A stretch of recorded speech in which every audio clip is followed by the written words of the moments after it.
Hello there. How is everyone doing?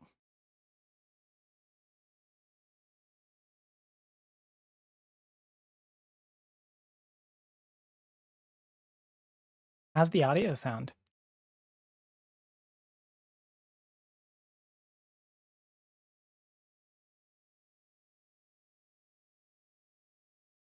Are we good?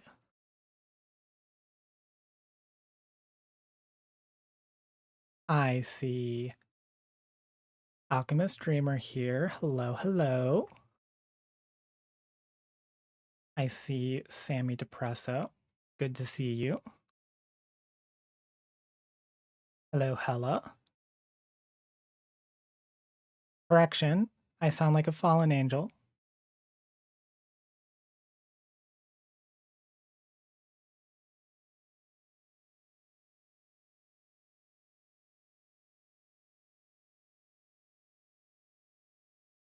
Hi.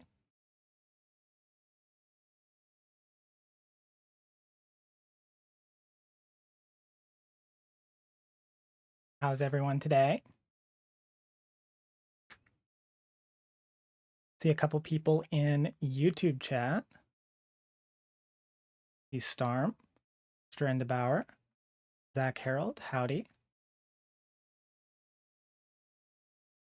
Oh, I actually see Starm joined site chat too.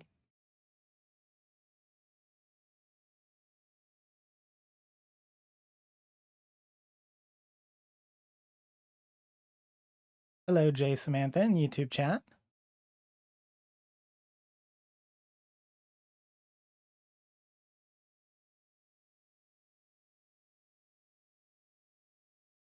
Gonna let people flood in a little bit. We do have a lot to talk about tonight, and by a lot, I mean literally everything.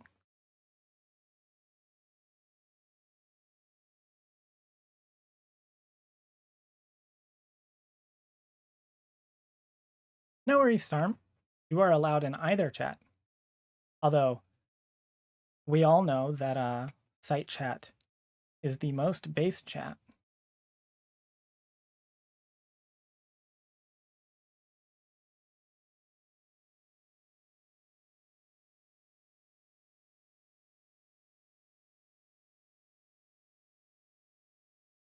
It does have so many amazing emotes.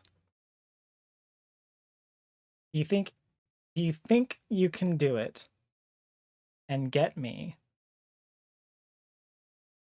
a combo on my my first stream back? Do you think you can manage that? Whatever emote you want. We can do cat roll again.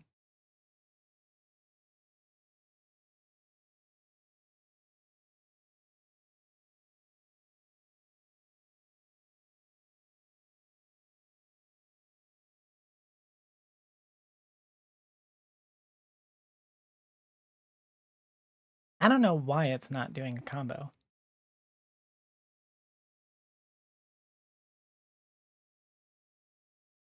I do love seeing cat rolls. You did get a mini combo there.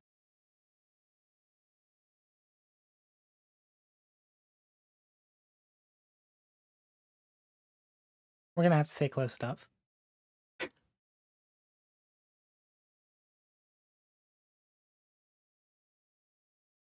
It is good to be back. We have a lot to talk about today. I am going to address everything. Like, I know I made my my post on Twitter on the community tab. But I am going to go over everything and kind of talk about it. Since there's probably at least a few of you that did not see or read any of that and probably are,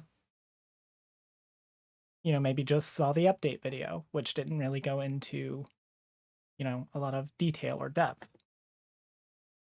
So we are going to go through that. I will have to give a preemptive late content warning for some heavy subjects, specifically for suicide. But we are going to talk about it because it is an important thing to talk about, especially given all of the context. Honestly, it's probably just a good idea to give some like content warnings at the beginning of the stream anyway, because we've got a lot to talk about. We're going to be talking about a lot of like anti-trans stuff, so there's that. But we aren't going to be talking exclusively about anti-trans stuff. We will be talking about like good things too. It's not going to be just a downer.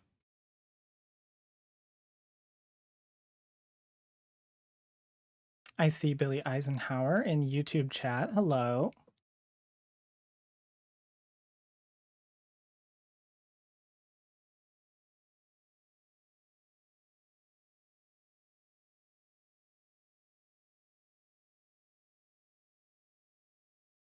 Glad to see you back. Thank you.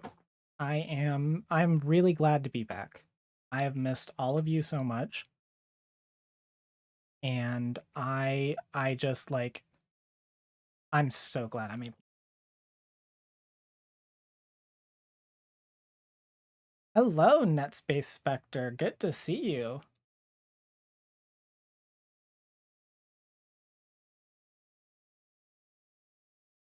By the way, do you all like the new lights?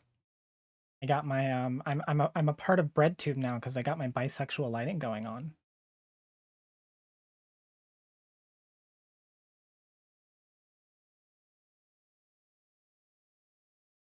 Eventually I'm gonna have to get that wall fixed. It's fine. Looks great for bisexual lighting, yeah. It's not actually like bisexual lighting, and I didn't intend for it to be. But hello, Sundrop.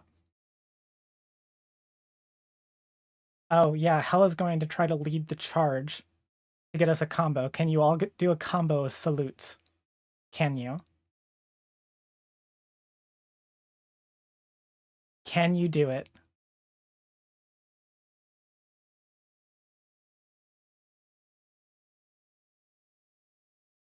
Get those salutes in.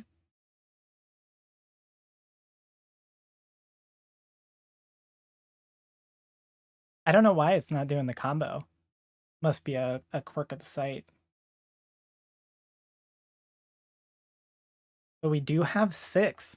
That is honestly more than I could ever ask for. I saw Dean's shadow over in YouTube chat, but I don't see them in site chat, but I'm sure they will try to break up this combo in a second. Which, as they should.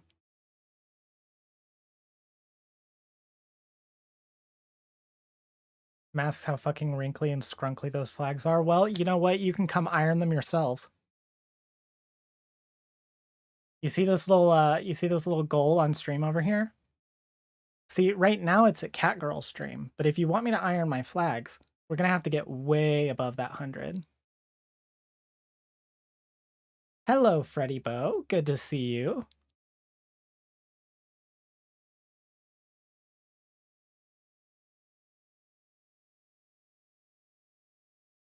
Y'all are determined to make a combo tonight.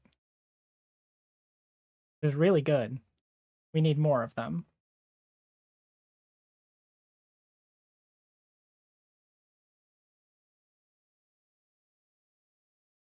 Actually, funny thing, I almost decided to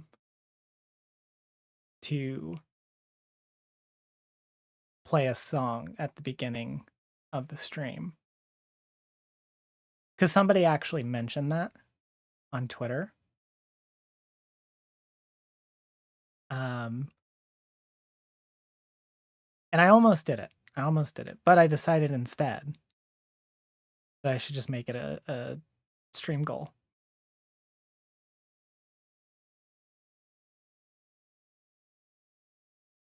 Are you going to be talking about the Lance Armstrong story tonight? I will be some point. I haven't actually looked at the whole thing. I kind of glanced at it a little bit earlier. But I'm excited to dive in because it seems really stupid.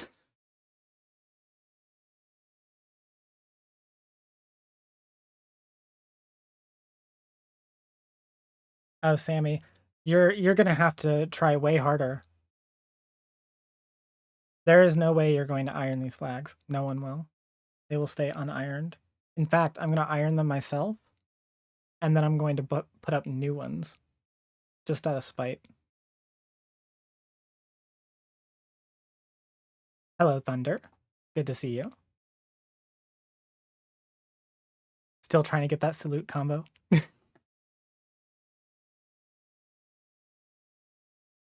By the way, before I go into anything, because there is a lot to go into, I'm gonna have to do the normal shilling. So, I don't know how many of you have been made aware. If you follow me on Twitter, you probably are. But in case you are not, I have a date for bottom surgery scheduled, officially. I'm very excited for it, by the way.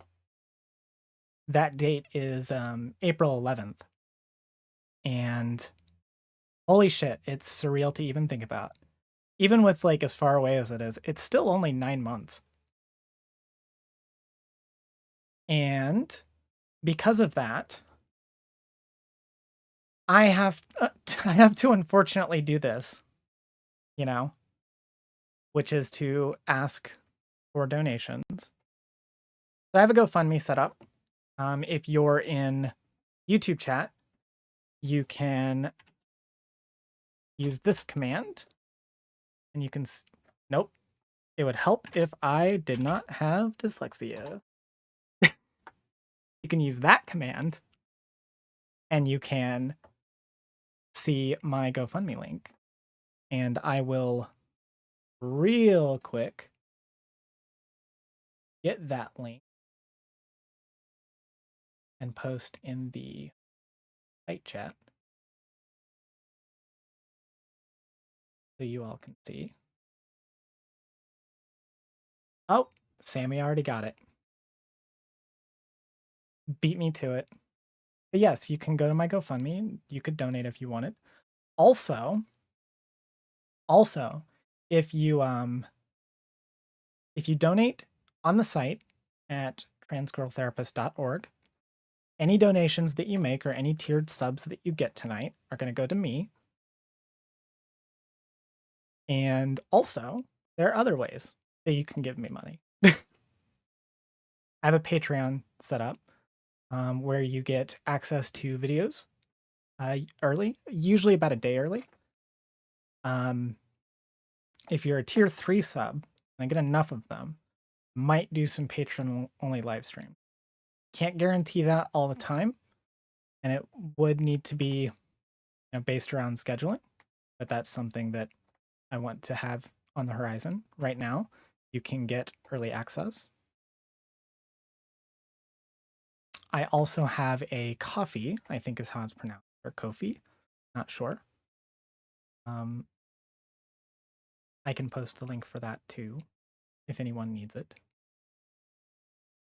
Or if you're in YouTube chat, you haven't made your way over to the site, you can become a channel member by clicking the join button, or you could leave a super chat or super thanks.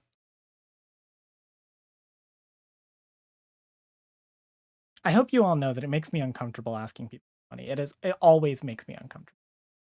I really hate it.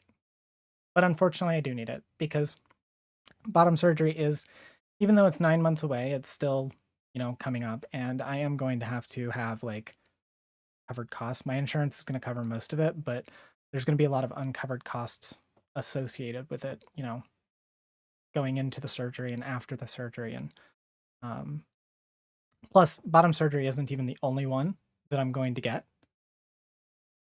I do intend on getting facial feminization surgery and possibly top surgery. We're going to see like in the next couple of years how I feel. That is true, NetSpace. Funding by crowd is how you get income, kind of thing. Alchemist Dreamer, I always feel bad about asking for help. You're going to have to learn that about me.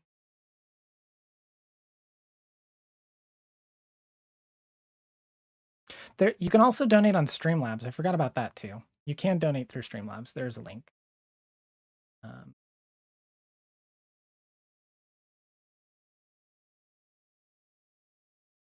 Yeah. But anyway, now that that's out of the way, we all feel bad about asking for help, Alchemist.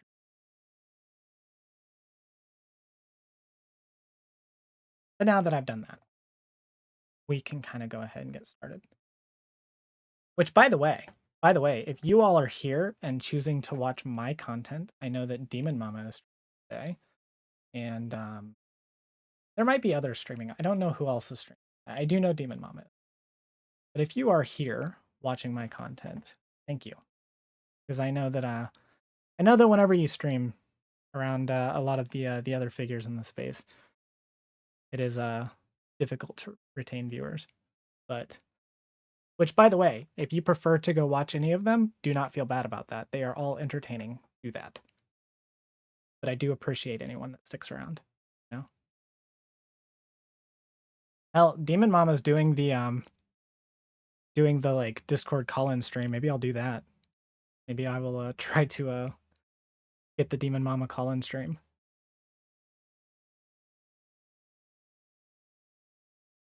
I think Zan is streaming too.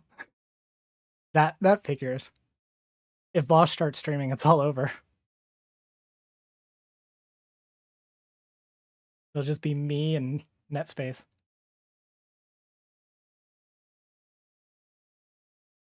But yeah. Let's go ahead and talk about some things. I do have to talk about like what happened last month for anyone who hasn't seen. Why would it be over? He's the clone. That is true. He is the clone. Unfortunately, people tend to flock to the men first. Anyway, I do have to talk about what happened because there are probably at least a contingent of people that haven't seen. But also because I think it's an important thing to talk about and something that I know at least a portion of people will relate to. Because I've seen the comments. So we're going to go ahead and start. And let's go.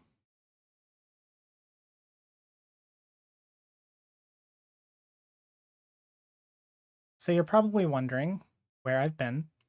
Um, this is actually my first stream back, and for starters, I am extremely glad to be back.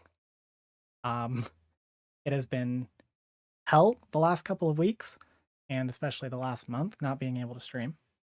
But I am back, and I'm very glad about that. So, where have I been? What's been happening? Let's talk about that.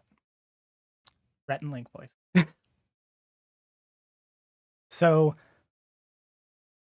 for starters, why I haven't been streaming in the last couple weeks, because I really wanted to stream earlier this month, was essentially I was in danger of losing my health insurance, because you have to work a certain number of hours within a given period to retain health insurance at the place that I work, and I was dangerously close to not having met that.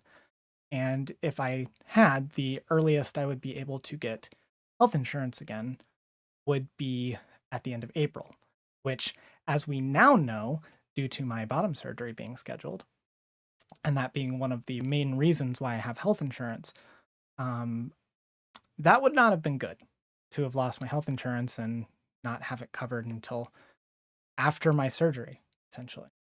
So I had to work, and funny enough, as of like this recording, yesterday was my first day off of work in almost 2 weeks. I had to work a lot, and it left me with not a lot of time to do much of anything. I basically did not see most of my family for 2 weeks. I have not had much time to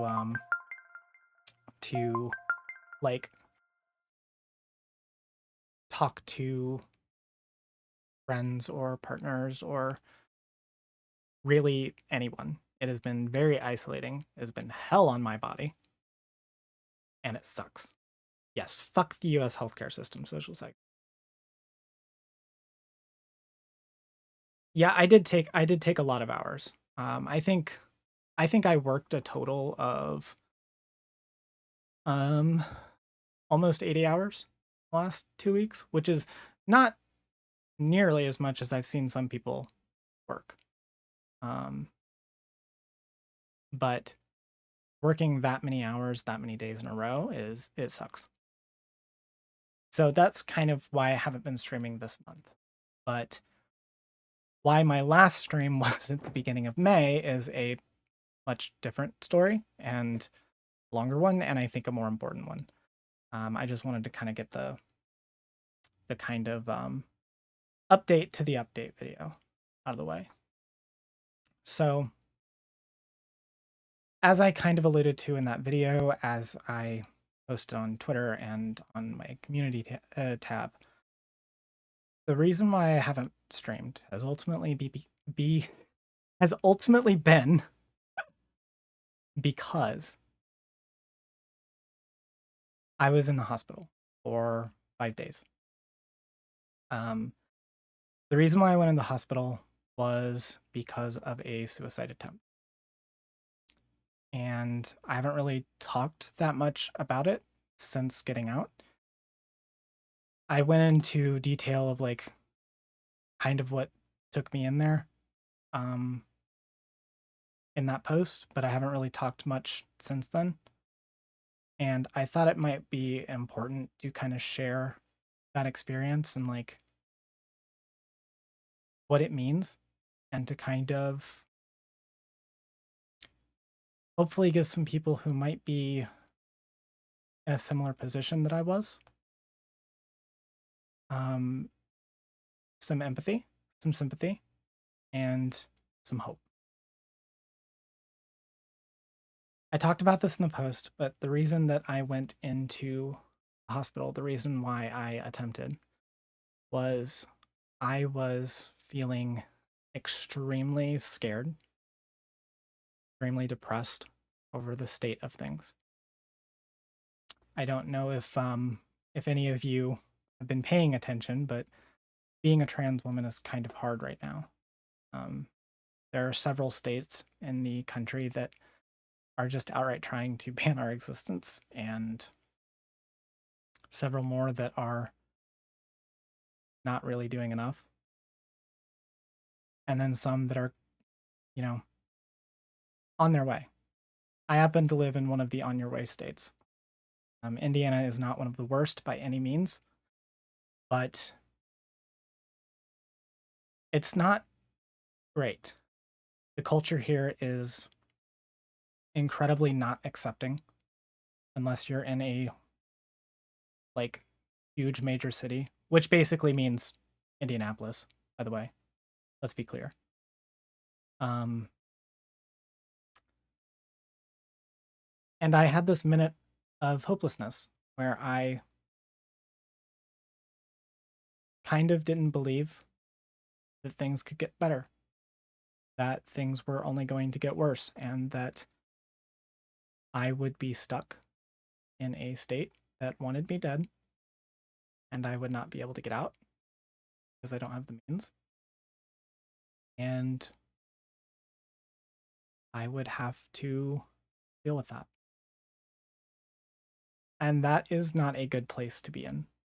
It really is not. It is terrifying. It is dark. And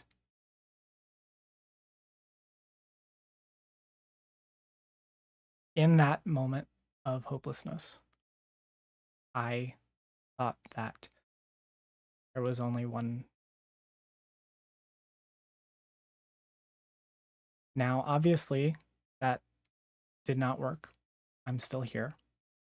It is a month later. And I'm really glad that it didn't. I'm really glad that it did not.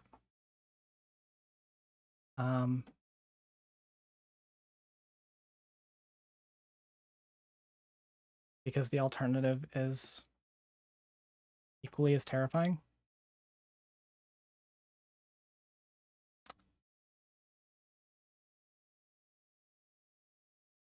I'm sorry, I'm having a little bit of a scatterbrain moment.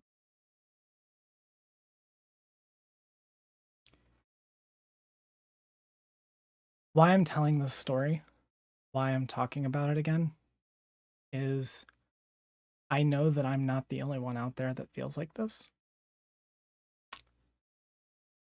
Or felt like this, I guess.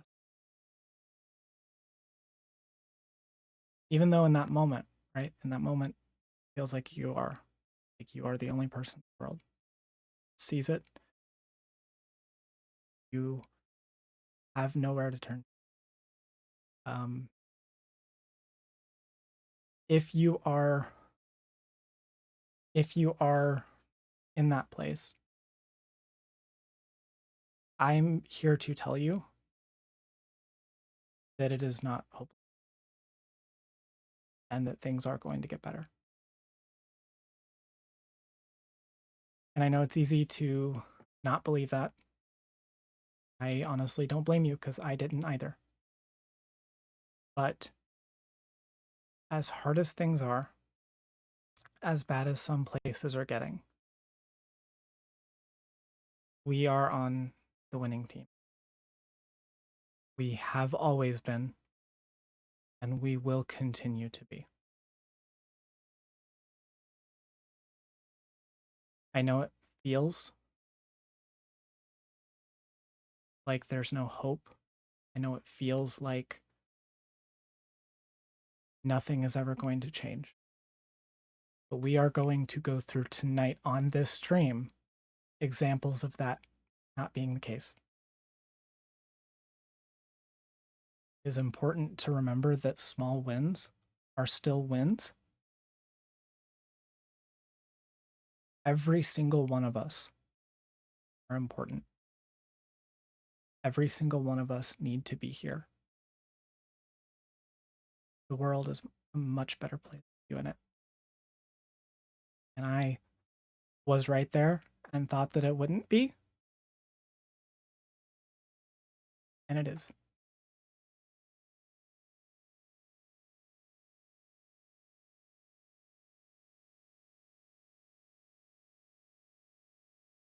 I'm trying very hard to hold. Sorry.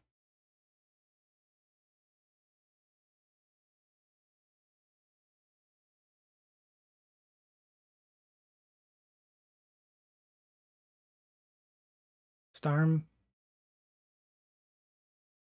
you are correct. Whatever you can find to do, by the way, to lift that despair off of you, you should. I mean, as long as it's healthy, obviously.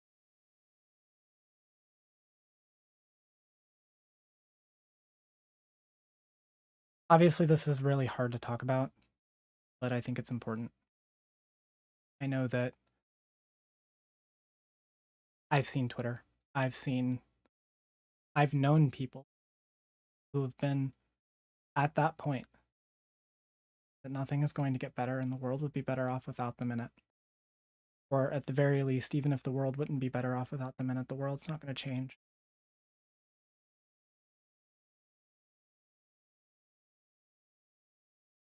I don't want more people to do what I did and succeed.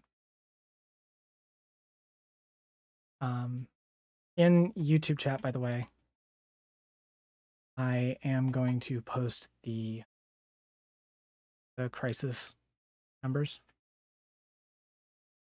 for people in case anyone needs them. And I'm going to copy those over to Fight Chat. Since we are talking about this. And I will also have these numbers as a pinned comment whenever this segment is turned into a video.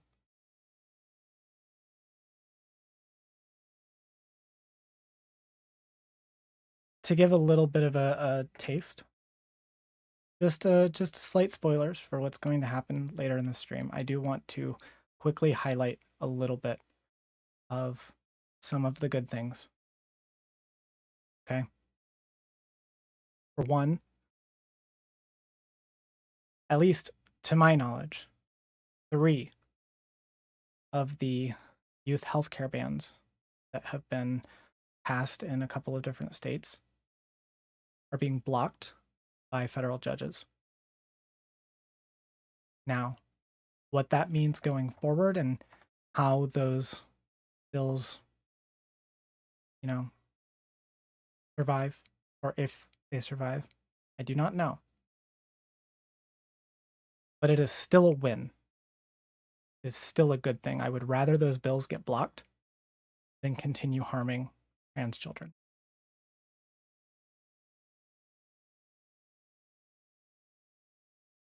There are a ton of people, organizations that are out there working to help members of the trans community.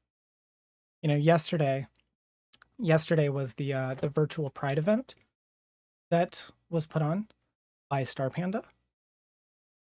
And the organization that they were benefiting, Rainbow Passage, is doing absolutely wonderful work, moving people.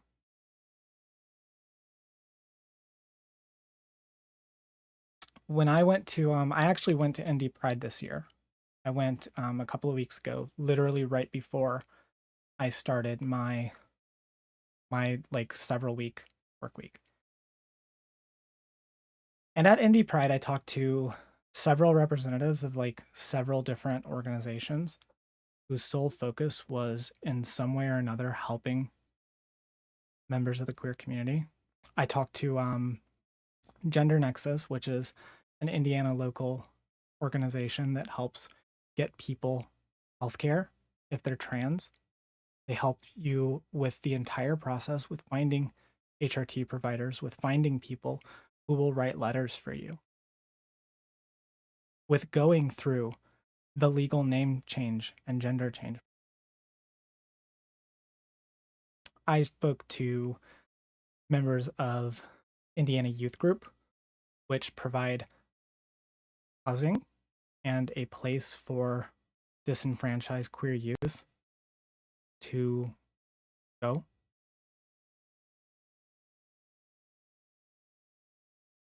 I spoke to several other pride organizations that themselves have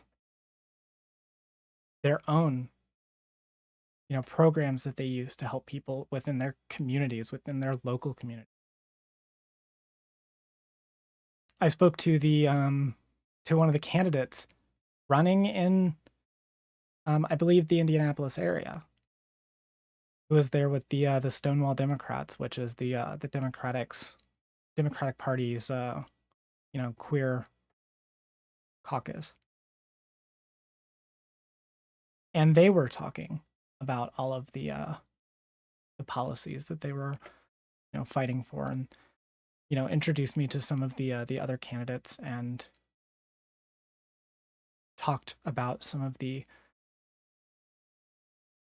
things that they're fighting for, even in just that local community.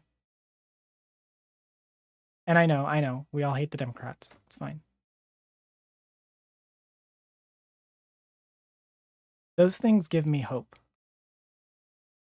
It was really important that I went to Pride. This was the first year I'd ever been to Pride, by the way. I've never gone to one.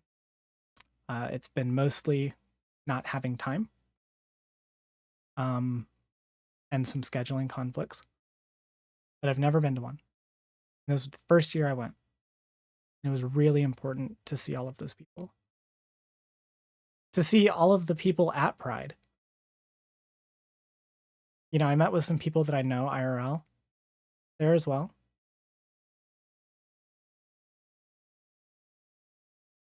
That's what gives me hope. Those people out there doing that work. All of the people out there celebrating, showing off their queerness proudly, openly. While we were walking by, there were people out there protesting. Of course, there were, preachers telling us to repent. And nobody there cared. That gives me hope. Because there were thousands of people there. And you know how many in the state of Indiana, which is not a very queer-friendly state, you know how many protesters there were? There was like 7 of them cordoned off across the street, yelling their stuff. And they were only there for like 2 hours, and then they got bored and left. And from people that I know who went later on, they did not return. That is hopeful.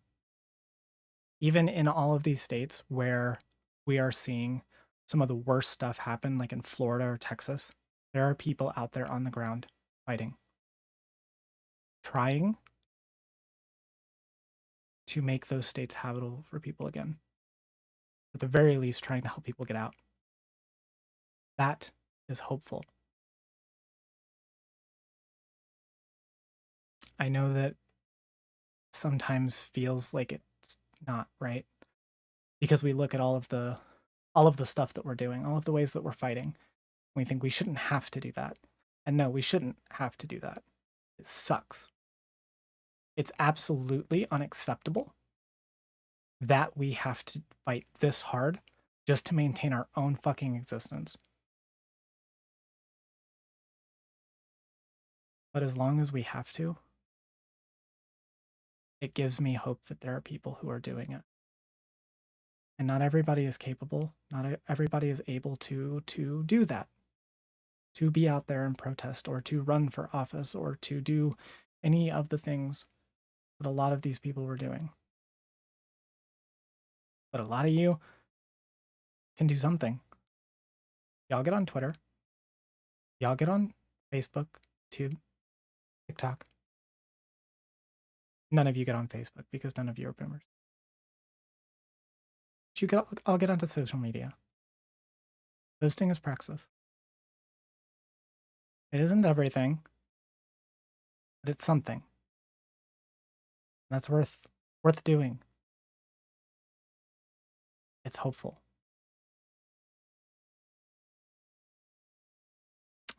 I don't really have a whole hell of a lot more than I want to say.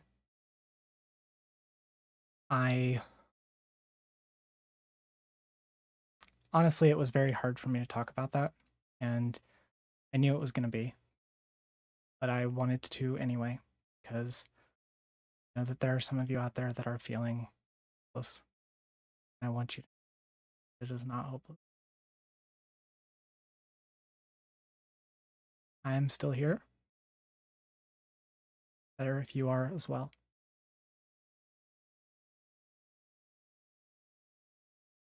That's all I've really got.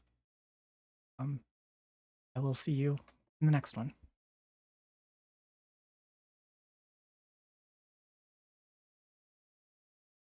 Oh, that was very hard. Not gonna lie, but it was an important one to start on.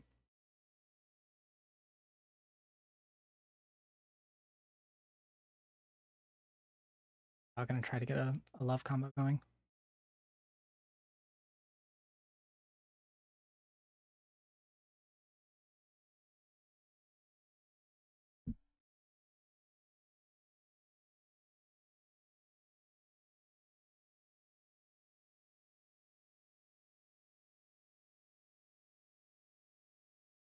Can we do it?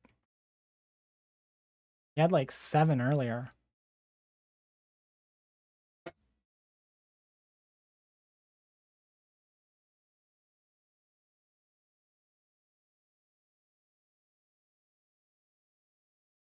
Also, social psych explainer, I'm sorry I didn't see your comment while I was talking. Yes, you are absolutely correct. Make sure to build community. Make sure to, you know, get those friends, found family, which by the way can include your biological family. And we're up to 9.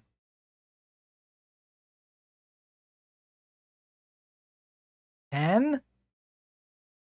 Jesus. I'm feeling all the love today.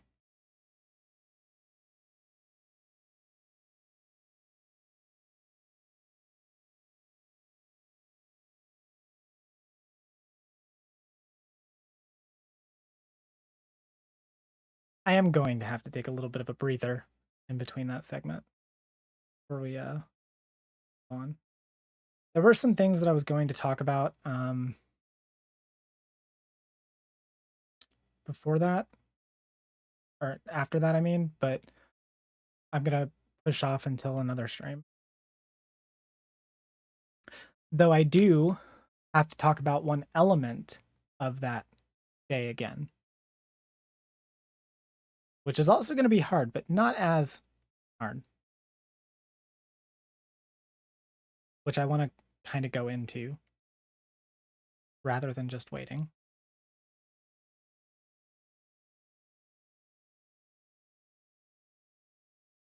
How are we doing? I know that one was a hard one. It was hard for me. It had to have been hard for all of you too.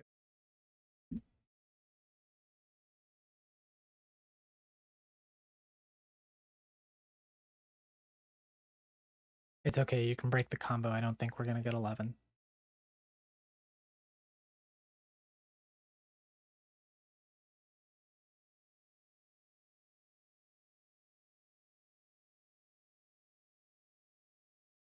Oh, damn. We got 11. Holy shit.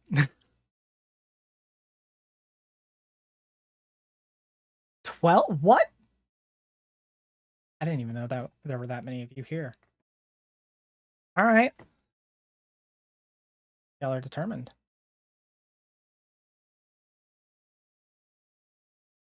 Thank you, Sundrop. I really appreciate that. And also, yes, combo breaker.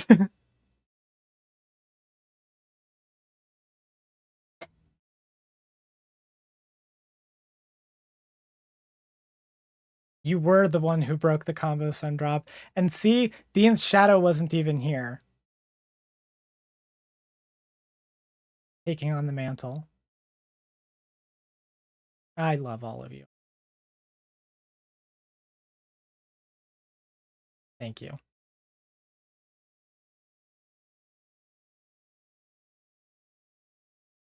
So do we want to talk about BadEmpanada? Because I want to talk about BadEmpanada. I don't know that this is going to make a full segment, and honestly, probably shouldn't because the man is insane.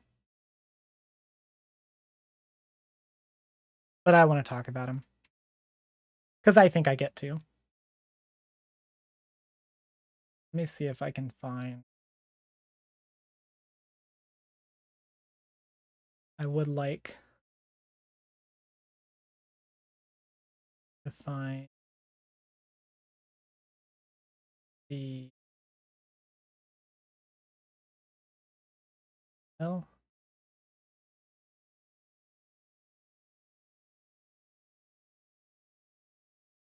hmm.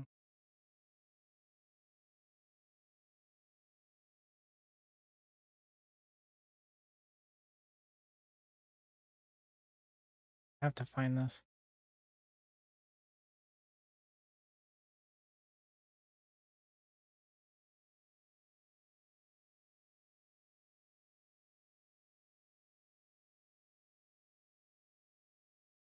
Um,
Found it. Okay. God, it took me so fucking long. I'm so bad at this.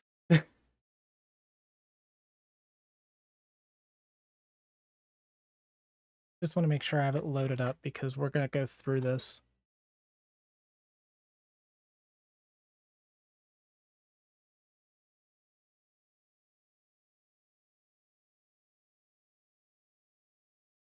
All right, let's talk about BadEmpanada.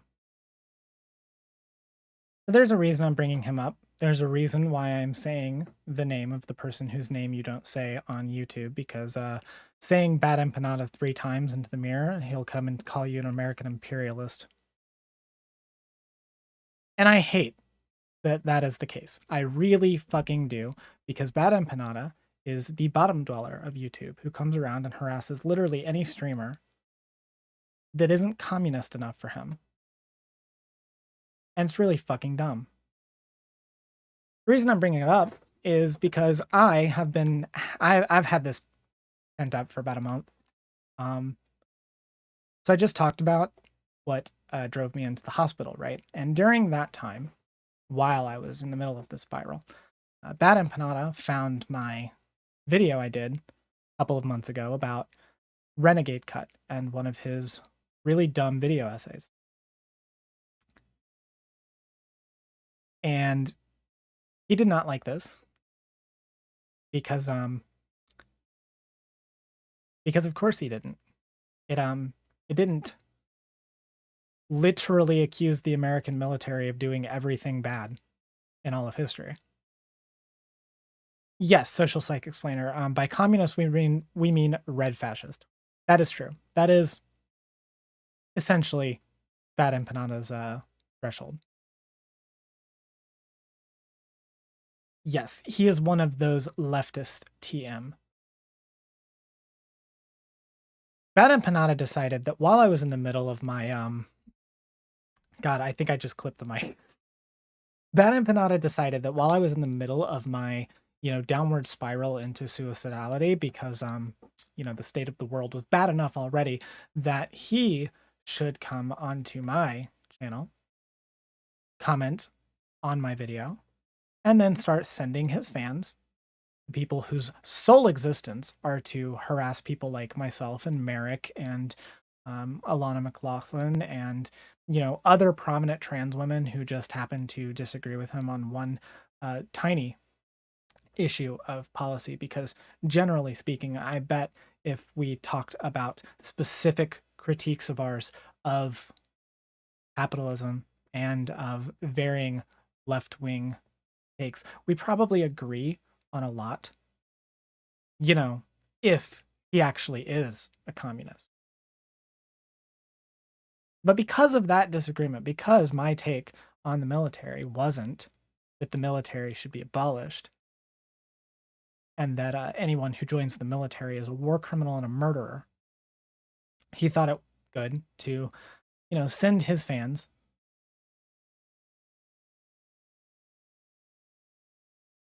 onto my Twitter, into my YouTube comments, where I received tons of messages calling me a terrorist, accusing me of being a murderer, because some of them apparently got the impression that I was a military vet, even though it was fucking Rain in that video who was the military vet. Yeah, Sammy Depresso. His belief is literally every veteran is Hitler. Actually, every veteran to him is worse than Hitler. Because he believes that the American government is worse than Hitler. I actually think he believes that. But he thought it was a good idea to come on to my stuff and do that. And by the way, I don't want to say that I don't want to say that he should have like known what was going on, because he shouldn't have. He's not a mind reader. He couldn't have known that I was in an active suicidal spiral. But that is kind of precisely why doing this kind of thing is always bad, because you can never know. And by the way, there were probably, I don't know for certain because I don't know how many of these comments got deleted. There were probably people that were very happy when it turned out that I was in the hospital, because there were a shit ton of them in my DMs and in my messages telling me to kill myself. There were a ton of them telling me that I deserved to be hanged for the crime of supporting the US military, even though that's not what I was doing. It doesn't matter if he knew or if he should have known, because he shouldn't have. There was no way he could. But that's precisely why this kind of stuff should never happen. BadEmpanada is a parasite. And I want all of you to know,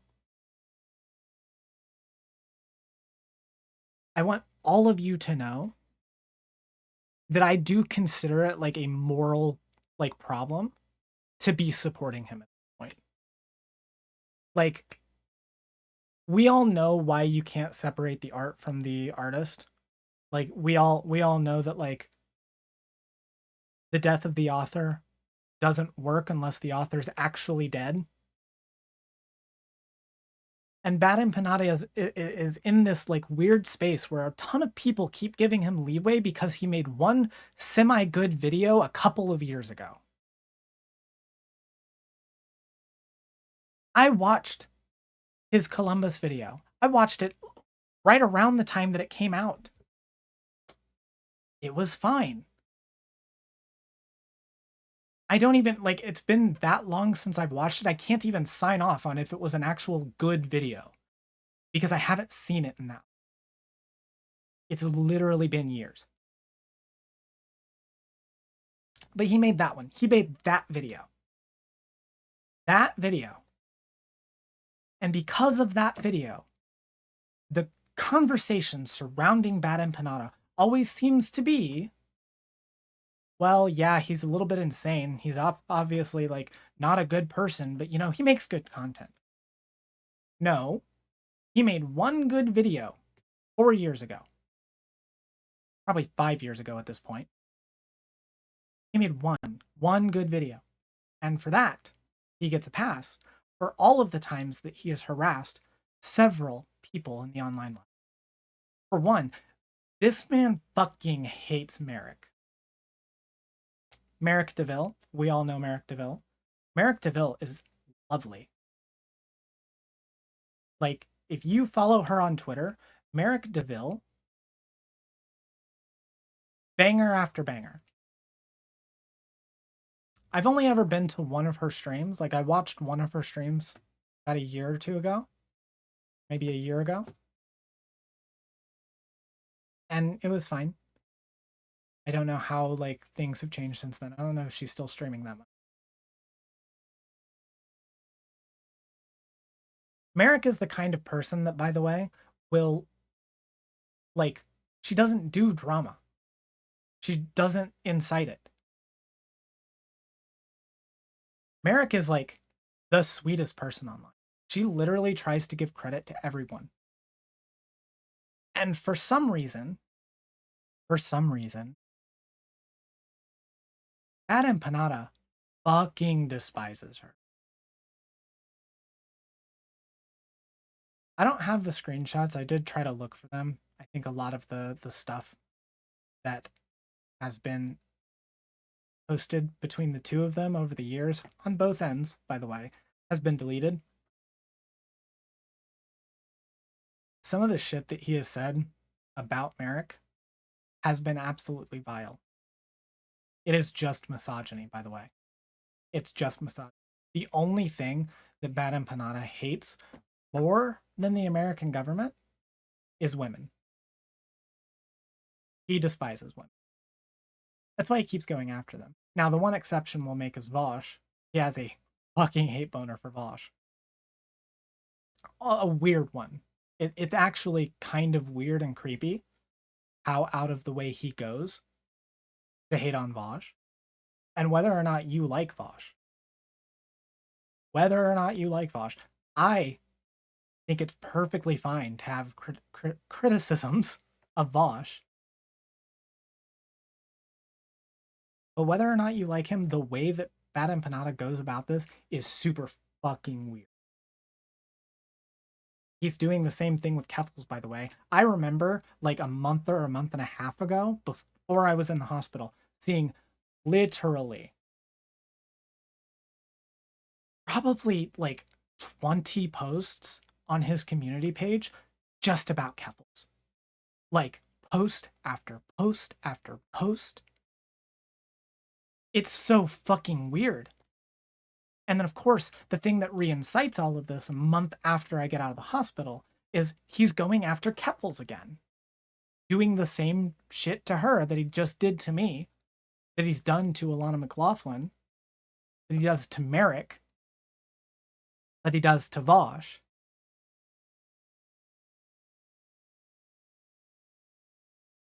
It's super disgusting. And the kind of shit that the people in his fan base said to me, not even counting just the usual, kill yourself threats and the threats to my life of, coming to hang me or, putting me up against the wall or the gulag or all of the other like LARPy things that he and his followers decide to say. Actual transphobic comments. Because, again, none of them are actually progressive. None of them actually care about minorities. They just care about hating America.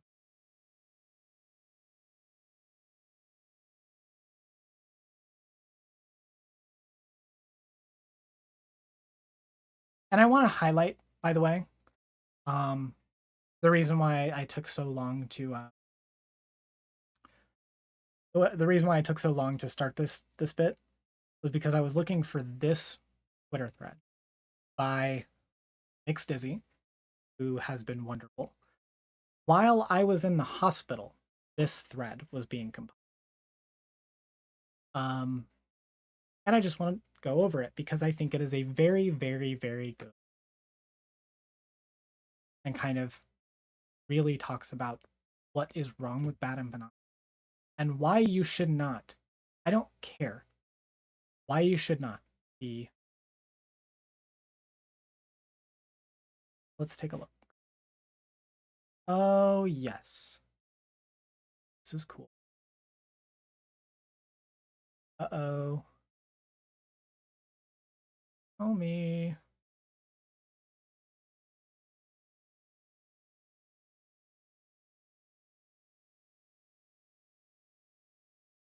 Hmm.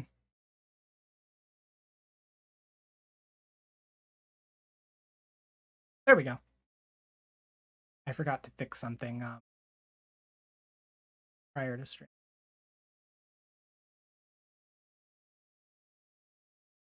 All right. There we go. Yep, everything's fixed. Okay, so this is the thread, by the way.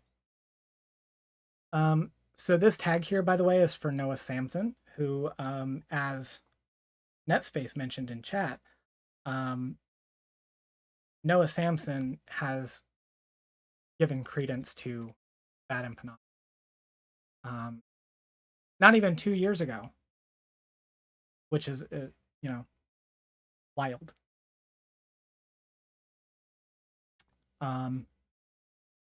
So let's read this. Noah Samson. Yo, dude, what the actual hell are you still doing giving time of day to Quesadilla Boy? The man literally sent a brigade on a trans woman yesterday for having criticisms of Renegade Cuts video on the military. She was suicidal and mobbed her.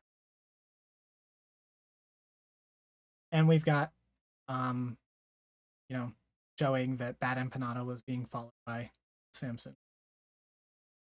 So this was my tweet where I said, cool, I'm actually going through extreme emotional turmoil, but sure, now I get to learn that the Empanada has decided to make me his main character for the day. Also, BadEmpanada, get your facts straight, Vosh is my orbiter. That is referencing that I believe BadEmpanada like posted that I was a Vosh orbiter on his Twitter account, and I was joking about that. I would like to say I actually don't remember making any of these posts. I was heavily dissociative that day. So this is all news to me too. Yes, so here was my post where I said I'm just gonna go now. This was my my post that day. This was me misunderstanding the neurodivergent and a minor joke that BadEmpanada was making because I'm not as terminally online as he is. And then this is where I made my I'm sorry, goodbye tweet, and then my mother made a tweet on my behalf after I was found. Which, by the way, you should go support my sister. Follow her on Twitter. We're going to continue. At the Serfs, this is for you too. You've plugged BadEmpanada before, and you should know what he gets up to. Trans women's lives are not forfeit when they disagree with a white Aussie expat that minorities who can't get out of poverty via the military aren't worthy of death. I think that's supposed to say that believes minorities can't get out of poverty.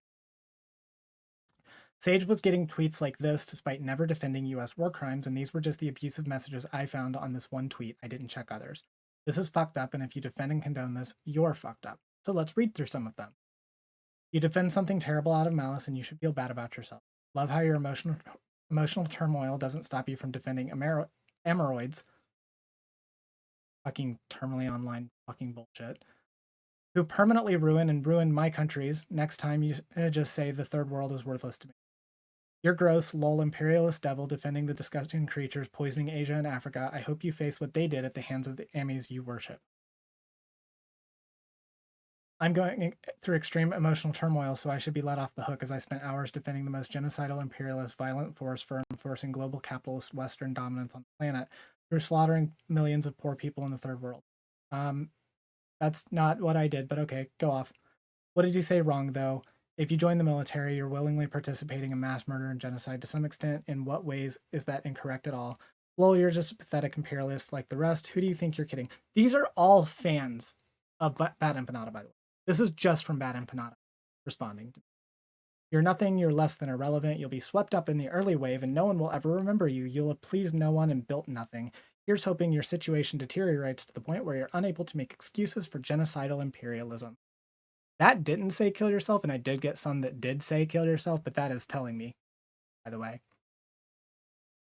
Thing is, when the American military go through emotional turmoil, they kill us. So no, I don't care about your emotional turmoil or that you couldn't hack it flipping burgers, so you signed up. They really think I'm a vet. I look like a vet, by the way, to them. This was the quote tweet. Also, fuck the US military. It's a horrific institution that has done and continues to do evil, but enlistment is an illusion of individual choice, and if you think mass non-enlistment can end the US military, you're a fool, as there's this little-known phenomenon called the draft. The US war machine will either get meatbags via volunteers or it'll get them by the draft, and it's not in fact pro-imperialism to acknowledge that, and how individual soldiers who are disproportionately minorities fleeing poverty might elect to join with no other options. Which, by the way, is all true. We aren't even getting into how many war crimes aren't done by enlisted US military personnel, but by mercenaries. Individual vets aren't to blame for wars, and you should remember that many living US vets were conscripted, including intellectually disabled Vietnam vets. Yes, Veronica, burger flippers is just repackaged conservative rhetoric. That's how you know people are true. Also, thank you, Starm, for getting a tier 1 sub, by the way. I noticed that. Thank you. It means a lot. You, Zizi, and Poppy have been really strong pillars for me. Internet and I are it. Thank you, and I love you all. Well, thank you for that. It's basic human knowledge that the wars were driven by the powerful who send the powerless off to kill and die with little we plebs can do about it. So I'm not fucking telling an undocumented refugee he's worthy of death for joining the US military so he doesn't get deported. Drop BadEmpanada or you're in no position to criticize anyone else's fans. I'm sick of dead trans women and that piece of shit is hell-bent on making more. He doesn't have any productive ideas to end imperialism. He just wants some dead US leftist trans women as revenge.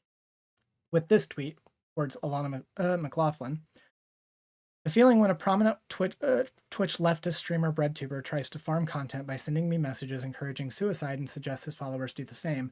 Do you, I guess. I don't think that's particularly conducive to real revolutionary action, but what do I know?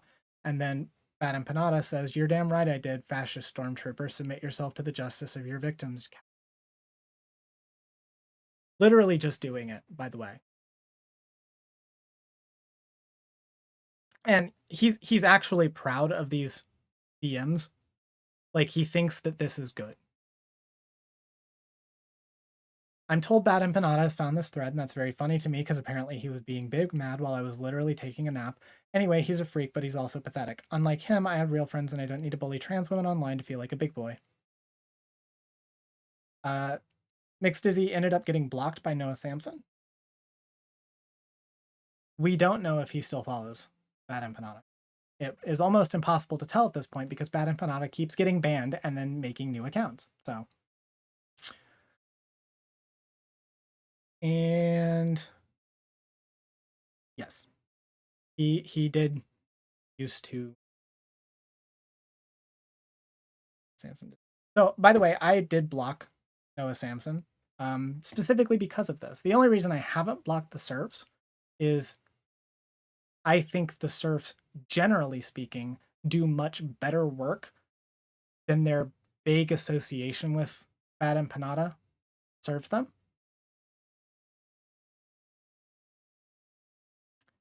But if the serfs continue to,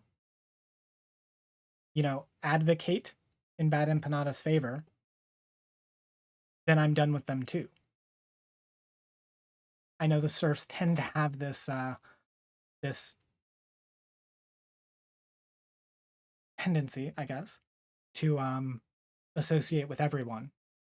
They associate with all circles of the online, which, to be honest, is really quite toxic and really allows for a lot of really bad people to just be defended.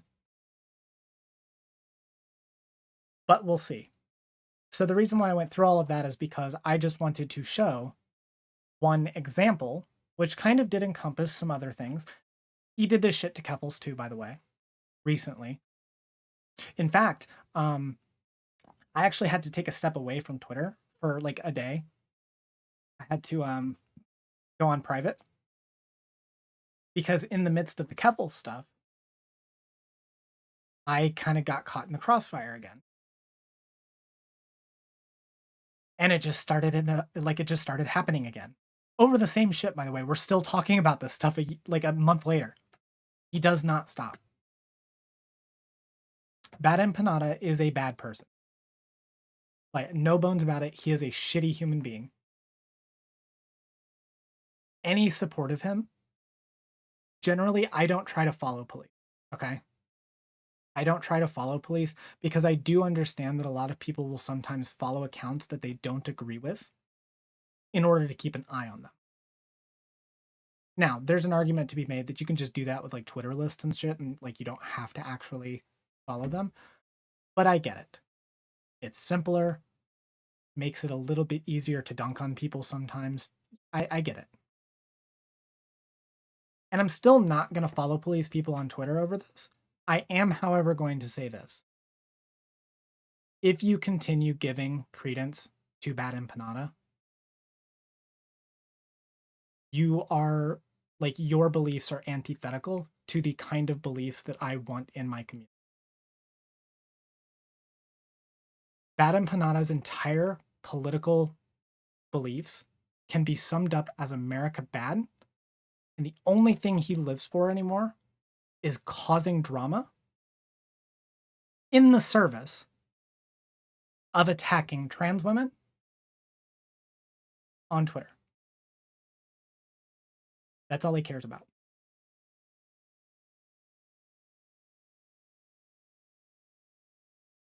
I have been done with BadEmpanada for a long time, and other people need to be done with him. Other creators need to be done. If you were ever a fan of his, if you were ever on that like fence, you know, where you weren't entirely like, you hadn't written him off entirely, now is the time. This man is insane. And he should not be taken seriously about anything. And you should just forget about him. The reason I'm talking about this is because I've had this pent up for about a month. And I am not going to let that go. So that is all that I really have to say. I will see you next.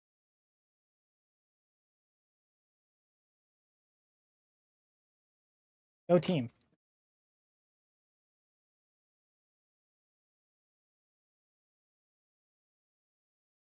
Surveying in YouTube chat, I consider a lot of these people the same as Empanada is the only one too unhinged to keep up appearances. That's true.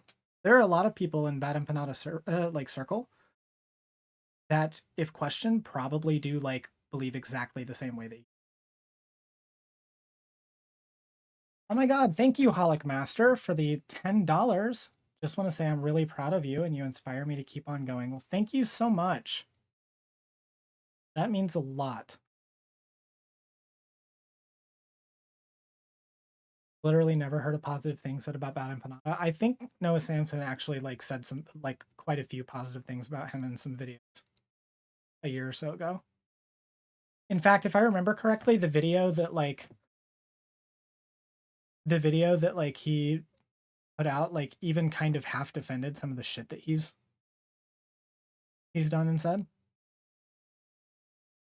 Which, to be fair, I haven't watched it.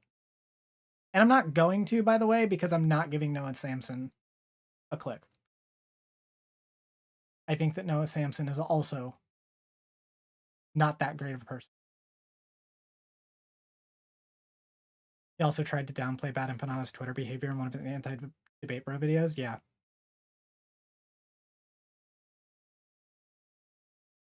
Noah Samson is unworthy of his Burt Reynolds mustache. So true. Oh, also, by the way, I didn't get the chance to show this. Well, hello, Holic Master. Good to see you. I didn't get the chance to show this. If you can see it in the background, I have short. That is the blow high.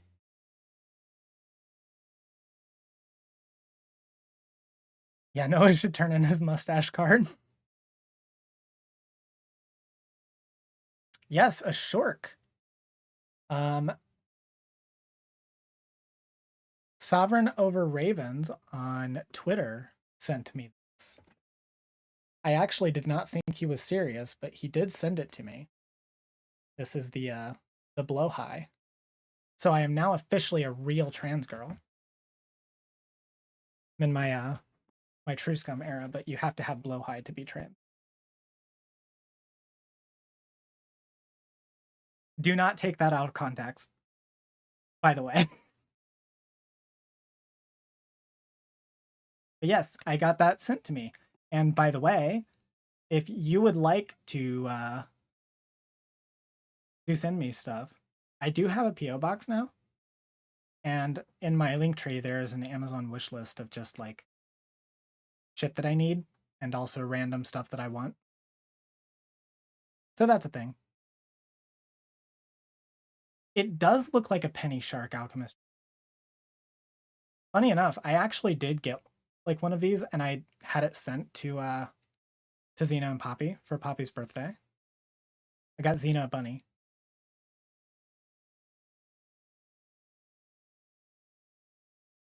And then literally like not a week and a half later, Scott's is like, hey, you want one? What if I don't have a blow high, but I have 2 seal plushies? Yeah, okay, you can be trans too. In other news, I was able to export a new album reaction today. Well, awesome. That's good to hear. Maisie Peters. I don't know who that is, but I assume your album reaction. When Ladybug and Alien plushies. Well, yeah, you can be, I suppose. Also, I can't forget about the emotional.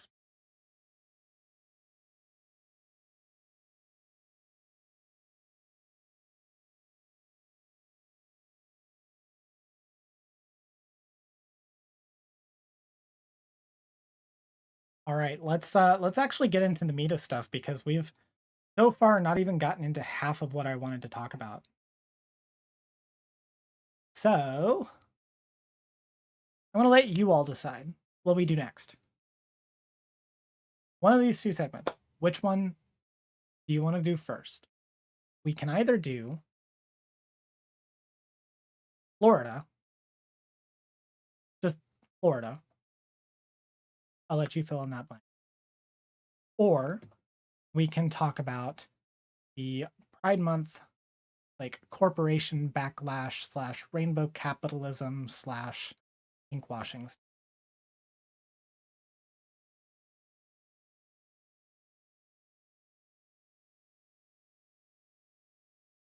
Let's see what you all want. So, if you're in site chat, yes, what a concept, Holic Mess. Florida. Imagine Florida. If you're in site chat, do 1 for Florida and 2 for rainbow capitalism.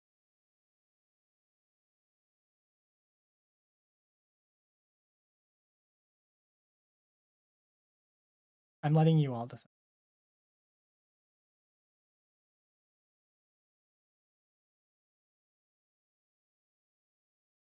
Oh, damn. You all really want Florida. All right, we'll do Florida then.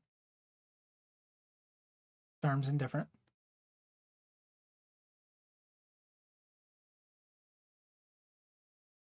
All right, we'll do Florida.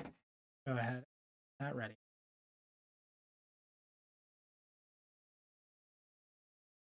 Not in site chat, but Florida. Well, there is a way to fix that, Jason Samantha.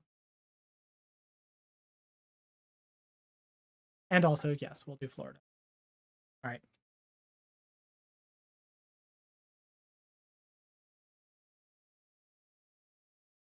Hi, so I am going to talk today about one of my least favorite states, Florida. Both least favorite in the fact of like what it's become, and also just in concept. I've been seeing a lot of TikToks lately about someone in Florida going around and just looking at random animals that are in Florida, lots of snakes and alligators and spiders and shit, and just like that fucking terrifies me. Like no, I'm done with Florida. No, never, ever. But we're going to talk about Florida because Florida is just a fascist state now. I don't know if anyone's been paying attention, but Florida is just fascist. Yeah, Holic Master, can't wait till Florida sinks. We'll get all the people off of there first, but let's just let it sink. Let's just be done with it. We're gonna cut our losses, right? But Florida is in fact fascist, and I wanted to kind of go over some of the things that have happened in Florida, at least since I've been gone. I think one of these is from a little bit before that, but it was one of those I didn't get the chance to talk about it before then. Yeah, let's get the LGBT people out of Florida. By the way, I know that this was said by my clone Vosh, but I also want to like stress that if you live in Florida, like Florida is kind of a like you need to leave. Like just move is not usually the thing that I want to tell people. It's not the solution for everything, and a lot of people don't have like those means. But if you can like even if you can like hike your way out of Florida, if you can like get rides, like Florida is like just go, leave. Just like everyone in chat just put the just move.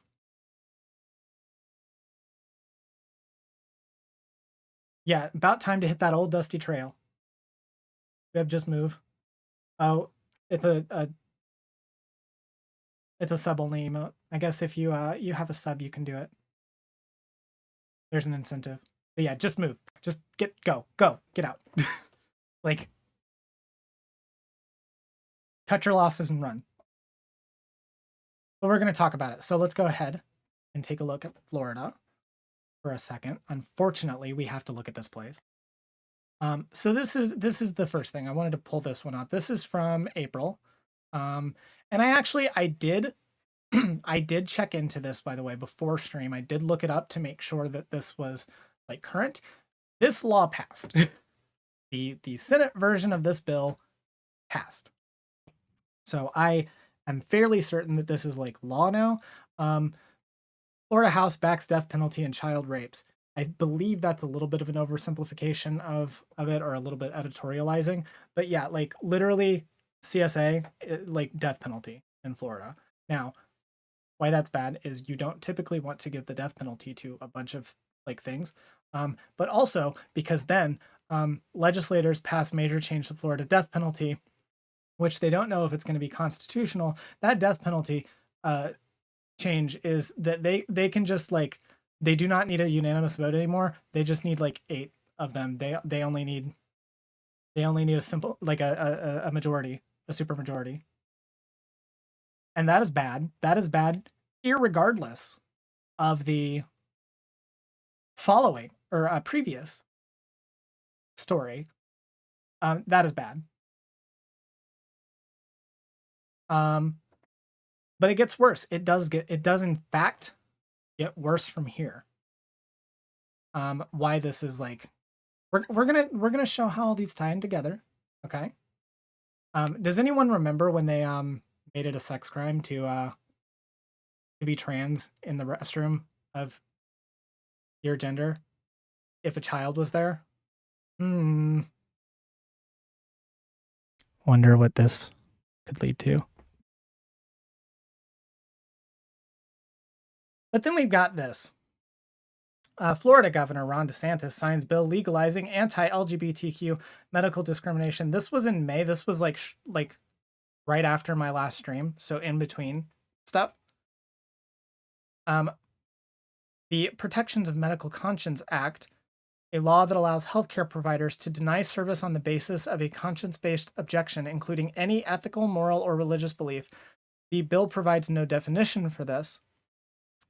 The the danger here, okay, is that This law allows any medical provider, including doctors, nurses, ambulance drivers, pharmacists, mental health professionals, lab technicians, nursing home workers, and hospital administrators. Imagine being a trans person and dying because your your ambulance driver said, no, I have a moral objection to you, so I'm going to let you die. That is the actual, like, end goal of a thing like this. The newly signed law says denial of care can't be based on a patient's race, color, religion, sex, or national origin, but it provides no protections on the basis of sexual orientation or gender identity. Yeah, NetSpace, it's easy to imagine when this is exactly the type of thing that happens, and has happened, and will continue to happen, partially because of this law.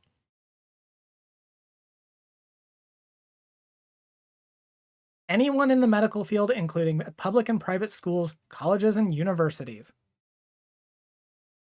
Yeah, Sammy Depresso, this is against the Hippocratic Oath. This is actually, like, not only is this terrifying, but it is, like, medically, morally unethical.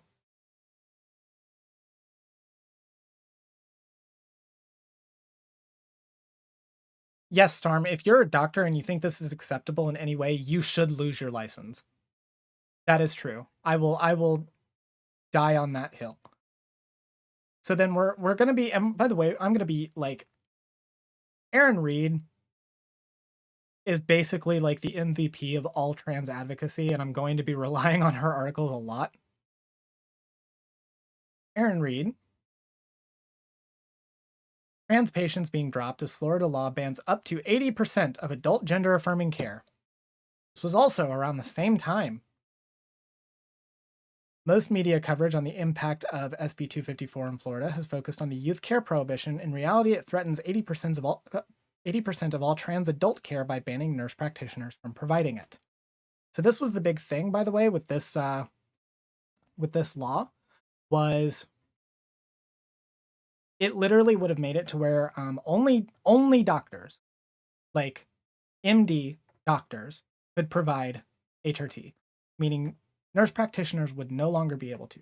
It is unfortunately the case that it is very hard to find doctors that are, like, able to prescribe, or it's very hard to get into doctors that are able to prescribe it. So a lot of people will go to nurse practitioners. They're usually more accessible. They're usually, like, a little bit easier to get an appointment with, and you can get your medications through them. But this would literally prohibit that for gender affirming care.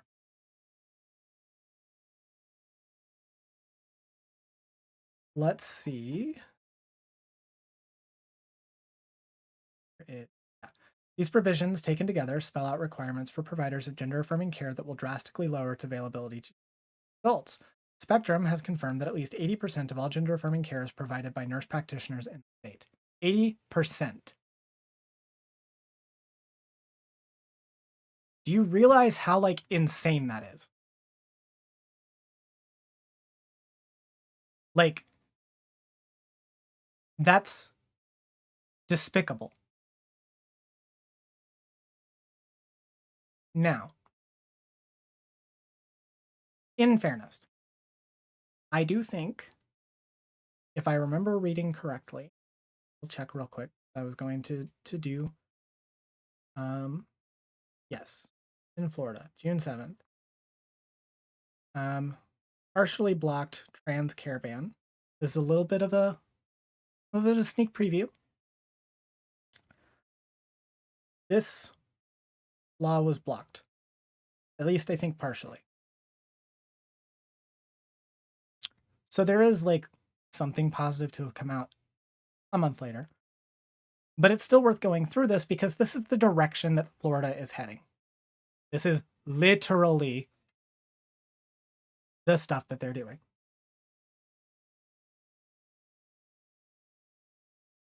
Sammy in YouTube chat said that's not all. The Florida Board of Medicine met on Friday and made new rules that make it nearly impossible to get gender affirming care.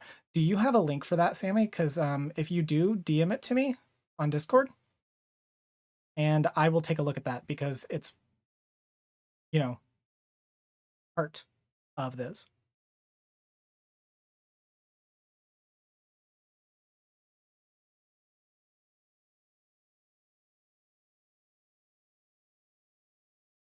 because that's wild.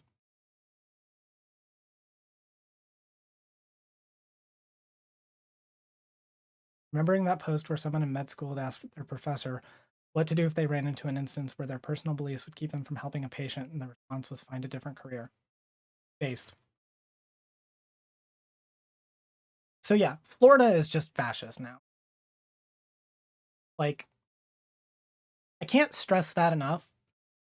Florida is literally like, do not travel. Please try to escape if you can. This is just a fascist state. They are literally like, when people say like we're in the middle of a genocide, and I know there's some people who still dispute that, when we say we're in the middle of a genocide, this is what we're talking about. Okay?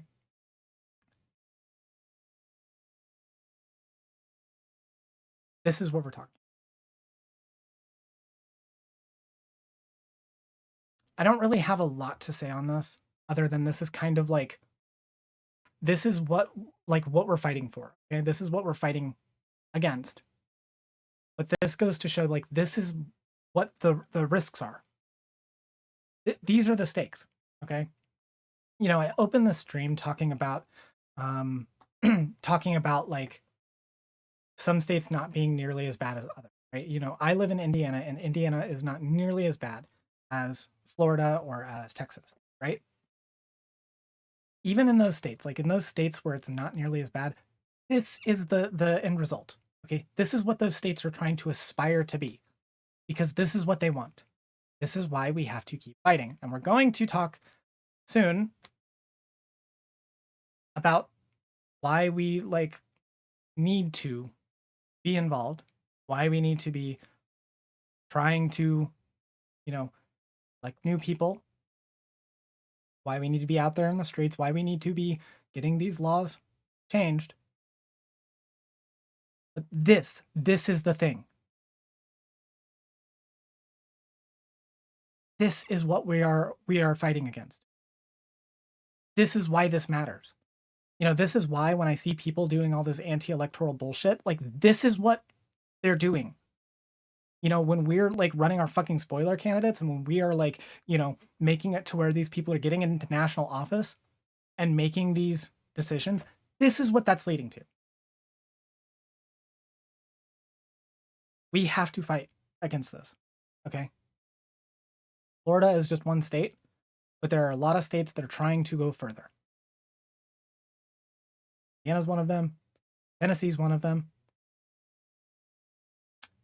Iowa is one of them, as Alchemist Streamer pointed out.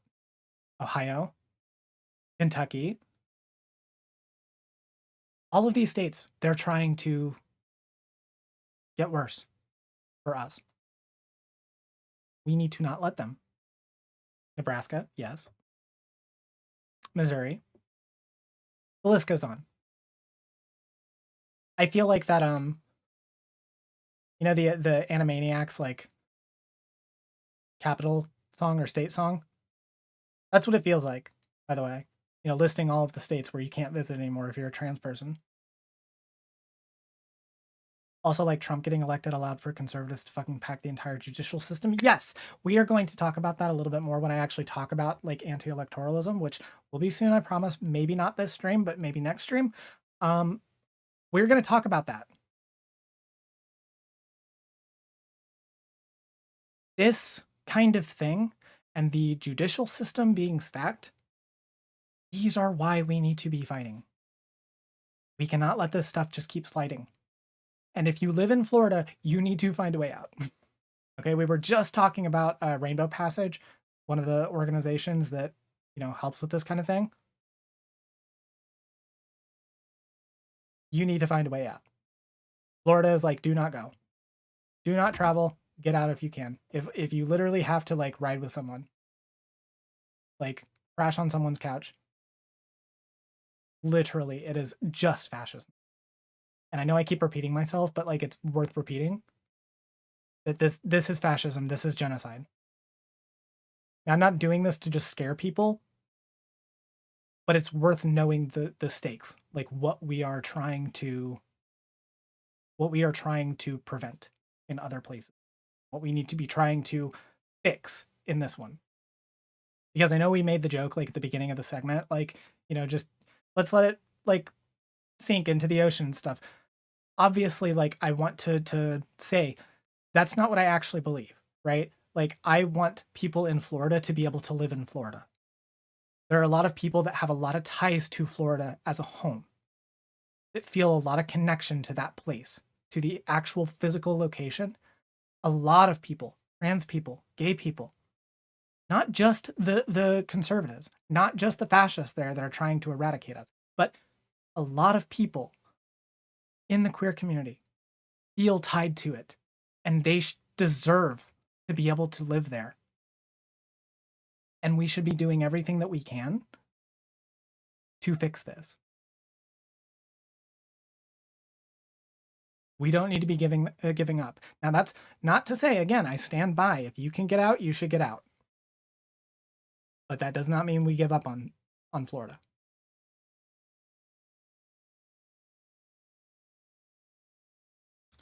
Anyway, that is pretty much all I got for this. I just wanted to talk a little bit about Florida and about the fascism. Why we need to care. Thank you all for watching. See you next time. Go team.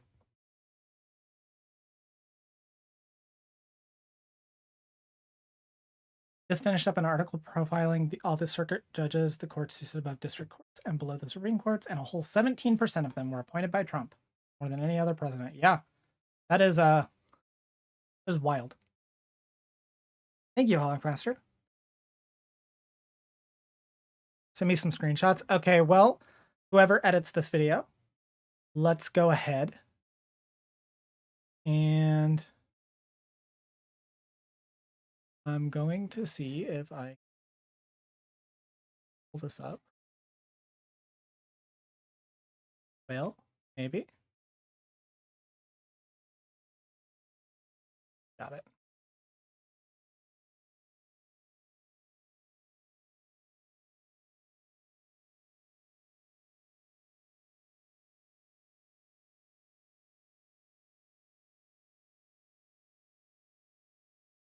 So Sammy came in clutch and got some screenshots. So whoever's editing this video, we can just kind of tack this on at the end, I guess. All right, let's take a look.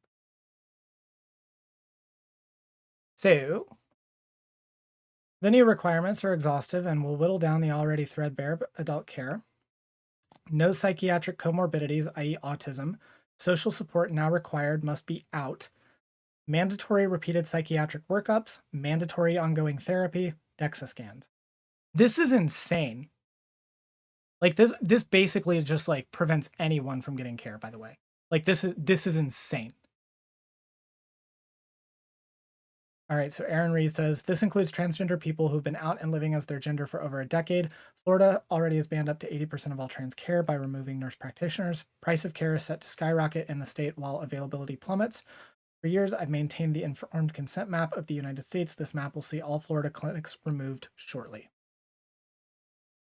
Speaking with activists there, the new proposals are expected to go into effect July 1st. This is the same day that the bathroom ban that will throw trans people in jail for a year using the bathroom goes into effect. Due to rulings that these policies are unconstitutional, I expect more states to target adult trans care next year using methods like this. We could see outright bans in some states. Virtually all Republican states will see proposals like this meant to eliminate trans. Let's see what Anna says. Gender dysphoria is marked and sustained. Hello, the whole point of transitioning is to alleviate dysphoria. What sissy wrote this garbage? True! Fucking true! All right, from Alejandra Caraballo. Is it Caraballo, I think? The Florida Medical Board is mandating that all trans people submit to mandatory and medically unnecessary psychiatric evaluations every 3 months as a condition of accessing care they've received with no issue for years. This is fucking insane. Insurance is unlikely to cover most of these evaluations as they are medically unnecessary. Annual bone density scans are unnecessary for trans adults. They're expensive and insurance won't cover it. This is effectively a ban. That's not to mention the time commitment for trans people to access care, even if it were possible to follow these guidelines. That's 60 appointments a year at a minimum in total. That's over 1 week. That's over one a week, which would be needed to be in person. Working people do not have the time. It also makes no sense from a medical safety standpoint. Trans people need to have had who have had bottom surgery need hormones to prevent bone density loss. Miss your bone density scan, you can't get the medication that stops you from losing bone mass. It's absurd. Imagine there were a rule that said diabetics that missed a blood test for their A1C were then told they could no longer get insulin. That's what they're doing here. I don't have any other screenshots. Sammy said more. Did not get, but it continues. This is fucking insane. If like actually no, we're tacking this on at the end of the segment. If you did not like realize during the segment that that this was like a fascist state, like you need to know now. Holy fucking hell. Yeah, I love that our already exploited healthcare system is being further exploited to genocide a minority group. The thing with this is that is awful is that having multiple mental illnesses, meaning transphobes think we're incapable of comprehending things. Yeah, exactly. Like, could it be that people can just have multiple like issues? That people can just have multiple like health conditions? This would be like saying you can't get like treatment for like a broken arm if you have like any other potential like bone problem. Like you have a broken leg, so you can't get treatment for your broken arm. Because they're the same thing, essentially.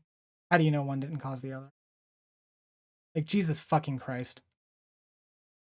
All right, that's it. We're done with this. Florida is bad. Please get out if you can.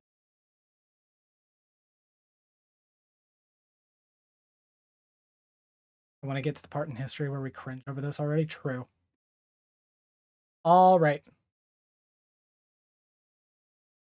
So we talked about Florida.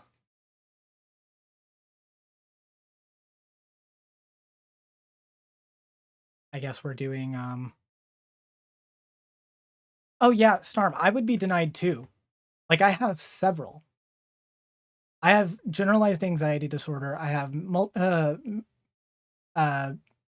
major depressive disorder. I'm officially diagnosed bipolar and going to eventually probably be diagnosed with borderline. Like, holy hell, like, I have so many of them that they would just be like, yeah, no, I guess you're not trans actually.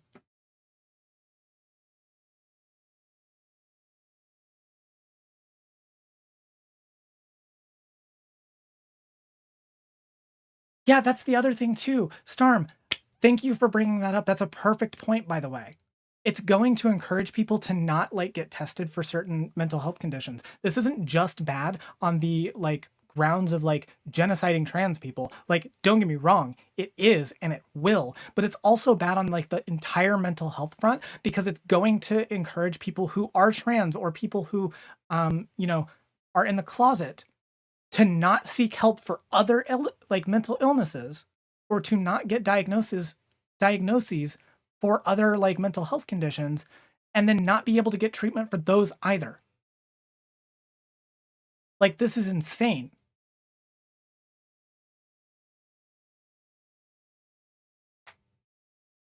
Yeah, this is absolutely disgusting.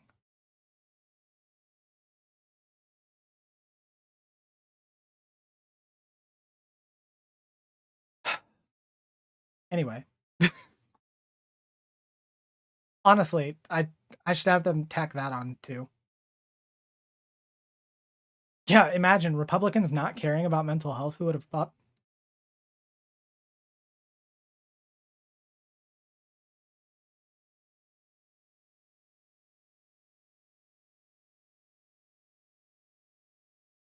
BID, OCD, ASPD, ADHD, autism, anxiety, the hated ones.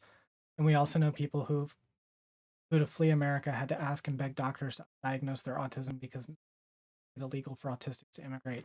Jesus Christ.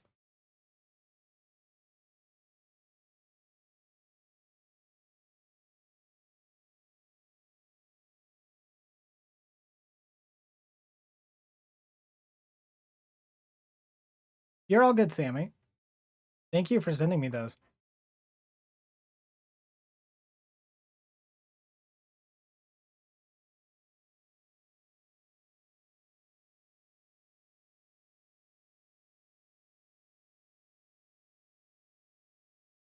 I hate this kind of stigma. Same. All right, I guess we're doing rainbow capitalism next. Need a little bit of a palate cleanser. I mean, it still sucks, but that sucked really hard. Stigma be ick. True.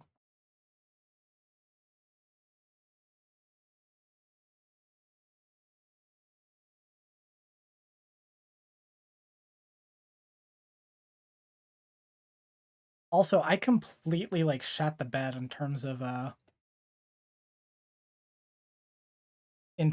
the potential for the demon mama thing. I know that's still going on. It would be cool.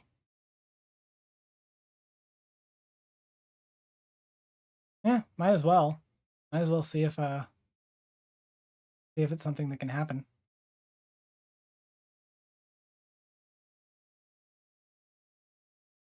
We will see. I'm not gonna hold my breath though, because I completely shot the bed. All right, let's do rainbow capitalism. I will keep an eye out if that becomes a thing.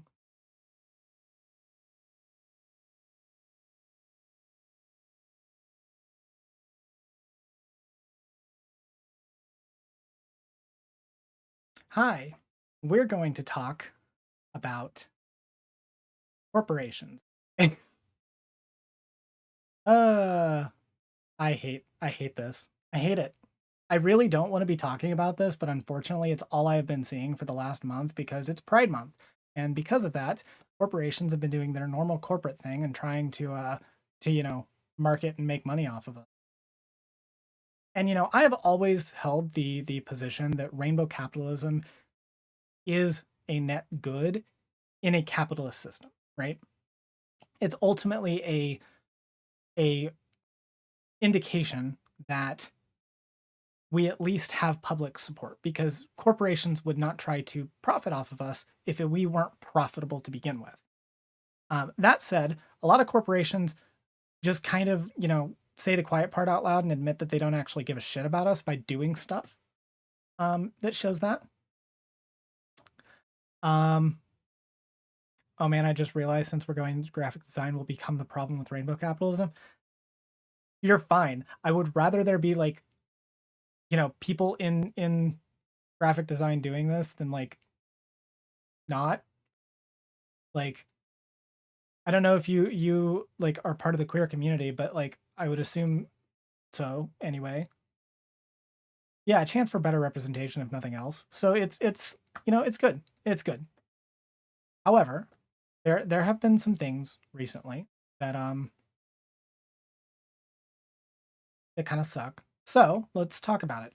We're gonna talk about the entire month's worth of this that has been going on. So I have a bunch of articles here talking about this. Um, one of which we're gonna start with the first one and then we're gonna get to the other one last. All right, here we go. I have a couple articles about this. I just kind of want to go over a little bit of a timeline. We're gonna start here. Target Pride Backlash exposes rainbow capitalism problem, designer says. This is the designer for the Target Pride collection. We are very queer. Good. I would rather you be in rainbow capitalism, doing rainbow capitalism, than non-queer people. No? At least you're getting paid for it then. At least money is going to the queer community in some form. But we're gonna look at this, okay? So if you don't remember what happened, this happened around the time of my last stream, somewhere around there. Target started getting harassed the way that Anheuser-Busch did. You remember that? You remember Anheuser-Busch doing a advertisement spot with oh, what is her name? What is her fucking name? It escaped me. Holy shit. You can tell my brain is like fried tonight. Yeah, Dylan Mulvaney. Thank you, Storm. You remember when Anheuser-Busch did the spotlight with Dylan Mulvaney, and then a bunch of conservatives got like really, really butthurt about it, and just like went wild, like harassed her, harassed people at like Anheuser-Busch, like sent death threats, like the whole 9 yards. And then what did Anheuser-Busch do? They caved. They stopped the advertisement campaign. They apologized for offending people. Fucking snowflake. And they caved. Which, by the way, is bad. And they should feel bad. It was bad of them to do that. They should have stuck to their guns and kept all of that up. Because unabashed queerness in the face of people who want us dead is what we need right now. Yeah, Sarm, it is really great that like showing trans support gets you bomb threats and no one cares. That this like seems to just be a thing that we've accepted. So what then happened when this happened to Target? What do you think happened when Target did their Pride collection? Well, a bunch of conservatives got ass mad and went on to TikTok and started making TikTok videos accusing them of being like demonic or some shit. And what did Target do? Do you think Target, known supporter of the trans community, known gay supplier of all things fun and queer, you think Target, you know, some might call queer Walmart, stuck up for the trans and queer communities? Do you think they said, no, actually, we're not going to cave to your shit because we actually care about these communities and we think it's important to represent them? No, of course they didn't. They immediately caved and started taking down their Pride collections or moving it to the back of the store. They immediately, just like almost immediately, they were like, okay, yes, sir. Sorry. We are sorry we offended you. Random person on TikTok. Republicans are fucking snowflakes. Just want to point that out. It gets worse, by the way. This didn't just happen twice. It's always a pattern. Yeah, fingers crossed this doesn't become a trend. So let's take a look at the timeline here. The definitive guide to the anti-woke protest from Bud Light to Target to the US Navy and everyone else. Yes, you heard that right, US fucking Navy. So we've got Adidas. Critics jumped on the sportswear brand for a trans-inclusive swimwear marketing campaign, including swimmer Sharon Davies, a frequent critic of trans women participating in women's sports, who tweeted the hashtag Adidas hates women. This happened literally the day after I went into the hospital. Bud Light. We just went over that. Chick-fil-A. Fucking Chick-fil-A. I remember seeing the tweet. Does anyone else remember the tweet? If anyone has the tweet and wants to like link to it while we're doing the segment, I would really, really love to look at it. But does anyone else remember the tweet? I remember the tweet. Yeah, Chick-fil-A like put a post saying that they had like they valued equality and diversity. The actual fuck that did I miss? Oh, you haven't seen the tweet in that space.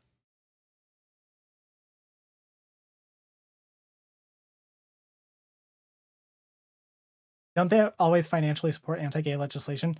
Yeah, but here's the thing. This is what I was going to explain to you. So the Chick-fil-A thing, it was literally just them saying diversity and inclusion is a value that we have. Hey, look at this black person that we have on our board. Hey, look at this woman that's serving on our board. That was the whole thing. It was like literally like gay people weren't mentioned once. The word trans was not in the post at all. It was literally just like the most milquetoast fucking like,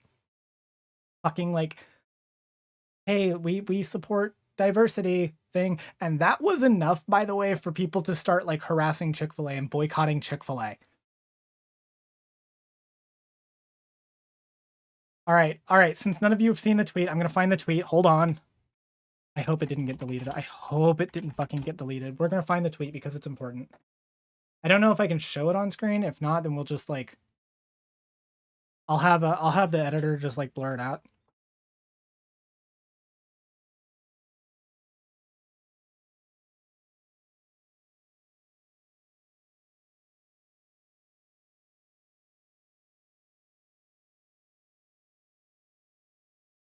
Oh, this was the guy. This was the guy. I found him. Does this guy just like tweet?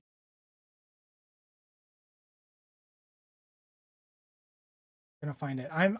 I'm committed to this, by the way.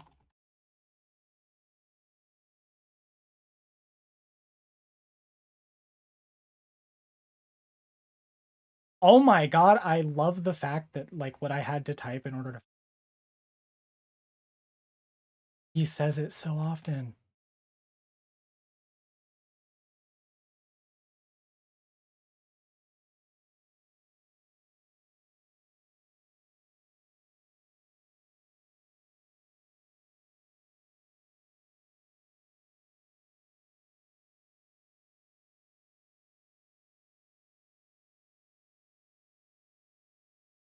I hope this guy is like I hope this is like legitimately a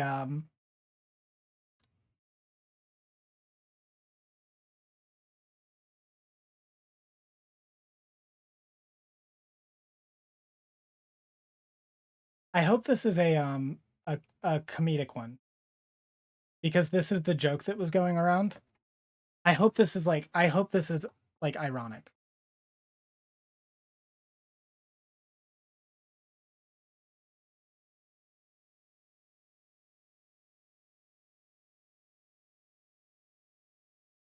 All right, we're just gonna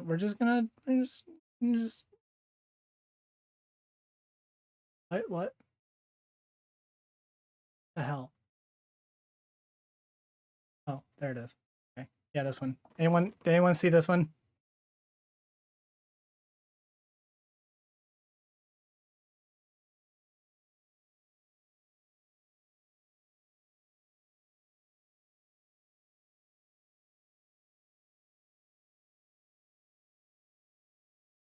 I made so many jokes about this. Yeah, I loved it.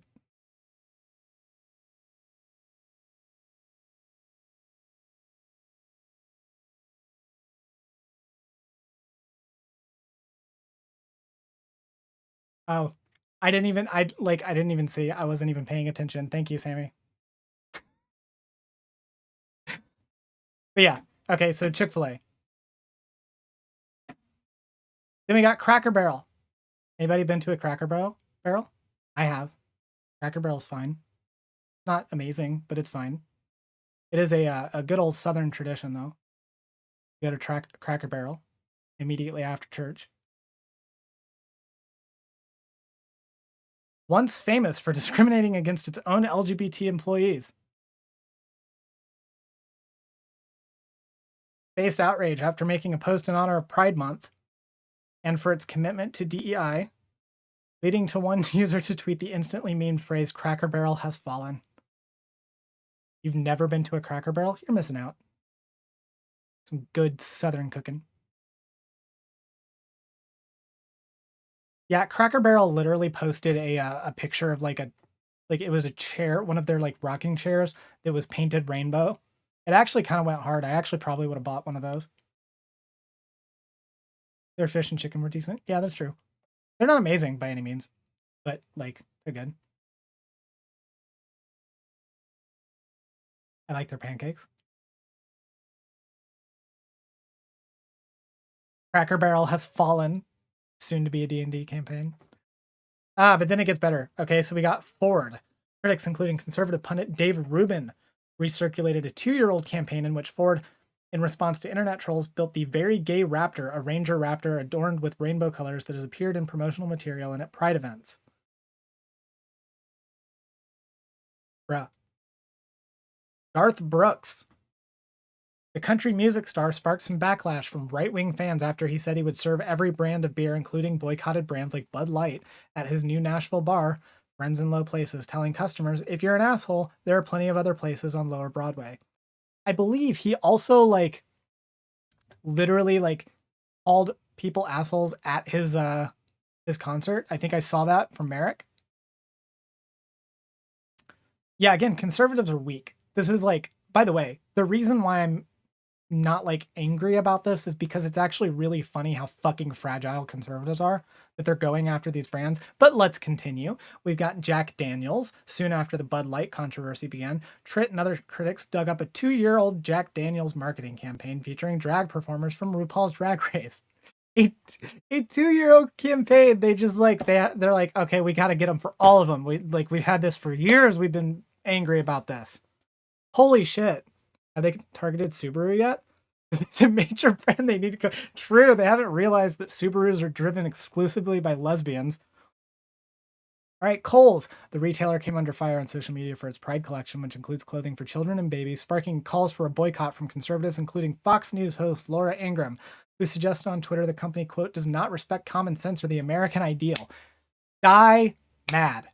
Die mad. The Los Angeles Dodgers, the baseball team, came under fire from some Catholics. It's always fucking Catholics, by the way, including advocacy group Catholic Voice and Senator Marco Rubio, after it planned to honor the Sisters of Perpetual Indulgence, a charity that raises money for LGBTQ causes and performs in drag dressed as nuns at its Pride Night, causing the Dodgers to uninvite the sisters, to the outrage of the Dodgers' other LGBTQ partner groups. By the way, that's fucking disgusting. Why would they uninvite them? Fucking cowards. Yes, that is a great charity name. The MLB was targeted for making tweets in support of the LGBT community and changing its Facebook profile picture to a rainbow logo for Pride Month. A classic show of pride during Pride Month. Corporations showing their pride. Some were quick to note it changed the profile back to normal the next day.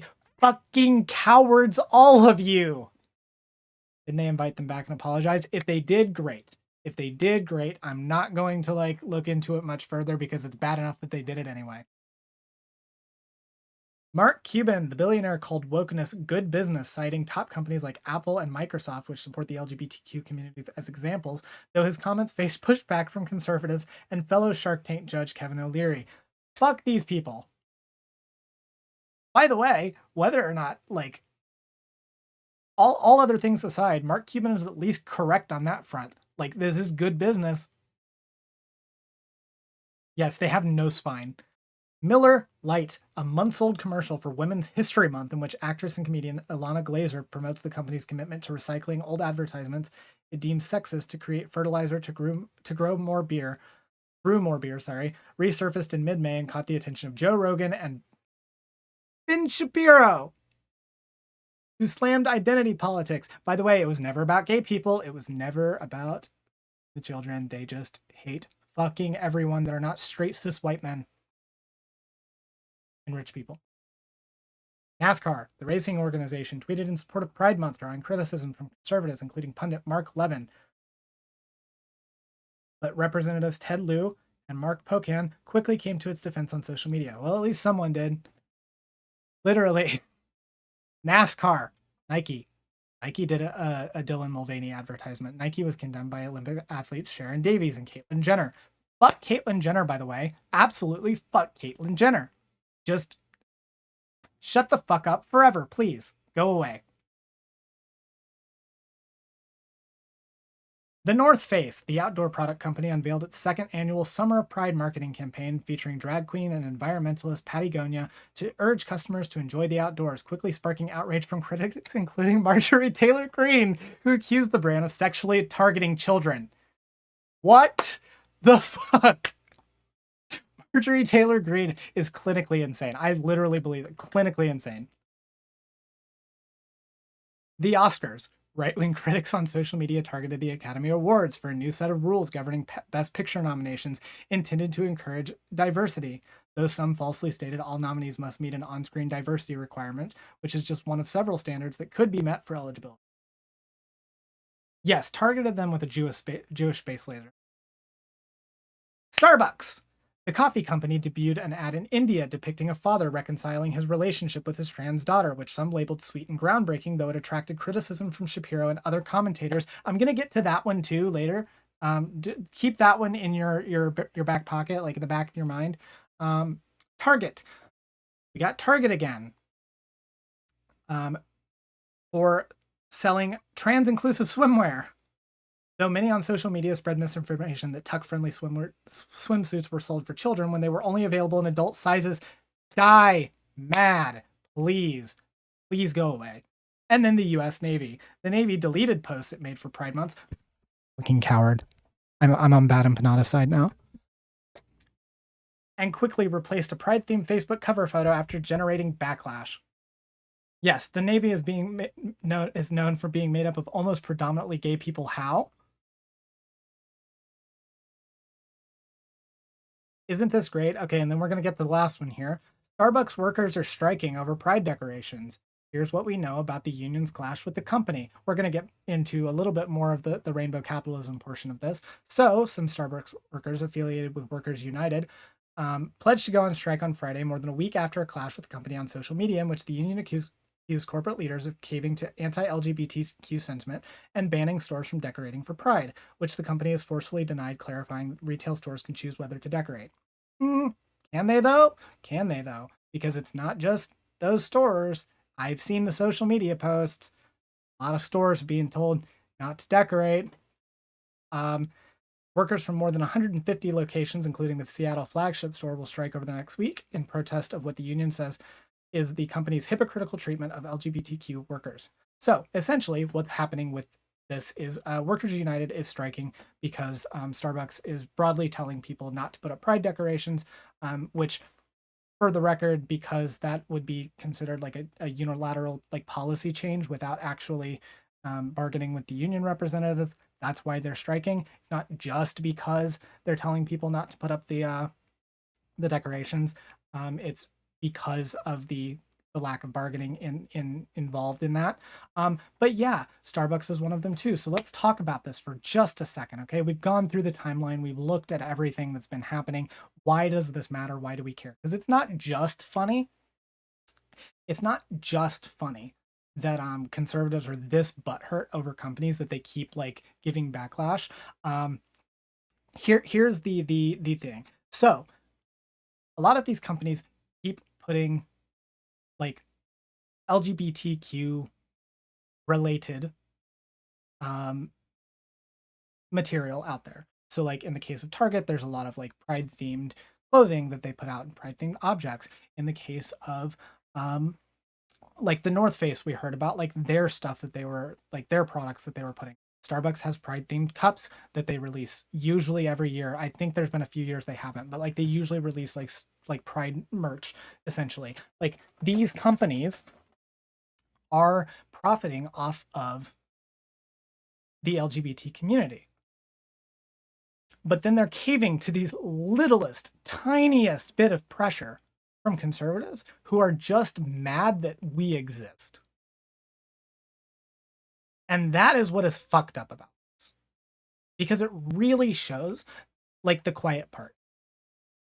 You know, like we all know that rainbow capitalism, we all know that companies are just doing this to like make money. They don't actually give a shit about any of the queer people that they employ or that they are, you know, that are buying their products. They don't actually care about us.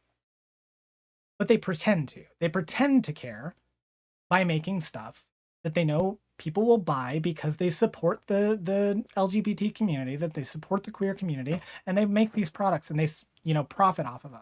And some of them are designed by queer designers, like the Target stuff was designed by queer designers. I think the Starbucks cups were designed by queer designers. Like they sometimes do work with the queer community to get these things out, which is obviously a good thing.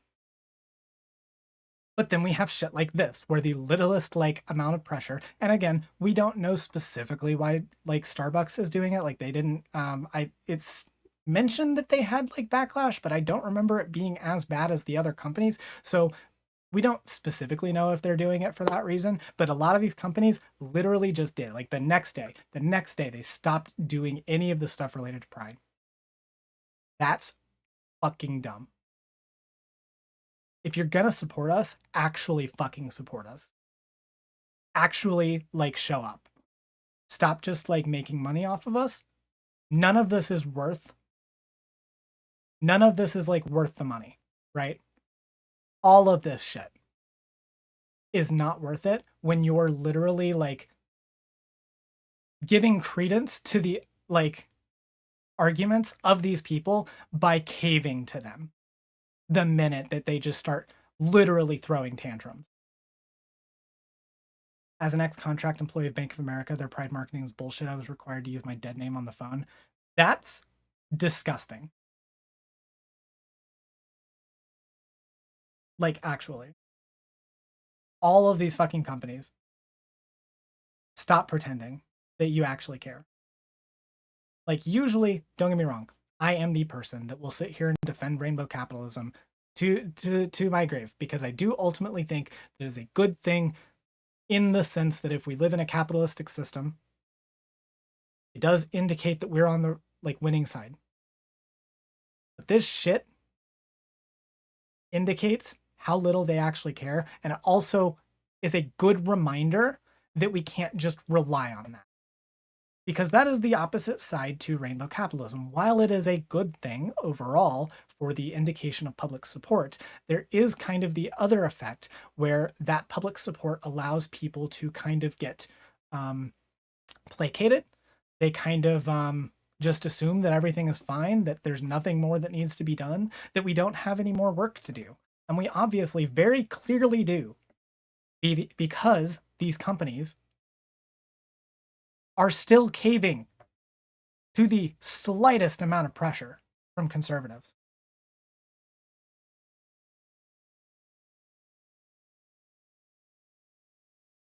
This stuff sucks. All of these companies, every single one of them that were mentioned here that, like, you know, immediately caved. Let's see. Which ones immediately caved? Bud Light. Bud Light.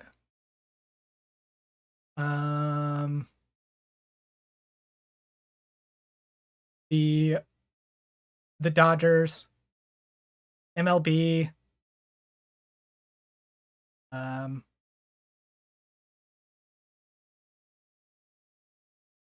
at least Molson Coors defended their campaign, so good on them. They did better than Anheuser-Busch.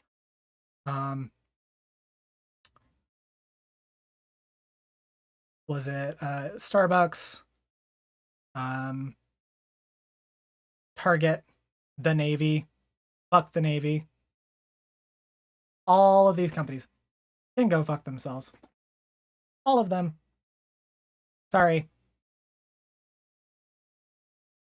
This stuff sucks.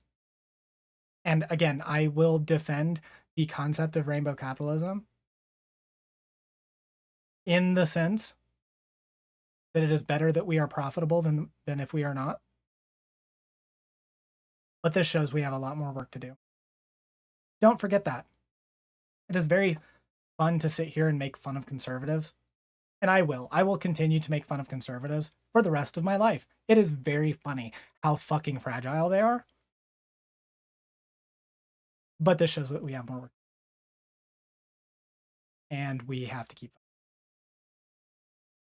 Anyway, that's all I gotta say. I just kind of wanted to go through that and talk about it. Yeah. So I will see you next time. Go team!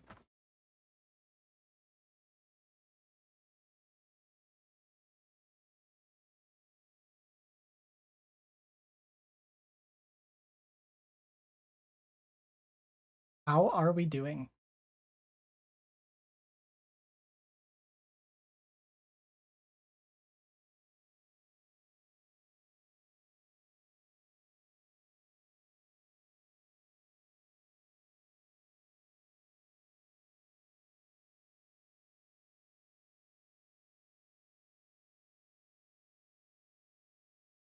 Doing pretty good.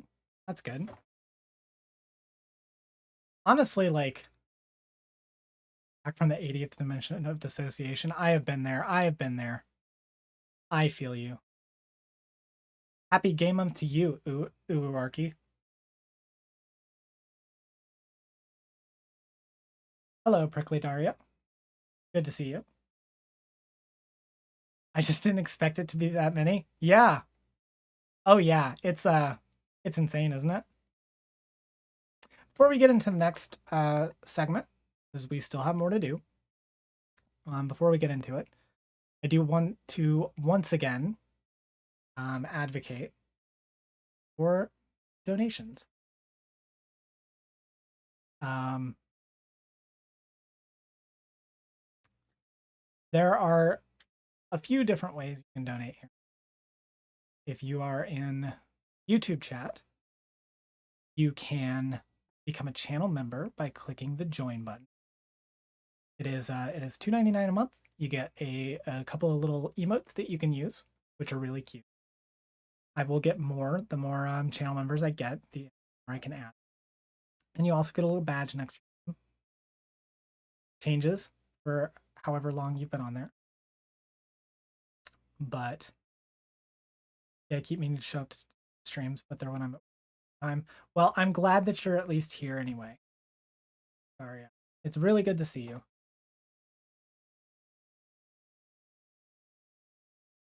There are several other ways that you can donate. I have a GoFundMe. Sammy Depresso just posted in the site chat the link to my GoFundMe.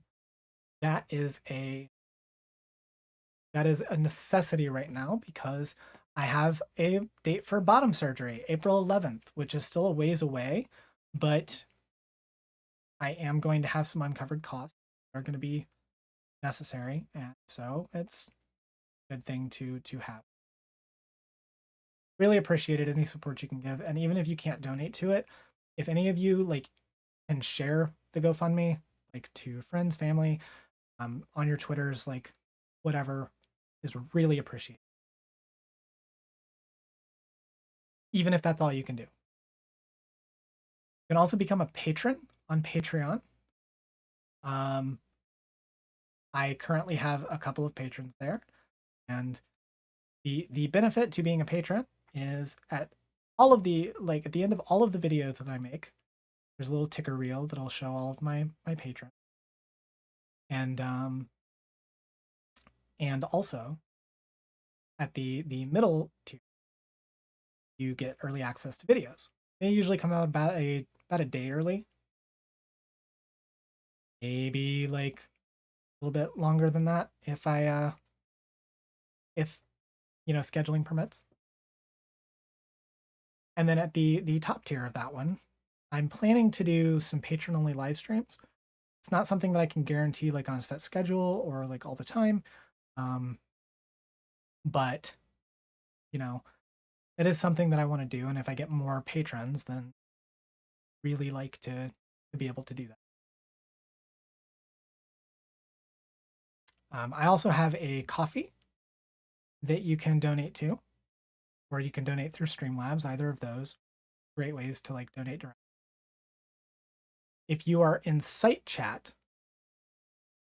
any like tiered sub, any donations that you make on the site while I'm streaming go to me. So those are also good ways. So if you're thinking about getting a tiered sub and you're a fan of me and a fan of Xena and Poppy, then here's your reminder. You will still be a sub on the site, and it still shows your support for Xena and Poppy. But if you subscribe during my streams, that money goes to me.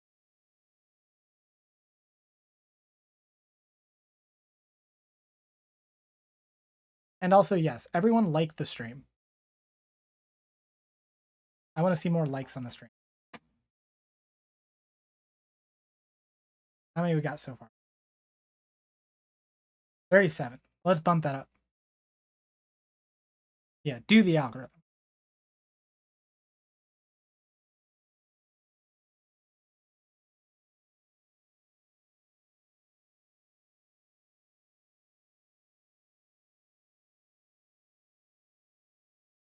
I can hear jingling out in the hallway. We got the cat's new collars. They have bells on them. Hear them out there.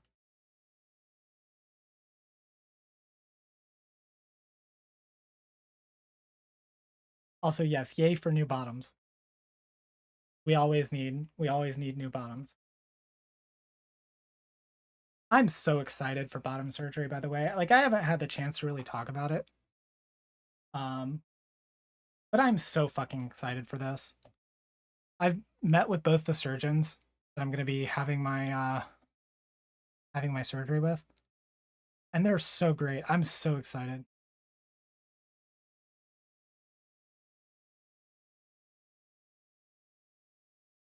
Also, if you're wondering what the stream goal is, I have a stream goal for $100. I will put on my cat outfit, my cat girl outfit, and do the next stream in that. If we make it past that, like there are other goals that I have in mind, but I'm just not telling you. But anything that is made for the goal, like literally anything. By the way, oh wait, we had what, a tier 1 sub and a $10 donation from Holic Master earlier. I should be adding that to the total. Holy hell, I completely forgot. Let's see. It.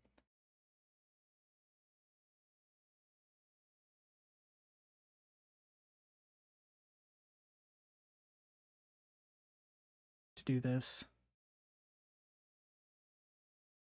in a way that's not inconvenient. But we got $15, so up to 45.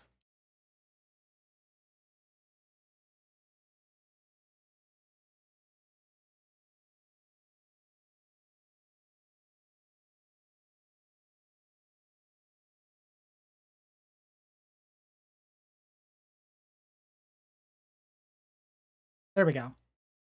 $45. Y'all are about halfway there to the goal to get me in a cat girl outfit.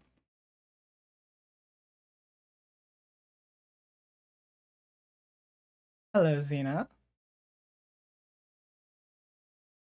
I'm glad to see you here, love.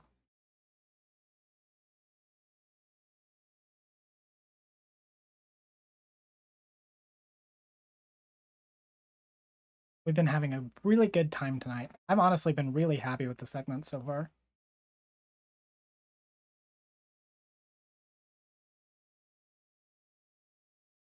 Yeah, everyone give energies for Xena. I've been migraining today. I want to see energies for Xena. Let's go. Do it. Everyone go. Give Xena your energy.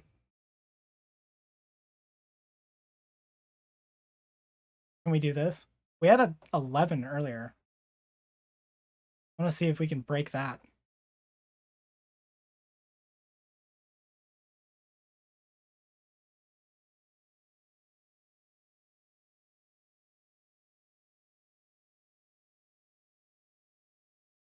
Got 8. Come on, guys. I know you can do it. I believe in you.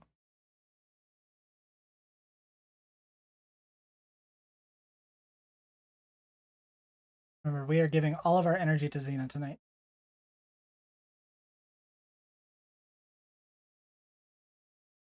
Got 10. Come on, I know we can get it. I know we can get it. We got to match last combat.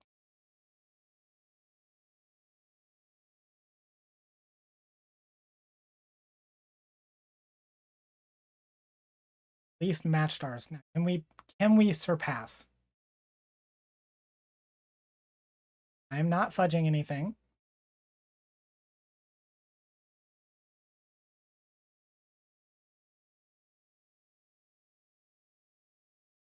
Ah, we did it.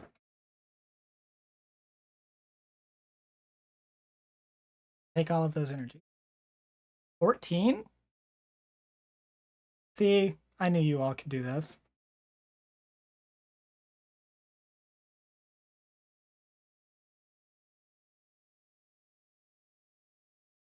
This is why I love you. I have the best chat in the world.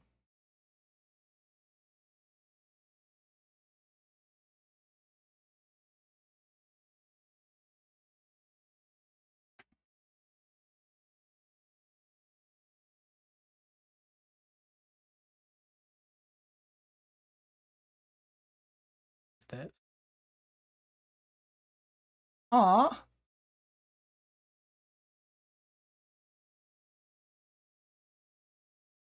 I hope you don't mind. I'm going to show this on stream, Star. Because this is super cute.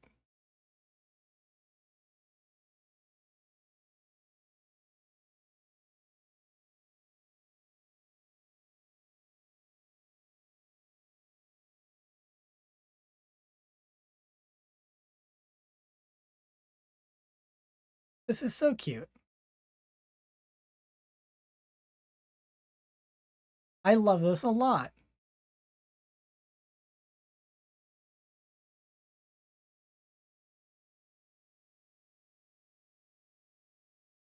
We need more art of me, by the way. Just gonna say that right now. All of you artists out here in this community. I love this shit. I would like to eventually like have a reel of like the art that I have. I have only a couple. Which I suppose I could do that on the pre-stream thing. Something that I've wanted to do for a while.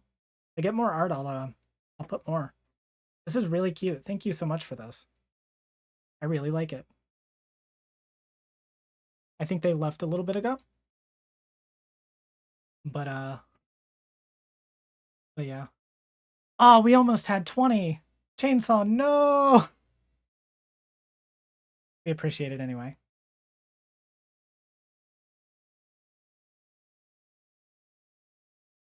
I'm seeing so many names here.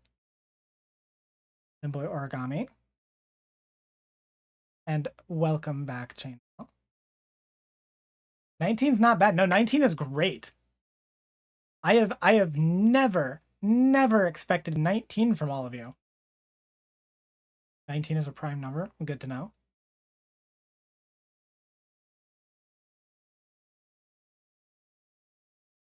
I love this artwork so much. I really fucking do. In prime homo number. Yeah, it's the gayest number. Besides 69. Yeah, y'all better do better when Xena and Poppy stream.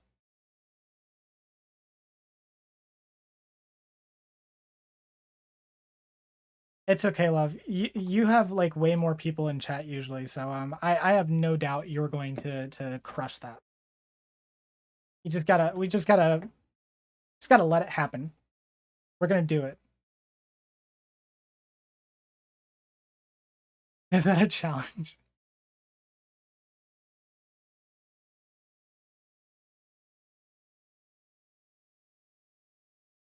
We are challenging you. We hardly get to like 15. Yeah. You better get to 20 next Xena and Poppy stream. This is coming from me. We're gonna raise the stakes every stream. You gotta get better on their stream, and then you gotta break it on mine. And then you gotta do it all over again. Like a cycle. This is the challenge.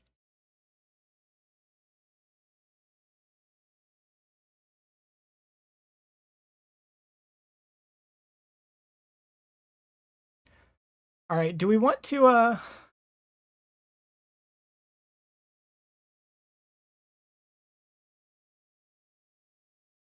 post cute pics if we succeed. You have to do this for me. For no reason. For no reason. You have to get that goal. For no absolutely zero reason. Absolutely zero reason why I would like for you to get that goal.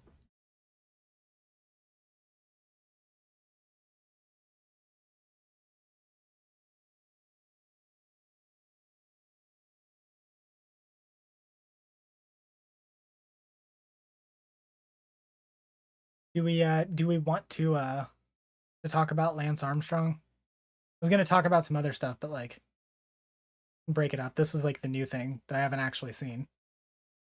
I know this was the I'm going over everything that I've missed, but you know,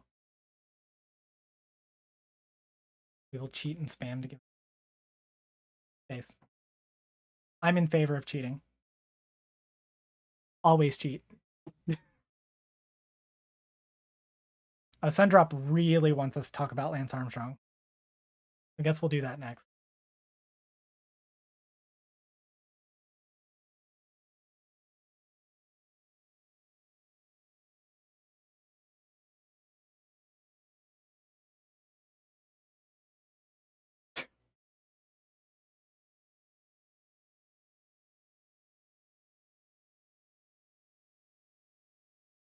All right, so I just saw this. I saw this today. I don't know anything about this, by the way. But we're going to talk about Lance Armstrong. So, yeah, come back from the restroom and get ZZ in chat. We're going to talk about Lance Armstrong. Apparently, Lance Armstrong did a thing, and it was pretty fucking stupid. So let's take a look. We had this tweet. Have we really come to a time and place where spirited debate is not only frowned upon, but feared? Where people's greatest concern is being fired, shamed, or canceled? As someone all too familiar with this phenomenon, bro, you literally don't. I feel I'm uniquely positioned to have. Okay, what conversation? What are we talking about? What conversation are we having? You famously canceled for something so silly as doping to get ahead sports. But let's hear him out. Let's see what he's got to say. This is probably going to be very loud, so I apologize. Let's see what he got to say. What the fuck did Lance do now? I thought he was persona non grata and sent to the shadow realm. Well, okay. As we all know, yes, Lance Armstrong has famously played fair in sporting events. Let's see what he says. And let's give him a chance. All right, so here we are on the PCH, headed out to Caitlyn Jenner's house. Oh no. To have a conversation in and around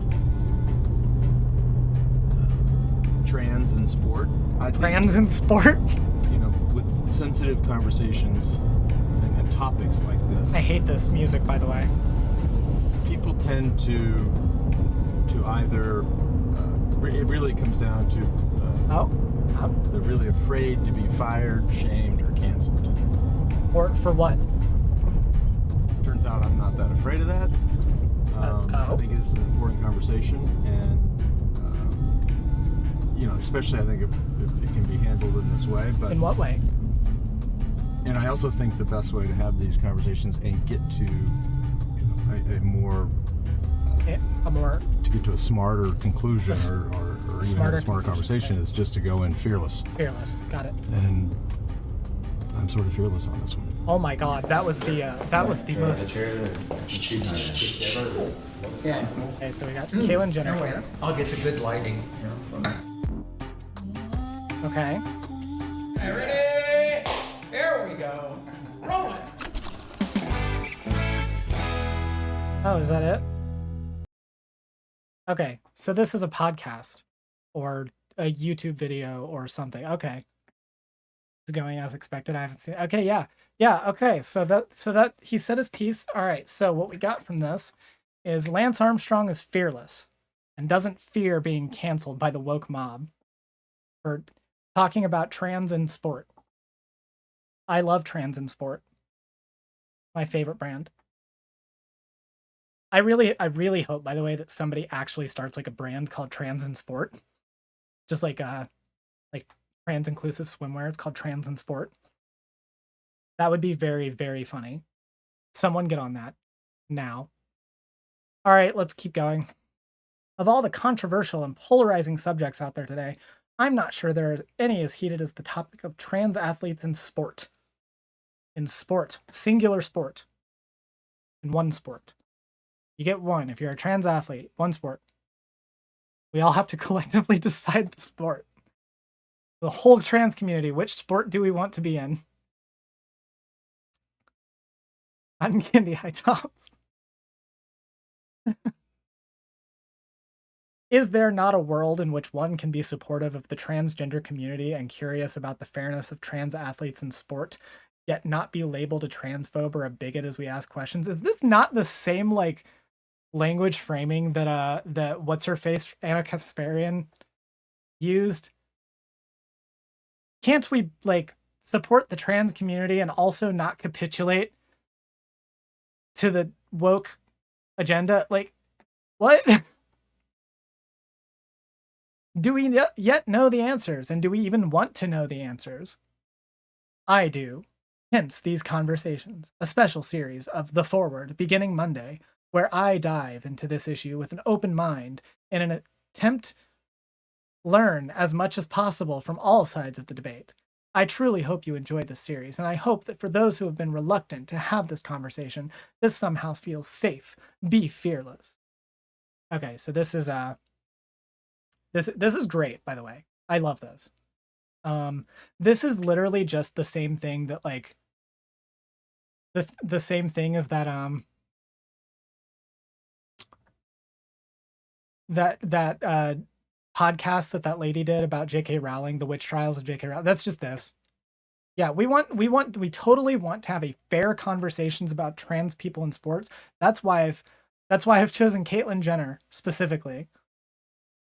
I wonder if they'll talk to Leah Thomas or to any like other trans athletes, or if it's just going to be Caitlyn Jenner and other like concerned parents of trans athletes. Because I bet it's going to be that. This is super dumb, by the way. I'm gonna like drop the act a little bit. Yeah, Caitlyn Jenner, known haver of information on sports. Yeah, this is really, really, really fucking dumb. Like, I mean, yes, Caitlyn has definitely played a sport. She played one sport. We all get one. We all get one sport. But yeah, no, this is just the like the just asking questions thing.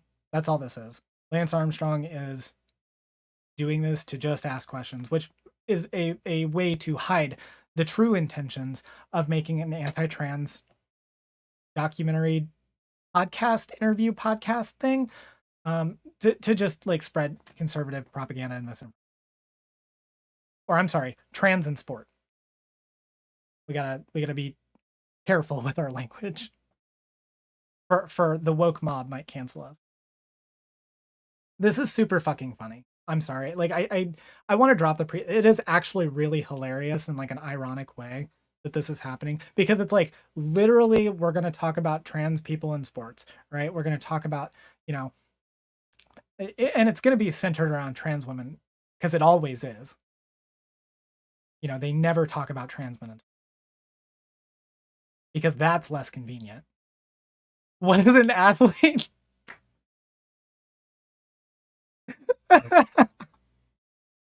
Oh my god.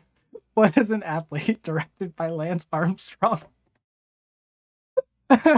Oh my god, that's so funny. That's so funny, Sundrop. Someone please like make a meme of that. Someone please like make that movie cover. I need you. I need you to do this. I need this. ASAP, assigned sport at birth. Oh god, we've gotten to the silly hour in the stream. All right. But yeah, this is just like the just asking questions thing. It's literally just like conservative propaganda. Like this is the same thing that they did with the J.K. Rowling thing, where they're going to pretend that they're having like both sides of the debate, when really what they're doing is they're talking to people who have the anti-trans agenda, and they're pushing that rhetoric. It's the same thing that we looked at with the Sabine Hassenfender video. Remember, like, even though I do maintain that she was genuine in her centrism, it's like the same basic thing, right? It's the grift version of that, where they pretend that they actually are centrists, and then the result is conservative rhetoric. This is bad. And Lance Armstrong should feel bad. And it's like, it's really funny because it's going to be they're probably going to talk almost exclusively about trans women, because they never talk about trans men. And the whole thing is going to be about trans women in sports. And it's really funny coming from the guy that literally was doping testosterone to win in sports. They're going to be like, all of these people taking estrogen must be making them stronger. Holy shit. I can't with this. It's so fucking funny. I have to see. Did he say more? I feel like he had to have said more, right?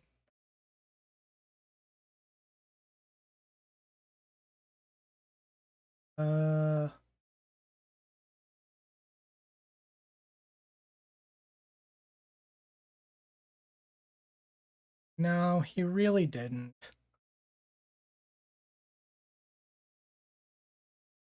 Oh, wait. Holy shit, I didn't see this. I love the reader's added context. Let's see. Lance Armstrong was not canceled. Armstrong was the most dominant and successful professional cyclist in history until 2013, when he was found to have been doping and was stripped of his titles and awards. Armstrong himself later admitted to cheating for over a decade. Holy shit, they always come in clutch. They always come in clutch. That's so fucking funny. Yeah, I don't really have a lot to say about this, but it is really fucking funny that Lance Armstrong, of all people, is going to talk about like trans athletes in sports. It's so good. On the other hand, a current pro cyclist made an ad promoting cycling as a way to run errands. What? That's very funny. Like, the dichotomy here. This guy's literally like taking all of his like platform to just shit on trans people. I love it. I love it. I love it. We live in hell world. I can't do much but laugh at this. It's actually like funny how pretentious he's making it out to be, when it is the like it is one of the most humorous things I've actually looked at. To listen to him take this so serious. Holy hell. All right. That's about all I got. We'll see you next time.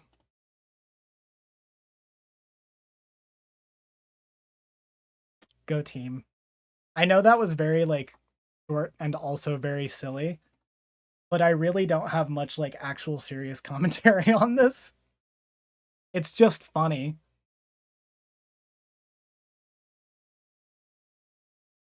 Twitter's only useful feature, true.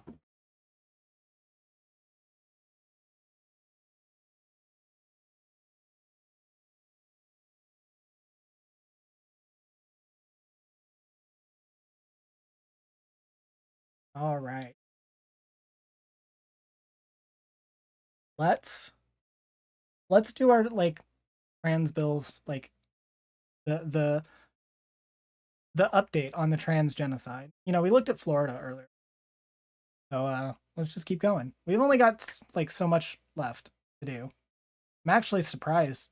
I've only been streaming for 3 hours. Longest I've ever streamed was 4. We're going on through.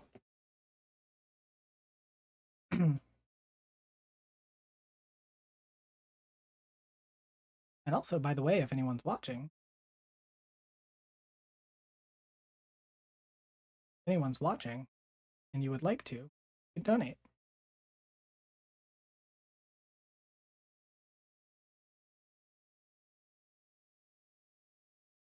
All right, let's do this.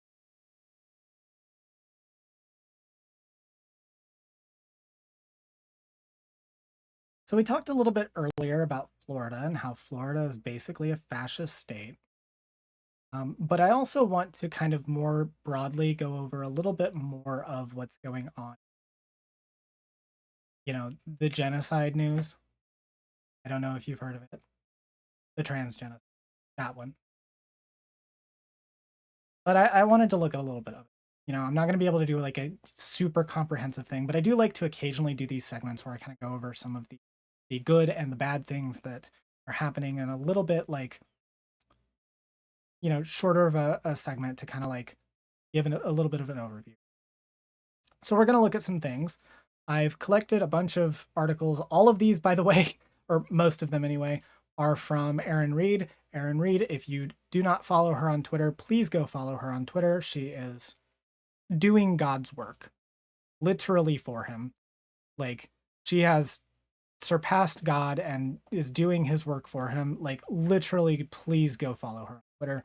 She has been the VIP of keeping people informed.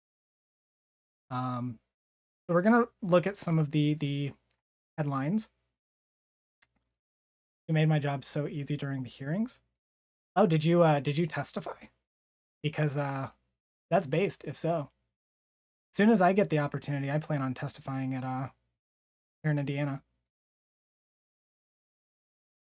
But yeah, let's go ahead. So, what are we looking at? Oh, you streamed all the ones in Missouri? Oh, nice. Yeah, she would definitely make that really easy. Some of your mutuals did. Based. Need more people testifying. All right, let's take a look at these. So, Republicans hold defense funds hostage with military trans care funding ban.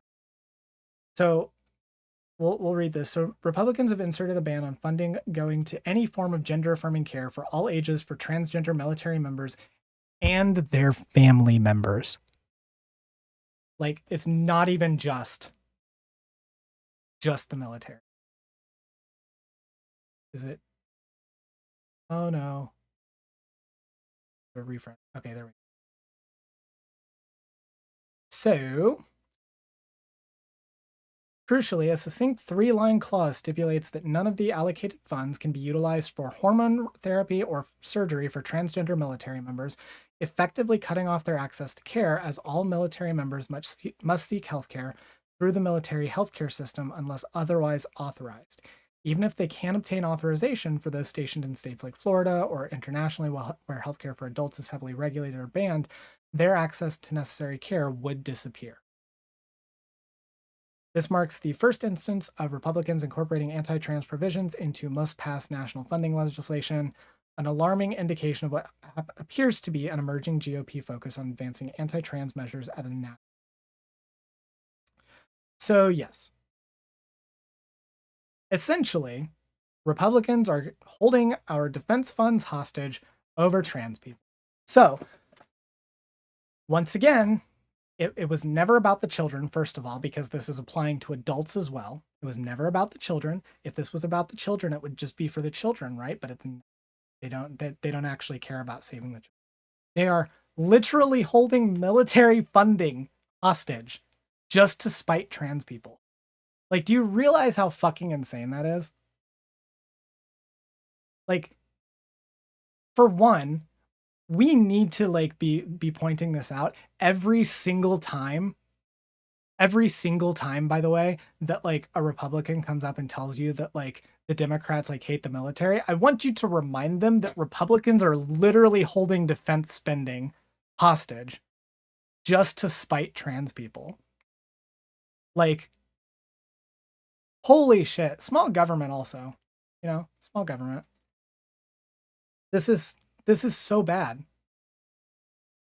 I mean, like as pointed out here, it does face some challenges, right? It needs full House approval, but it is still really bad that they're doing. Oh wait, the bill is one of several bills targeting service members.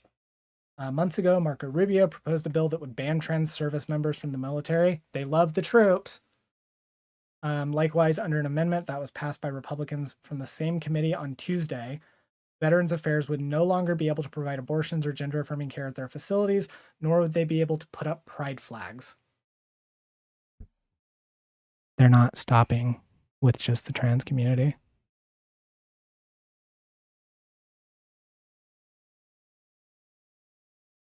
So let's move on. Because we're going to keep talking about the bad stuff real quick. Ohio trans ban progresses. Non-existent causes like autism and ADHD to be screened. Sounding familiar if you were here for the Florida segment. In a concerning turn of events, Ohio has become the newest addition to the growing list of states progressing gender-affirming care bans for trans youth out of legislative committees. If Ohio successfully passes this bill, House Bill 68, it will become the 20th state to do so. The bill has weathered numerous iterations and significant setbacks in the past. However, the latest version has emerged with an unprecedented provision unseen in similar bills from other states. A mandate to screen for influences or causes of being transgender. The bill mandates that before therapists can diagnose a patient with gender dysphoria, they must first screen for a host of other potential causes that might explain an individual's transgender identity. Included in these are anxiety, depression, and autism. The provision ignores established scientific consensus. None of these conditions cause someone to be transgender.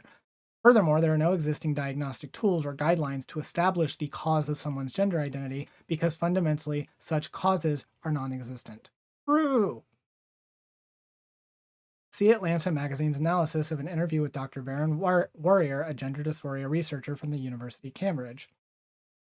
And while people diagnosed with gender dysphoria may be slightly more likely to have autism spectrum disorder, this correlation, not causation, there is no evidence that being on the autism spectrum causes people to identify as transgender, and researchers say there's no reason to deny people with autism or other neurodivergent diagnoses the same healthcare as neurotypical people.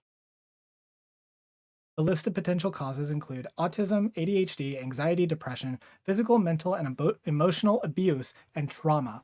Literally. Yeah, thanks, Ohio. I hate it.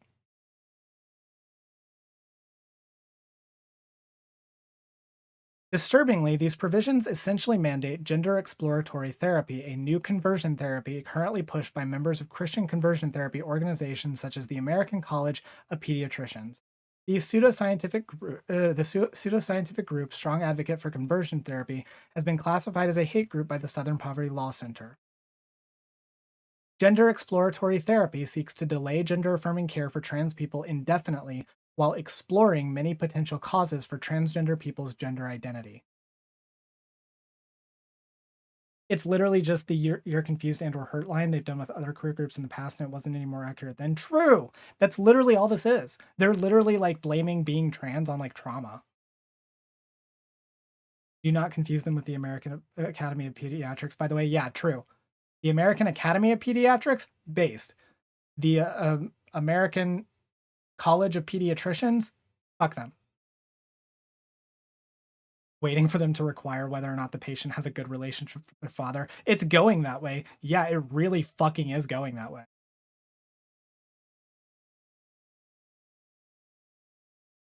Oh, wait. Representative Click has himself testified in support of watchful waiting, which claims that transgender people will grow out of being trans, and has also implicitly endorsed gender exploratory therapy in multiple tweets.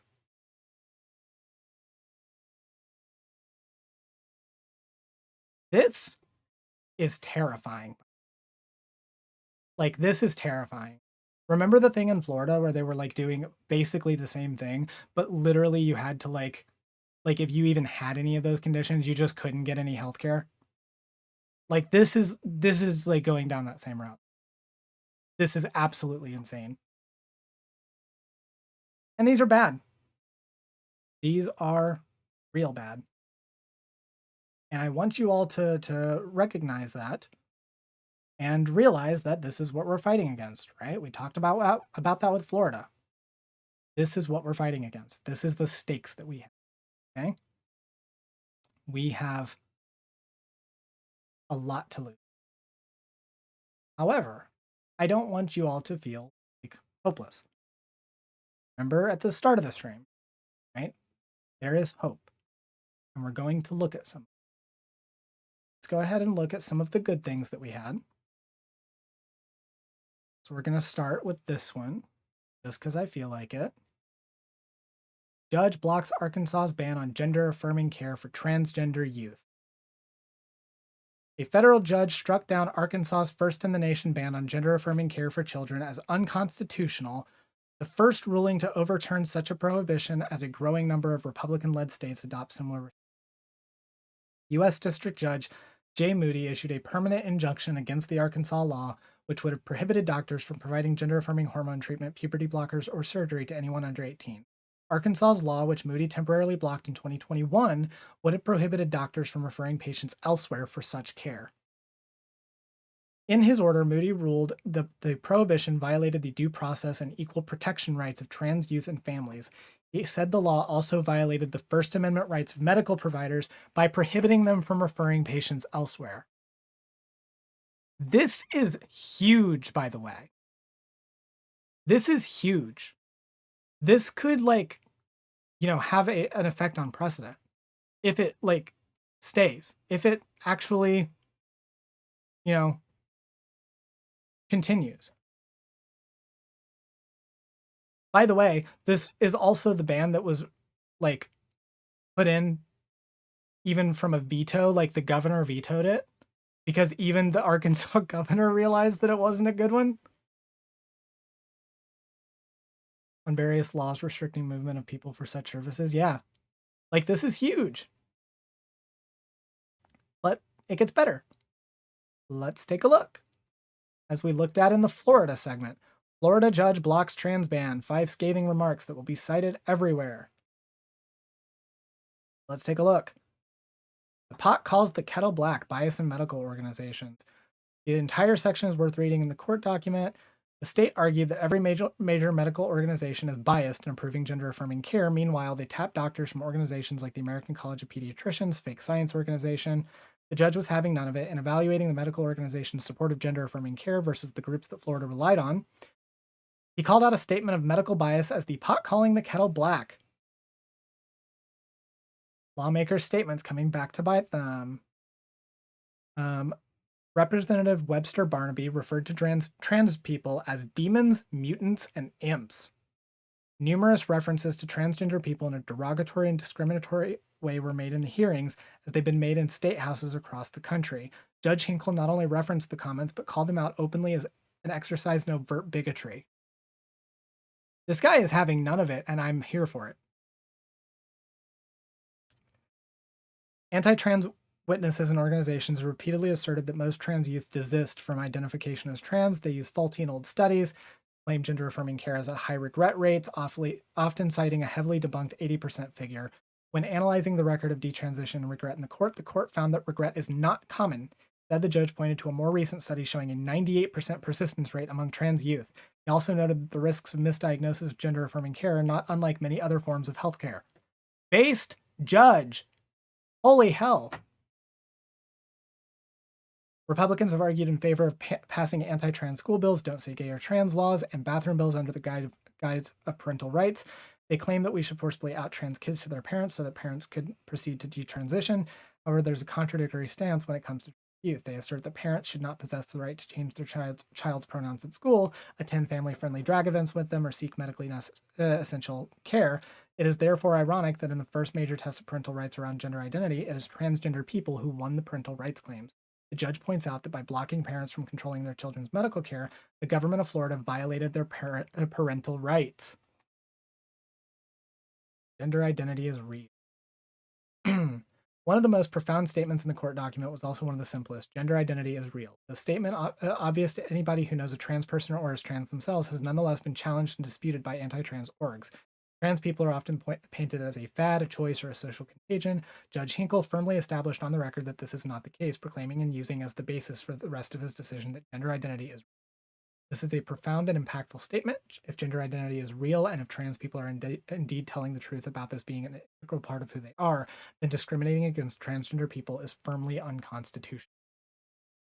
The judge later in the order held the defense's feet to the fire, stating, any proponent of the challenge statute and rules should put up or shut up. Do you acknowledge that there are individuals with actual gender identities opposite their natal sex, or do you not? Dog whistles ought not be tolerated. Based. Holy fucking shit. This is so fucking good. Between this and the Arkansas ruling, these are going to be cited for precedent. But then we'll go to the last one. Federal judge blocks much of Indiana's ban on gender-affirming care. So, a little close to home for me. Let's take a look. I was actually here when this photo was taken, I believe. If this is... Oh, wait, maybe not. Wait, yeah. Protesters supporting LGBT rights stand outside the Senate chamber at the Indiana State House earlier this year. Yeah, I was there. I was there at this event. I knew I recognized those signs. I better not be in any of the photos. Federal judge issued an order on Friday stopping an Indiana ban on puberty blockers and hormones for trans minors from taking effect as scheduled July 1st. The ACLU of Indiana sought the temporary injunction in its legal challenge of the Republican-backed law, which was enacted this spring amid a national push by GOP legislatures to curb LGBTQ rights. The order from U.S. District Court Judge James Patrick Hanlon will allow the law's prohibition on gender-affirming surgeries to take. Hanlon's order also blocks provisions that would prohibit Indiana doctors from communicating with out-of-state doctors about gender-affirming care for their patients younger than 18. The ACLU filed a lawsuit within hours after Republican Governor Eric Holcomb signed the bill April 5th. The challenge on behalf of 4 youths undergoing transgender treatments and an Indiana doctor who provides such care argued the ban would violate the U.S. Constitution's equal protections guarantees and trampled upon the rights of parents to decide medical treatment for their children.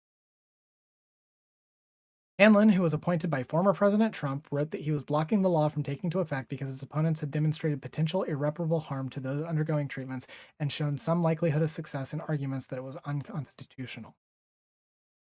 So again, not as strongly on our side as the other two, but this is still really good. I don't love that they're not blocking the whole thing. However, they're blocking most of it. The ACLU provided evidence of risk to minors' health and well-being from gender dysphoria if those treatments can no longer be provided to minors. We won't rest until this is struck down for good, says Ken Falk.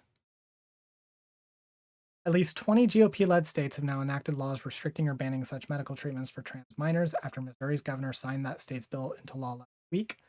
Lawsuits have been filed in several states against trans treatment bans. Federal judges have also blocked enforcement of laws in Alabama and Arkansas, and Oklahoma has agreed to not enforce its ban while opponents seek a temporary court order blocking it. Indiana bill sponsor Republican Representative Joanna King of Middlebury said as the ban was debated that it would, quote, protect our children from irreversible, harmful, life-altering procedures. Die salty. Fuck you, Joanna King. The Indiana Attorney General's office didn't immediately reply for a request to comment because they're fucking cowards. Yeah. Okay. So this is good. I want to point this out, okay? This is hopeful. This is really good. You realize how big those rulings are. It's not even just that they're being struck down. They're being struck down as unconstitutional. And even though I don't think that he didn't strike the Indiana one down as unconstitutional. He just said that they probably had good arguments that it was. So even if that one's not strictly struck down in that same way, the same arguments that would be used in the Florida and Arkansas cases could be used in this one and then in other ones. This is huge. Okay? If this continues, we could see waves of this in other states. And hopefully we will. Even consider, by the way, I think at least 2 of these were Trump appointed judges. At least 2 of them were. This is fucking huge. This is awesome. We should be celebrating this. Netspace said, taking the W even if it's not a big one. Even if this isn't a huge one in Indiana, it is in Arkansas and Florida, by the way. It's absolutely huge in those 2 states. And the potential effect of this spilling out into other states where this is being fought, this is awesome. This is huge.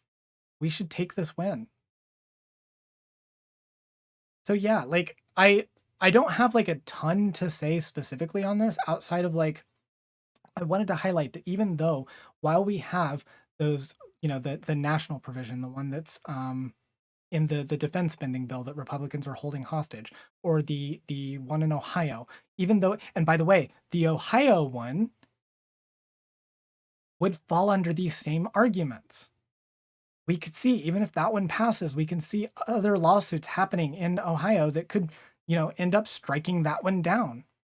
These are going to cause precedent, and it's going to cause other states to have to follow suit.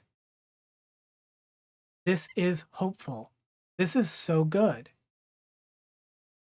I said at the beginning of the stream, right? I talked about my struggles with mental health with regards to the state of the world with Okay, I know there's a lot of you out there that are feeling hopeless, that are feeling like, looking at all of the bad, negative shit that's happening in the world, all of the shitty laws, all of the ways that things are being like, formatted so that they can try to erase us from existence. I know that it's hard to look at those things. I know how it feels to be trapped in that spiral of despair.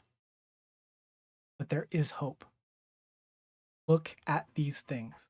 Look at these headlines. Blocking the Indiana one, blocking the Arkansas one, right? Blocking the Florida one. And not only blocking the Florida one, but look at all of the ways, all of the arguments that he used. Such strong fucking language. This is so good. There is so much hope. Even in a state like Florida, we just went over how Florida is just a fascist state. How it is basically do not travel, get out if you can. Even in that state, we are seeing glimpses of hope. The world is better for you in it. We are going to make this place better for the trans people that are about to come than it was for us. Okay? Don't lose hope. Don't lose sight of what we're fighting for. We're fighting for all of those people, for all of the kids that they're trying to erase.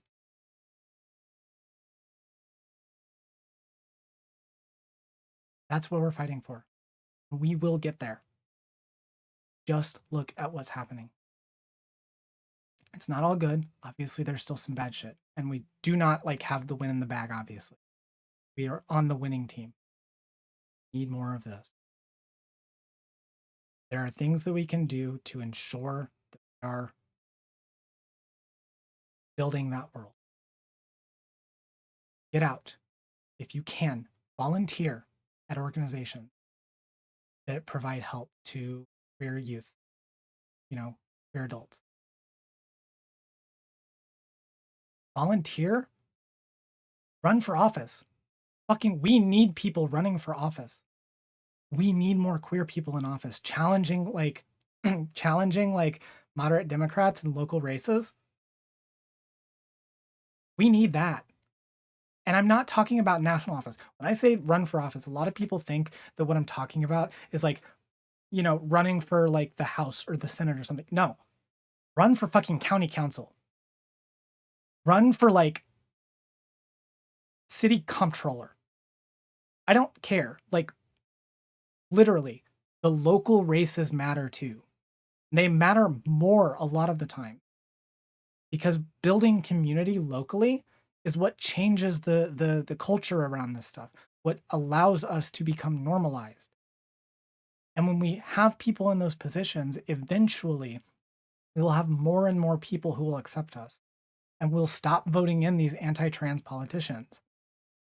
It is not a cure-all, and it is not something that's going to happen immediately.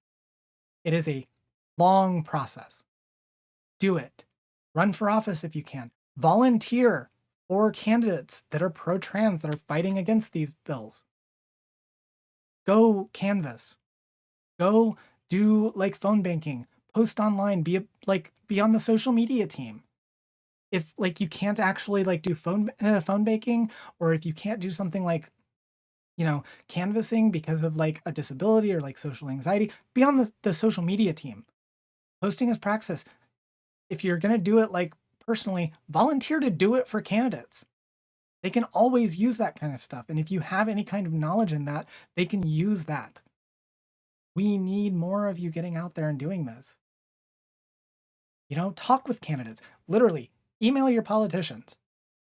You have no idea how much it actually does affect people to just email them, especially the local politicians, your city ones, your county ones, even some of your area ones, in the broader area, in your house district and stuff. Email them. Thank them when they do a good thing. Hold their feet to the fire when they do a bad thing.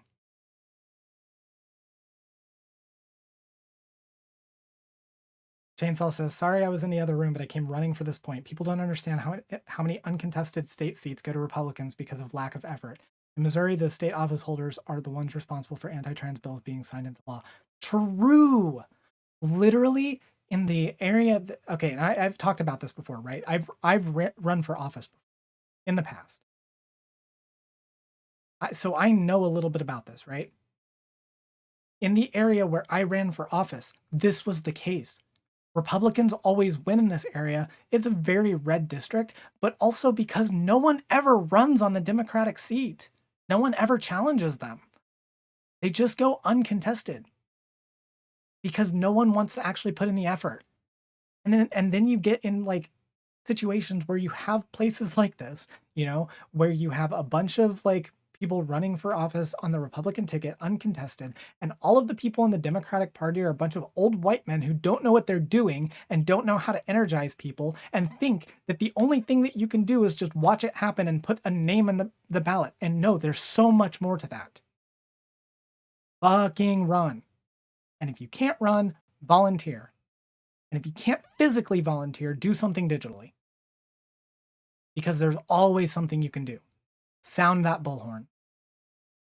You are watching my stream, you can post on Twitter. I know you can do it.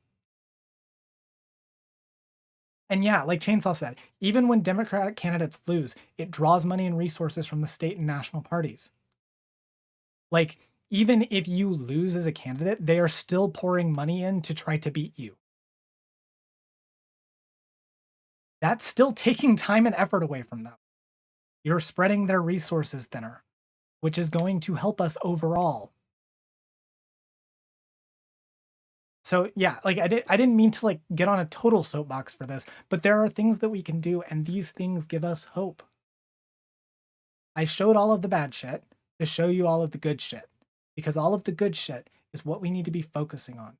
We need to acknowledge that the bad shit is occurring. We need to fight like hell to get rid of it.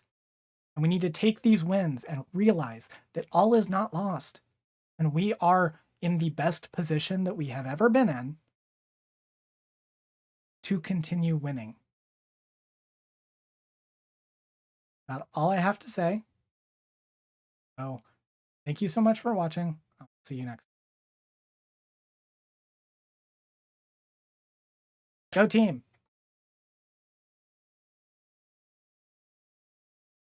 God damn, that was such a good segment. I'm really happy about that. By the way, Chainsaw, have you done like a lot of like in person like political organizing? Like, have you done like a lot of canvassing, or like have you ever run for office or anything like that? Because you seem to know a lot about this.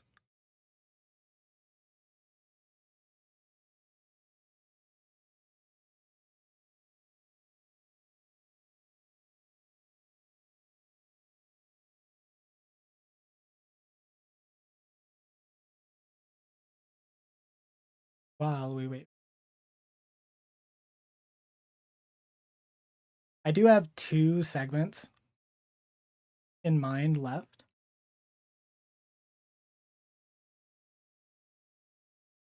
Done canvassing, and before I entered the streamer space, the majority of my YouTube audience were either canvassers. That's really cool. Glad to see you here, Sundrop. Thank you for coming by. Sleep well. That's really cool, Chainsaw. Like I honestly respect people who do like a lot of that organizing.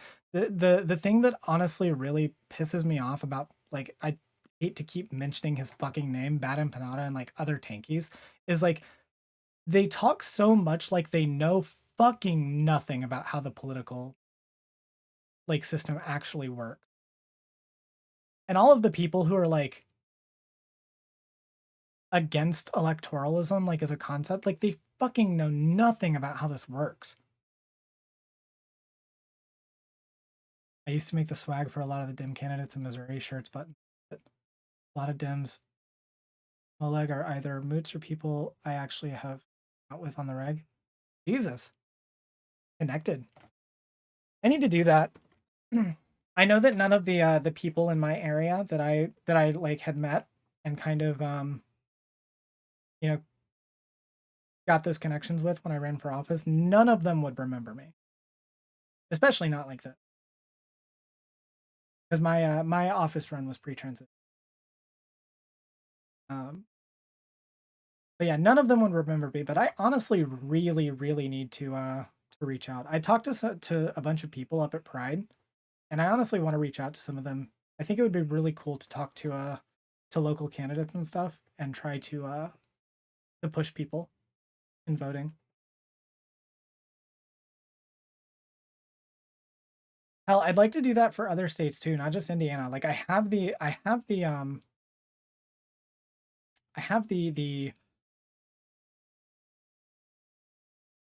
connection to like the local area. But I would like to talk to people from other states. Starm, if you do not know who your legislator is, we are going to fix that for you.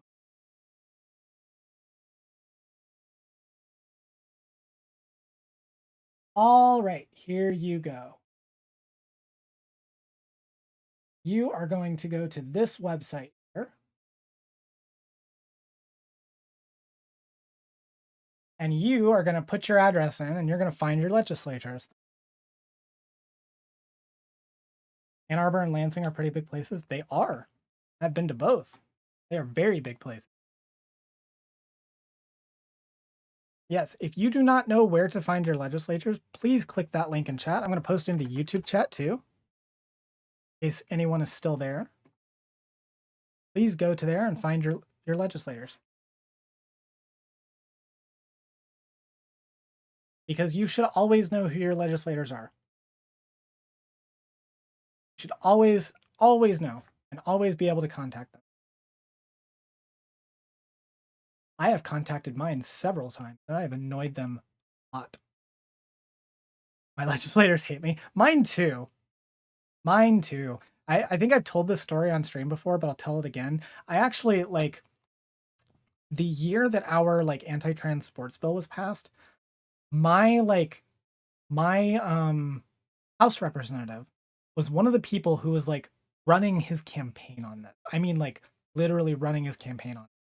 And I sent several letters to him voicing my displeasure of this, and sent a letter after it was passed because they overrode the governor's veto. Even Governor Holcomb, who passed in the anti-trans healthcare bill, vetoed the sports bill because he was like, this isn't an issue, which of course he's correct.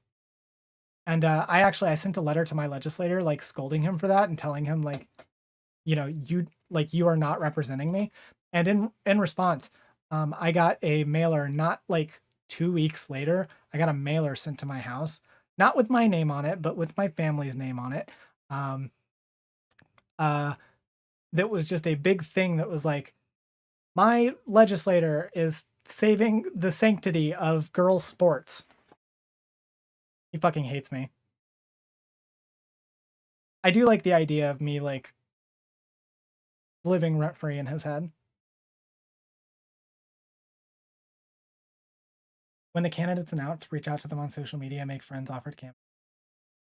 Party probably has. Yeah, like I need to go to them. I actually know where they're located because I do know who some of the people who are involved are. It's just like I have to do the explanation to a lot of these people. Like, hey, you don't remember me, but I remember you. I'm a totally different person.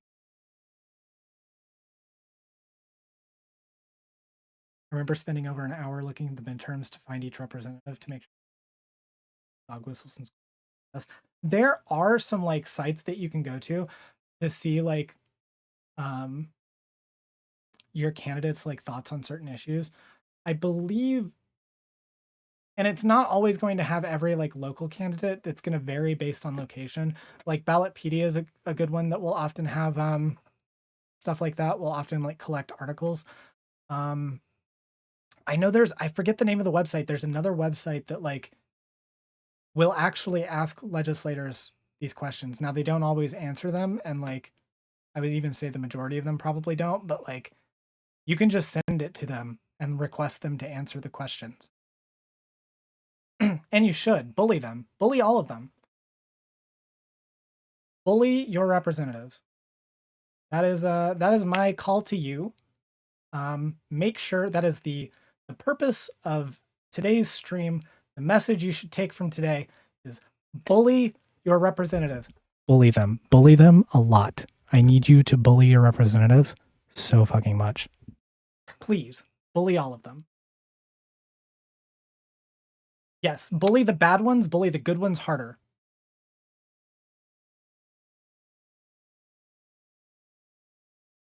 Yeah, things did seem simpler back then. Back when I cared less and didn't know as much. Ignorance. It really is bliss. This blatant genocide BS, true. Times were simpler before they were trying to literally genocide us out in the open, and we're proud of it. Do we want to do the last segment before the last one, the big one that I've been holding off until? Yeah, let's do it. All right.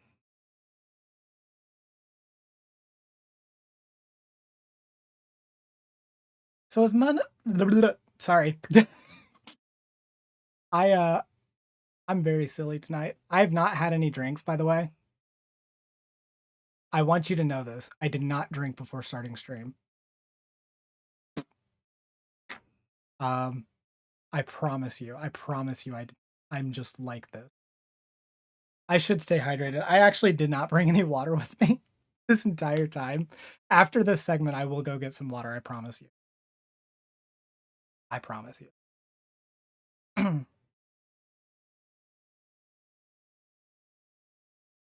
Don't bunk me. None of you bunk me.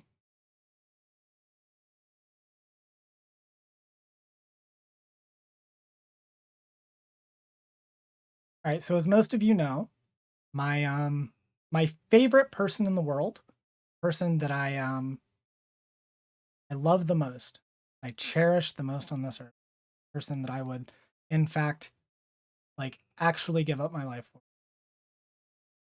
is Elon Musk. I love him so much. He's my favorite person. But for real though, we're talking about Elon Musk. Because Elon has been a busy, busy boy. Yeah, we're going to talk about Elon today. Because he has been busy. So we'll start with the first one, and we'll get to the more recent. He's as dreamy as a piece of 3-day-old Swiss cheese on a hot pavement. That's true. So let's see. Ah, my love, I've missed you so. Here he is. In his glory. Mr. Musk. So Elon Musk proclaimed that he would lobby to criminalize doctors providing care to trans youth, before sharing Matt Walsh's "What is a Woman" on the second day of Pride Month. So this is from earlier this year, but I thought we'd talk about it because Elon Musk is a transphobe. As Pride Month began, Elon Musk stated his intention to lobby for the criminalization of gender-affirming healthcare for trans minors. Let's go ahead and look. Here we go. I mean subscribed. I'm not signed in. Anyway, responds, "This is a major problem. I will be actively lobbying to criminalize making severe, irreversible changes to children below the age of consent. Shame on those who advocate this. It is utterly contemptible." Let's see. Increased suicide risk post-transition. That is not true. Over this. These have already been debunked. We're not even going to entertain. Elon Musk is an idiot. But yes, in addition to advocating against the life-saving care youth need, Musk supported the exclusion of the transgender community from LGBT pride events. Let's see. Yes. You can see Musk's tweet declaring that he will lobby against this care, cited by far-right psychologist Jordan Peterson. Peterson says, prison, long-term, without parole, no mercy, and maybe for the compliant therapists as well as the butchers they enable. And then Elon Musk says, absolutely. Elon is literally trying to advocate to jail people for, helping them transition. Gender-affirming care for trans youth is life-saving, is proven to lower the suicide rates by 73%. Musk has often tweeted misinformation on this topic by inaccurately citing a single study, a Swedish study released in 2011, to claim that gender-affirming care increases suicidality. He did so again last night amidst the chaos. The LGB group says, we don't even want Pride Month anymore. We just want to be separated from the TQ cult. Totally agree, says Elon. Elon is so fucking mad. All of this, by the way, over Chelsea Manning. Just so you know, that all of it. Elon is mad. And yeah, it does suck that people use the word cult like that, because it does water down the actual definition of cult. And like, please stop watering down the definition of words. But then let's see what Elon Musk did recently. This is the more recent thing that I wanted to talk about. Now, I will say, well, and his trans daughter disowning him, yes, his child is not going to speak to him anymore, and that does fill me with joy. Here's the more recent thing. Now, to be fair, I haven't actually followed up on this, so he could have walked this back, but let's go ahead and take a look. Yesterday, after posting a tweet saying that I reject the word cis and don't wish to be called it, I received a slew of messages from trans activists calling me sissy and telling me that I am cis, or whether or not I like it. Just imagine if the roles were reversed. Okay, well, the roles being reversed is you calling us the T slur. So when the word cis and cisgender accurately describe a type, a category of human existence, Anyway, Elon Musk then says, repeated targeted harassment against any account will cause the harassing accounts to receive, at minimum, temporary suspensions. The words cis or cisgender are considered slurs on this platform. Well, good thing that Elon Musk came in and saved the day and ensured that everyone on Twitter is trans. I love it. I love that Elon has transed everyone on Twitter. And also, thank God Elon Musk has declared cis a slur. I've been waiting for there to be a slur for cis people, and Elon Musk has made sure that we have that now. I am so glad that we get to now be bigoted towards cis people. It's finally time. We finally get to say the slurs. Please don't take any of this out of context. Please don't take any of this out of context. Yeah, the sequel to the Crackers discourse on Twitch. It really fucking is. I mean, at least though, Cracker actually has more of an argument for being a slur than cisgender does. Cisgender is literally just a descriptive word. I love saying the cis slur. The cis slur. This is so fucking funny. It's not funny in a haha way, but in an irony way, obviously Elon Musk is a very powerful person. He has a lot of influence. He literally owns Twitter.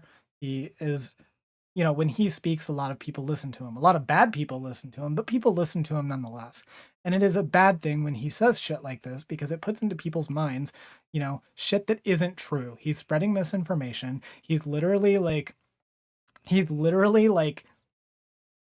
declaring words that are just words, slurs for no reason, just because he doesn't like them. This is literally the same tactic, by the way, that they used to use for gay people back, years and years ago. They would say that straight is a slur to silence people from, talking about being gay. This is literally the same thing. I'm just going to start calling trans people normal and cis people abnormal on Twitter since I can't say cis no more. Based, please do that.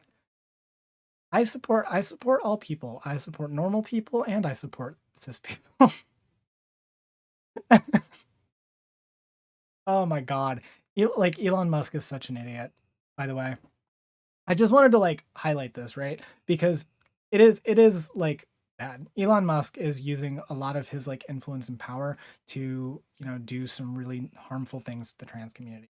The article that we like looked at, the one by Aaron Reed about him lobbying, like wanting to lobby against trans healthcare, like he literally did share Matt Walsh's like "What Is a Woman" movie, and like that is obviously really bad. Like a lot of people follow Elon Musk, and like even if he is, you know, not exactly completely well liked, like he's still the owner of Twitter. He still has a lot of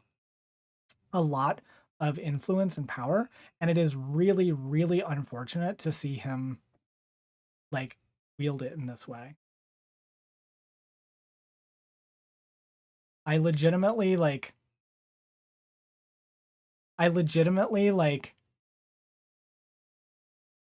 the reason why I wanted to bring this up is because it is important to note when powerful people are doing bad things, right? And Elon Musk, he might be a dumbass, he might be like a piece of shit, but he still does have it. Hello, Sapphic Hivemind. Glad to see you here. I look at a few Twitter still for game codes, and they did some stuff for Pride Month. The fact that the top 5 comments are always people calling us group. Yeah, that's the thing. Like, it is getting bad on Twitter. Elon has made it really, really hard to be trans on Twitter. Like, objectively, it's just gotten worse. So much shit is allowed here that like should not be allowed. I think cis people went too far when they started asking for special cis like bathrooms. These sissies have gone too far. Oh god. But yeah, I think I'd like the reason I'm bringing this up. The reason I'm bringing this up is it's still important to know Elon Musk being a powerful person. And like I realize that this is like really stupid discourse, right? We're talking about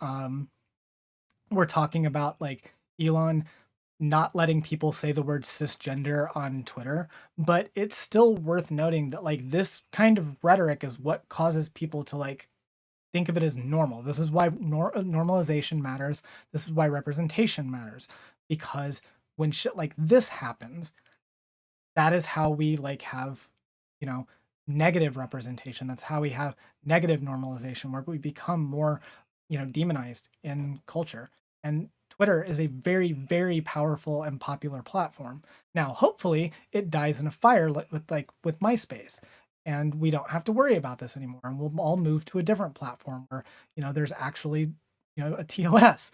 But, you know, until then, we do have to contend with Twitter being the way that it is, and contend with, you know, Elon Musk regurgitating a lot of conservative talking points in order to service his, you know, incredible amount of disdain for his own family.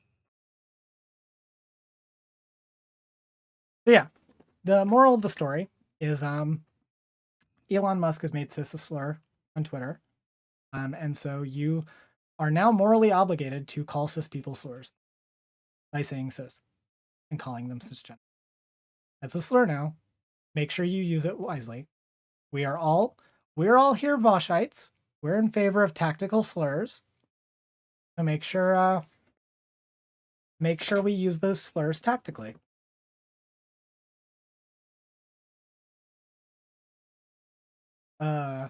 Anyway, that's really have you considered Vosh bad though? Yeah. Vosh bad. However, channel your inner Vosh from and say some slurs on Twitter. Speedrun getting banned on Twitter, yeah. Post cisgender. By the way, also before we go, like this is the other point that I want to make. You notice how every single time one of the things like this happens, it's always from someone who considers himself like a free speech absolutist. Like, isn't that what Elon Musk called himself? Free speech absolutist. Elon Musk banning people for saying cisgender. But you can still say every other slur on the platform. He'll call people the T slur, the F slur. But do not go dropping the cis slur.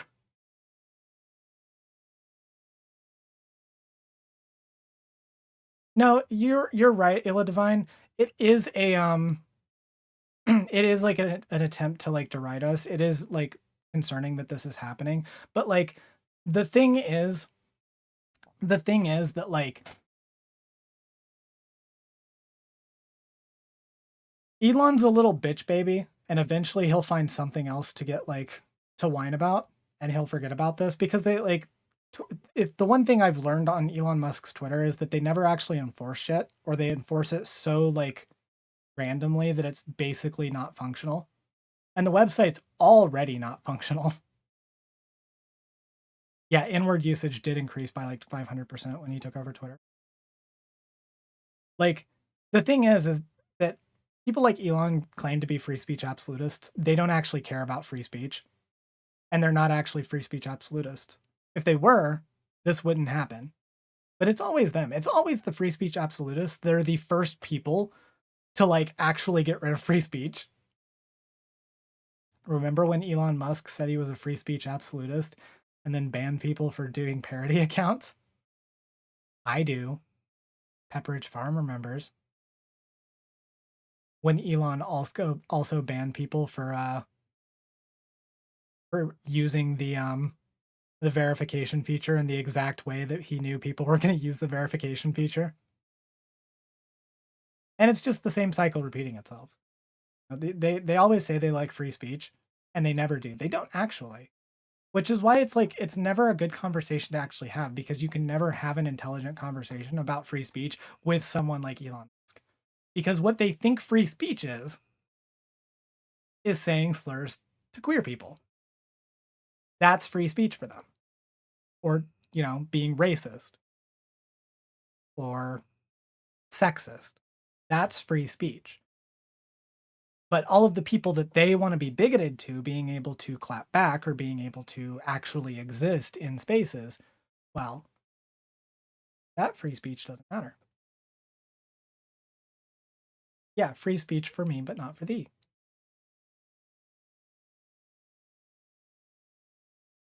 Yeah, that's about really all I've got to say. I just like, I can't do much but joke about Elon Musk because he's so comically, hilariously evil that it's like, it's almost like a parody of itself, of how fucking shitty Elon Musk is.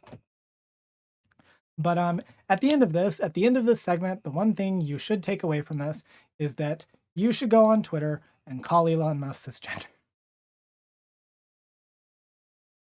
That's it. That's the segment.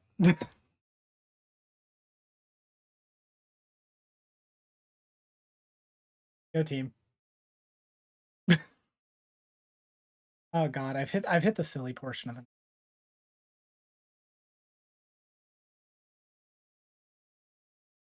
How are we doing? Didn't delete my Twitter already. I would have. I mean, I'm staying on it just because like it's funny to watch it burn. Also, if y'all don't follow me on Twitter, do that. All right, we got one more segment to go.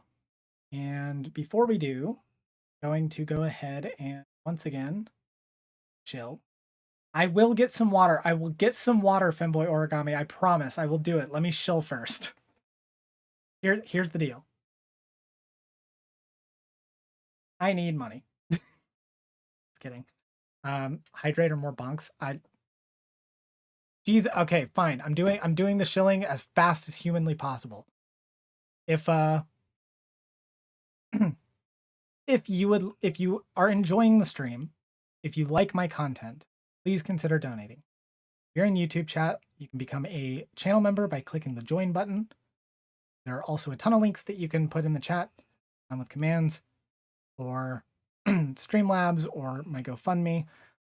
I have bottom surgery scheduled on April 11th, and I'm very excited for it, but there's going to be a lot of like costs associated with that isn't going to be covered by my insurance. So it's obviously like a good idea for me to have some money for that. So I am raising money on my GoFundMe for that. Also, like a lot of the money that you all like give to me in various ways, Patreon, Coffee, GoFundMe, like all of that stuff is just going to the Go. By the way, I am using it for that purpose. So, you know, if you're on the website, consider donating or becoming getting a subscription. Anything that you get today is going to go to me. Thank you, Reza Sutra, for gifting Sapphic Hivemind a tier 1 subscription. Holy shit, thank you.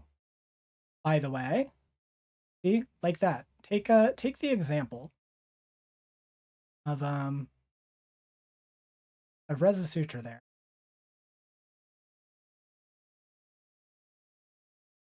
We need to continue the white name genocide in our chat.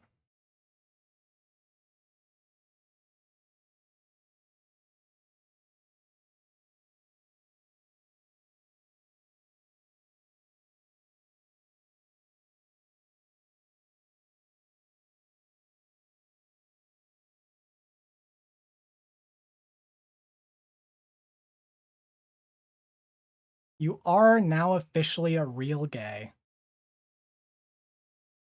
Now that you have a tiered subscription. But yes, consider getting a subscription to the website or donating. And also donate to my Coffee or my GoFundMe, or you can become a patron. If you're on the website, you will notice that there is a link to my Patreon on the website. You can go there. You get videos usually about a day early. Yeah, please consider donating. Now I'm gonna go get water, just so that all of you are happy. Be right back.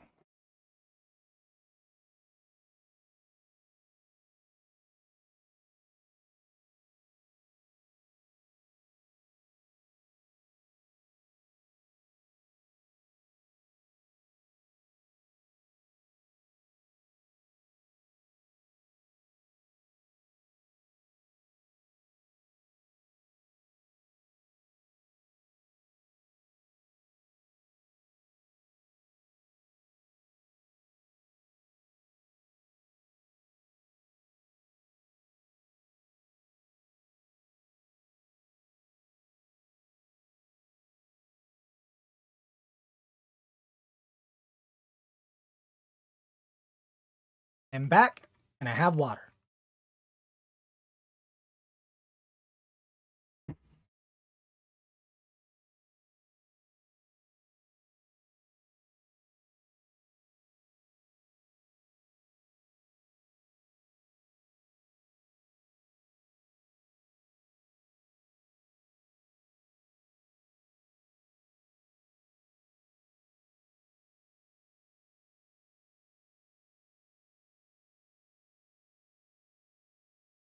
Were you all being good while I was gone? Because I would honestly be a little mad. Or gonna be a little bad.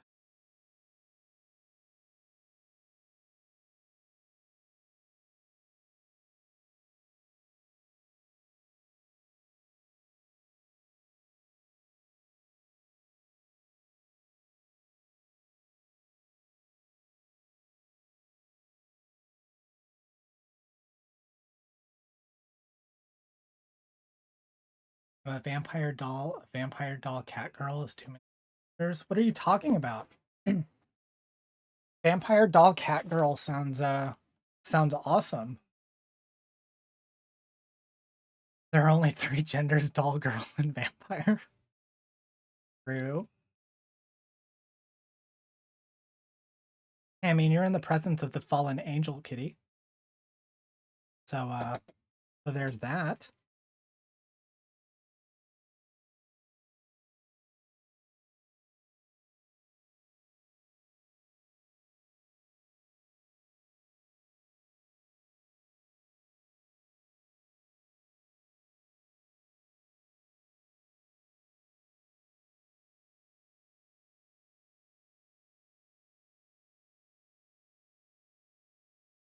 Can't stand all this privileged cat girl stuff. Where are my dog girls at? Get the puppy girls out. Let's see the puppy girls. Bring them out. Give them belly rubs.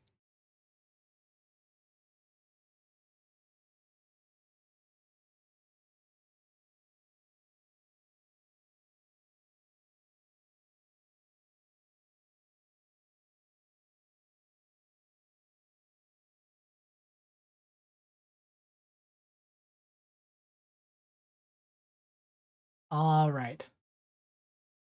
Oh, we got a wiggler. Get the wiggler. Get the wiggler in chat. we are a Keffels friendly stream, by the way, in case anyone is wondering. Does your stream have a Discord? So I do not have a Discord myself, but there is a Discord. Let me see if I can. I don't think I have.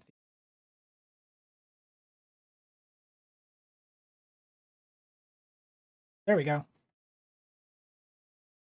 Not mine, but this one is the Discord for Xena and Poppy, which I am streamer in the foundation. So if you are in the foundation, then you're already part of my community. Vampire Doll Girl is my favorite Rob Zombie track. God damn. Also, yeah, all of you should join the Discord, by the way.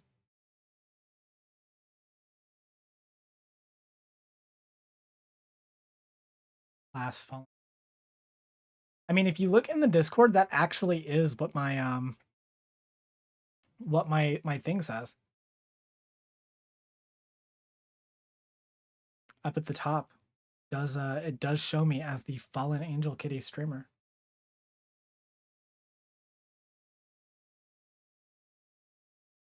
It's great. We do have stuff.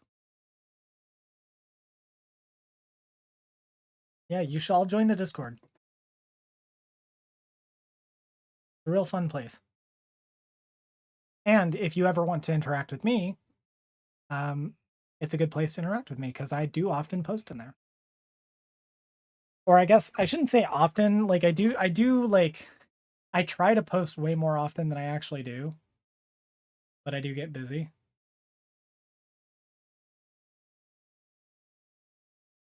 Oh, speaking of Keffels, did you see the guy she debated about Yankee? I did not see that. I saw people memeing about Yankee, but I didn't know that he debated Keffels. I'm guessing he was unhinged as usual. I remember seeing him talk to Vosh, which he was already like insane.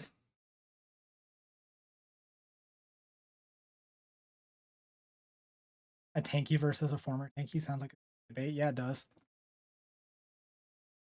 Isn't Tanky one of the Moppin orbiters? Yeah, if I remember correctly, he was one of the people that defended Moppin when all of that shit went. Or maybe he was one of the ones that turned on him at the end.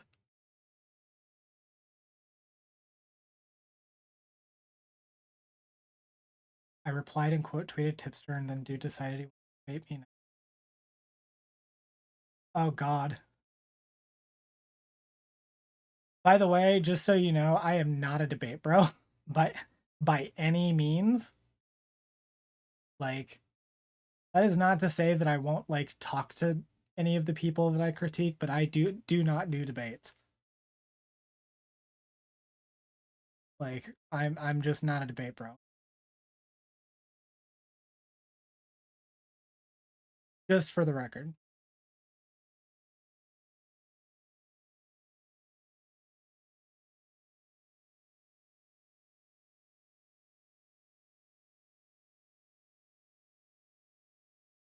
That for an hour and from my 5 people. Yeah, I feel you. I can't artist and shower debates. You know, that's fair. Like, it's not like I can't do debates. I have debated people before. I'm just like, I'm not very skilled. And I'm much better at like, I'm much better at having conversations with people than I am at like debating them because it's like a different mindset that you have to go into. Again, I've done debates before, but like going into a debate, like you kind of have to have the mindset of like you have to like want to win, right? And when I'm in a conversation with somebody, I don't want to win. I just like want to understand someone or like want to like know the mechanism of stuff. And like that's a much different thing. Like I much prefer just having conversations with people because it's usually more chill. That's not to say that there are no use for debates, and I think debates are great, and I think they're great theater. But um and they can be used in good ways to like pull people over. It's just not my thing. Not something that I'm very good at. Like I am much better at this kind of thing. And like I've maintained that stance, by the way. Anyone who I like critique on here, I am willing to talk to. I will not do a debate with you. I will talk to you. I will have a conversation. Will not do a debate. I've criticized like a number of people, criticized Soul Bunny, criticized Poly People, criticized Renegade Cut. If any of these people, I even criticized Noah Samson today. Like if any of these people ever wanted to talk to me, I would be willing to talk to them. Not BadEmpanada. He's on the do not talk list. But if any of the other people wanted to like talk to me, I would talk to them. I am not debating them. I am not going into the conversation thinking about it in a debate. Like I don't have the energy for it. Yeah, fuck BadEmpanada. That's been the theme of today's stream. The BadEmpanada can go suck a dick. Actually, no. That's too fun. That's too fun of a punishment.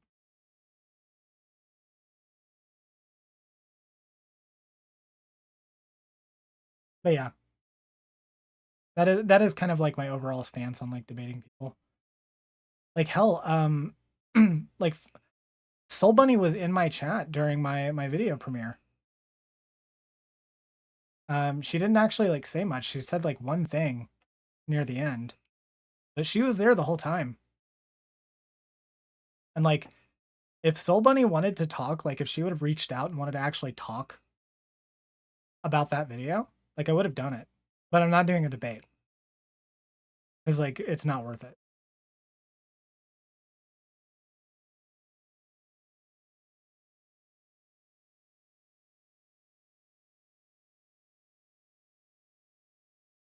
I don't know who any of those people are. Oh wait.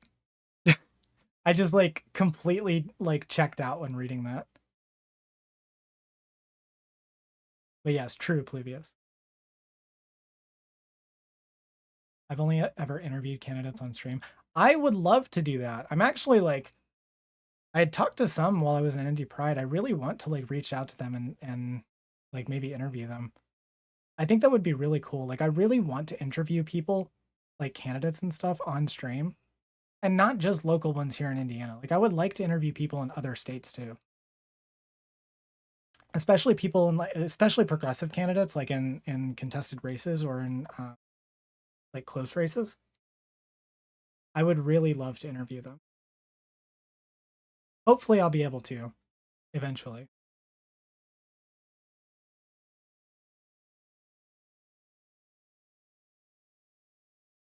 Not sure what to debate. I said he was greasy and dude's half naked photo of him. See, I'm our debate over. Still might be entertaining for the memes.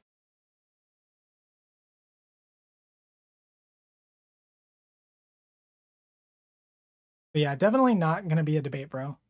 Or I guess debate sis.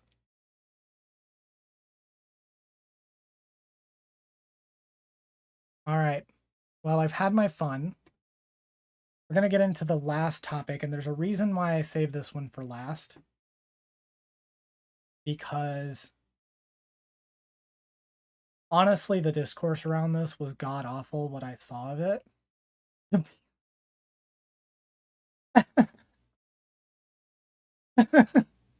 God damn it, NetSpace. Oh, Jesus Christ. I'm not a debate sis. Debate train.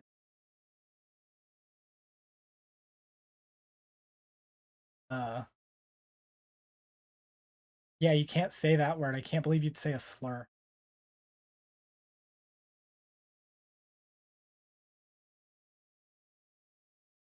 But yeah. Wait a second, I forgot. We got that oh yeah. We got the donation, right? You know what that means. We got that we got an update.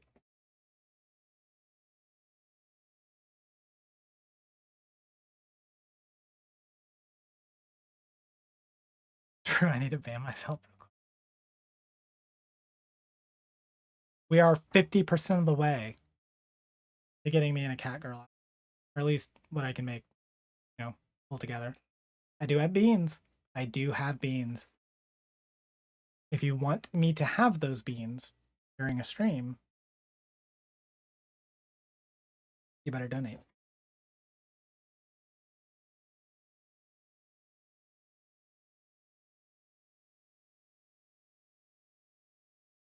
You should get beans.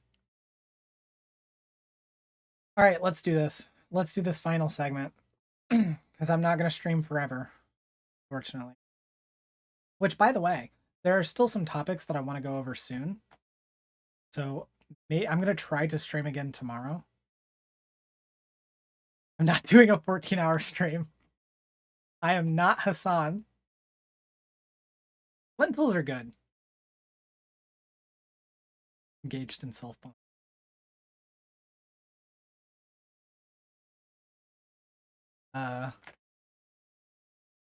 Yeah, there are other things that I wanted to talk about but didn't today, and I'm probably going to try to stream again tomorrow. That is at least the tentative plan. If not, then it'll probably be another this coming week. But we're going to try. Anyway, let's kind of get this last segment going. I kind of put this one off until the last because honestly, the discourse surrounding this was fucking god awful, and I'm actually concerned that this is going to like lose me subscribers. So I really want to have all of you in a good mood before we go into this because God, I hated this so much, but I have to talk about it. Yeah, get all those donations in now, preferably now, because I don't want to not have them before you all don't subscribe. But yes, unfortunately,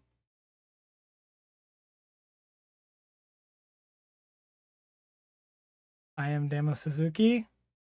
What do you think it's going to be?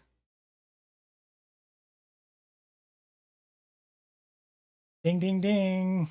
It is anti-theism time. Oh, hey, thank you for the super thanks and YouTube chat, the $2. It's a super chat. Thank you so much. J Trey, I really appreciate it.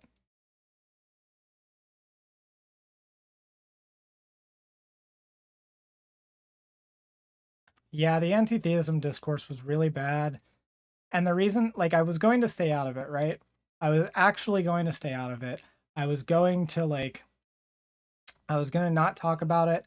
And then I moderated Xena and Poppy's video on it. Like, I moderated the YouTube premiere.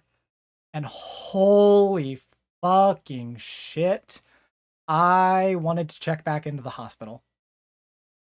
That discourse actually made me want to go back into the hospital just to avoid having to listen to it again. Oh, God. It was so bad. Also, I'm going to add that to the donation goal.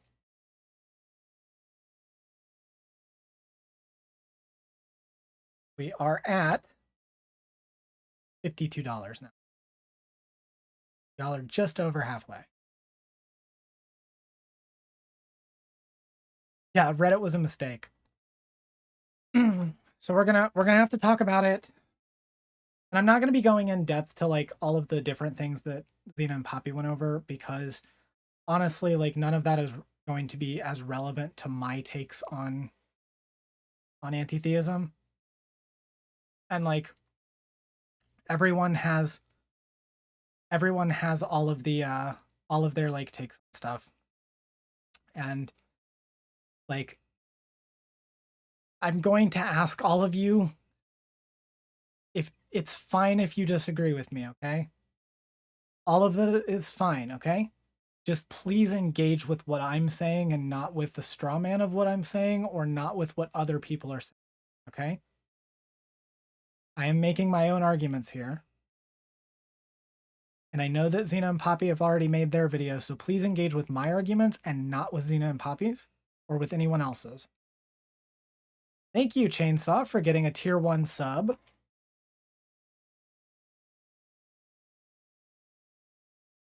I really appreciate that.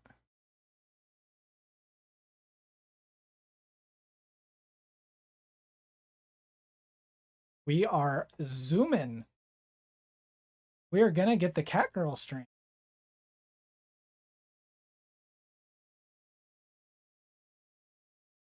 All right. Don't tell anybody.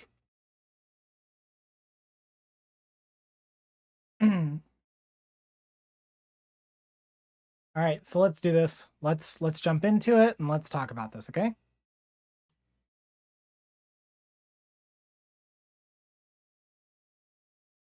Hi, so I didn't want to talk about this at all.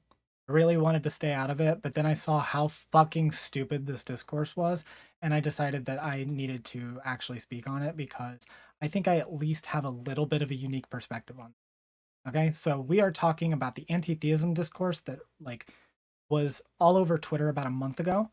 At least I think that's when it was happening, because I think it was happening around the time I got out of the hospital.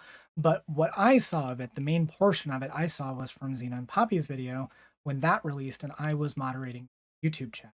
And I think that came out like about a week or so later. I don't exactly remember. Time means nothing to me because I have been working so much. But we're still going to talk about it. All right? So, what is anti-theism? Okay?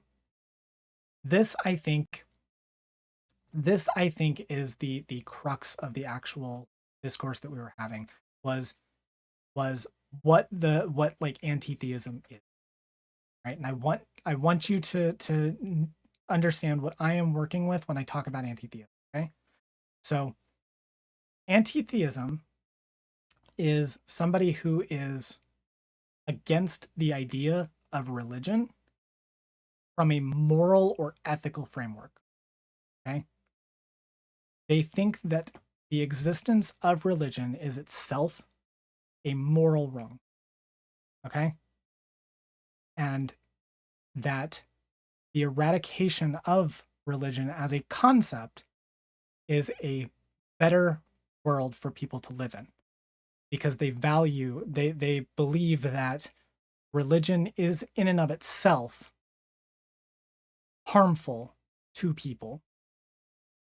And to eliminate that harm is better for people, okay?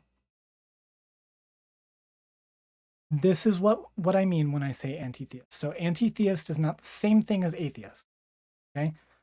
I wouldn't say that all anti-theists are atheists. I guess I suppose that you could find somebody who's an anti-theist that's not an atheist, but like generally speaking, anti-theists are atheists, but not all atheists are anti-theists, okay?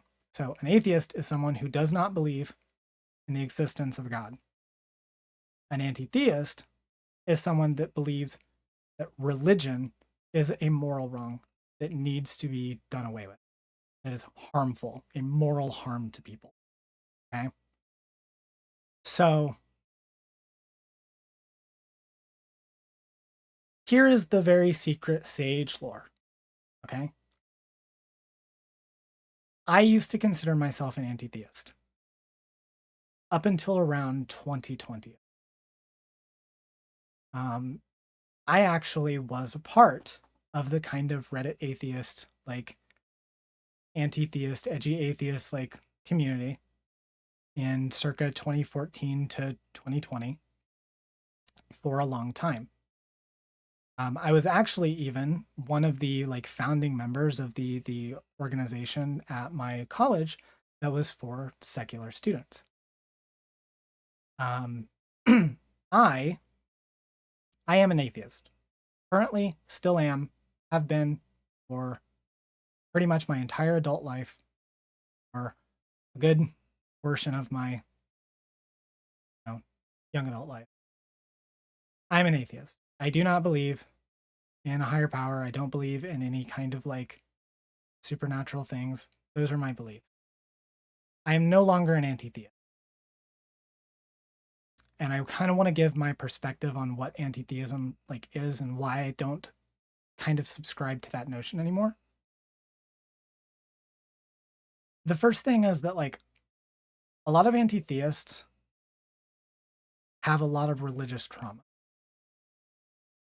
And I know because I do. I have religious trauma. I grew up in a ultra nationalist authoritarian Christian homeschool co-op.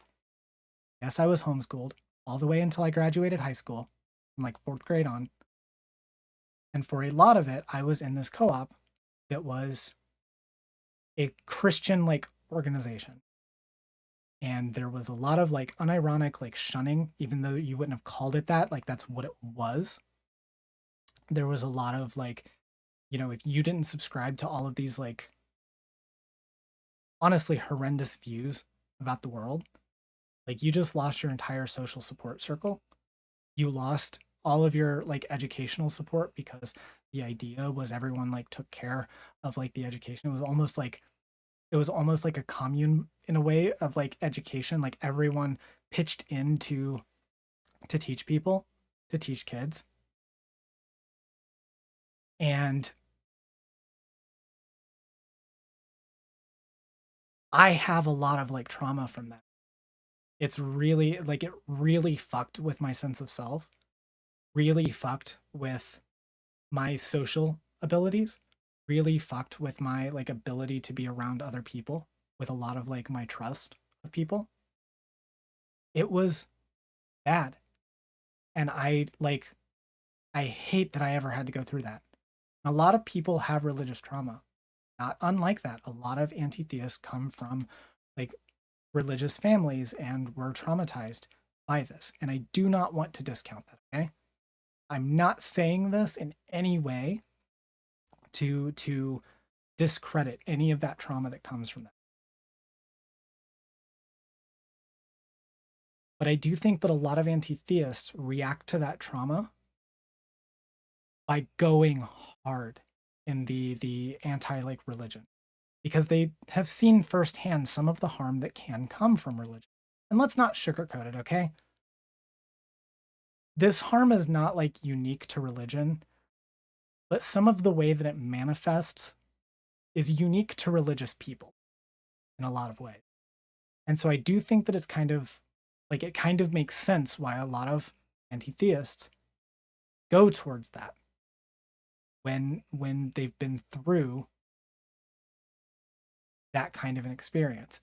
It's a lot of why I went down that direction, because for one, I have a lot of like bitterness towards that type of religion. Even if I could be convinced of any kind of like other spiritual beliefs, I don't know that like with those hangups that I at this moment could be convinced to go towards Christianity out of that, just because of that. And I understand that tendency amongst people. I do, however, think that some of those tendencies that come from that trauma cause people to go really over the top with it, right? So that's where the rest of this comes in, okay? Because I was in these circles back in like 2015, 2016, 2017. I remember the times when all of this was happening. I was a frequent, avid watcher of the atheist experience, which is probably the one thing that like saved me from going down the alt-right pipeline, if I'm being honest, was that I was watching that and not watching like all of the other shitbags in the edgy atheist circles. But still, I was in those circles. I saw the kinds of like the ways that people interacted. And I gotta be honest with you, anti-theists are by and large why atheists have the reputation that we do. I'm just going to say that, and you have to understand when I say that I'm coming at this from experience in these circles. Because whenever somebody thinks of like the atheist, right? The person that like doesn't believe in God, when you think of that stereotype, what comes to mind is an anti-theist.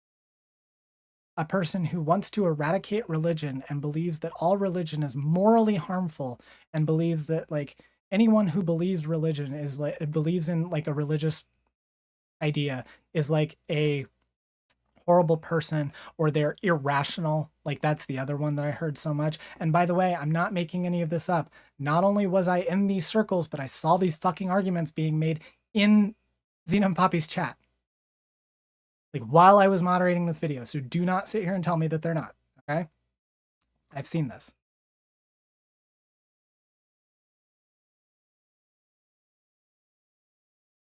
Yeah, NetSpace. That's why I actually tend to use the word secular a lot of the time. Whenever somebody like asks me about religion, I tend to use the word secular because I want to avoid the connotation that comes with atheists because of what came out of anti-theists.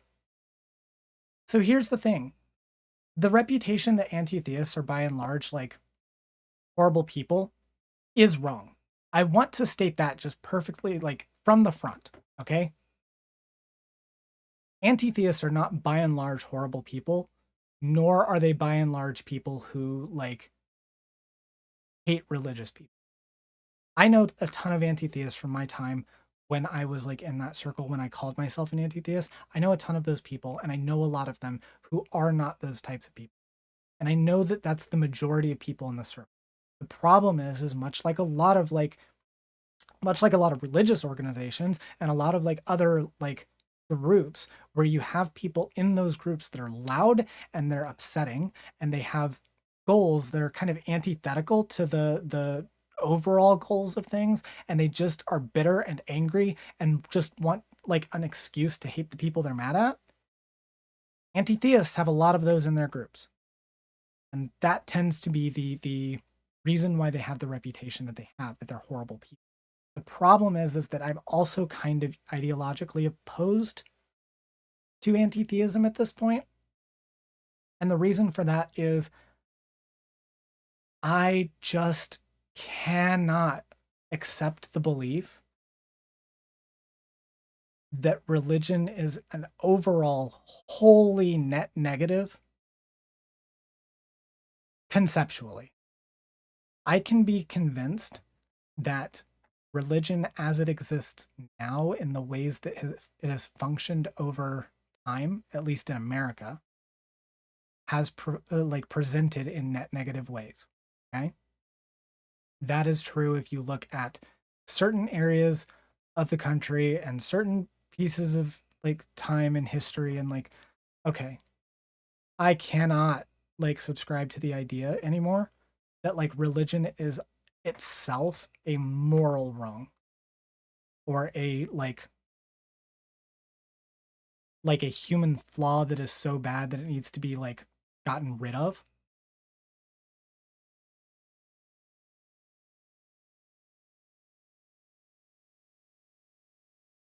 Yeah, Holic Masters. So that was one of the things that like, this was why the group that I started or helped start, I didn't start it, but like I was part of the founding of in college.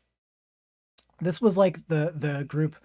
The reason why that group existed was to provide like support, like a support group and like a community for people who didn't have that anymore, like after they had left their like religious institutions and didn't have that same like social support.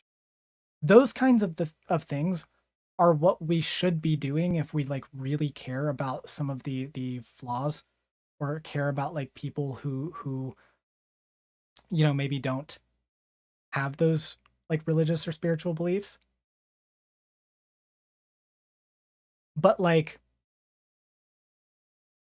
a lot of people in anti-theist circles really do believe that religion itself is like hugely harmful, and they don't see any benefit to it.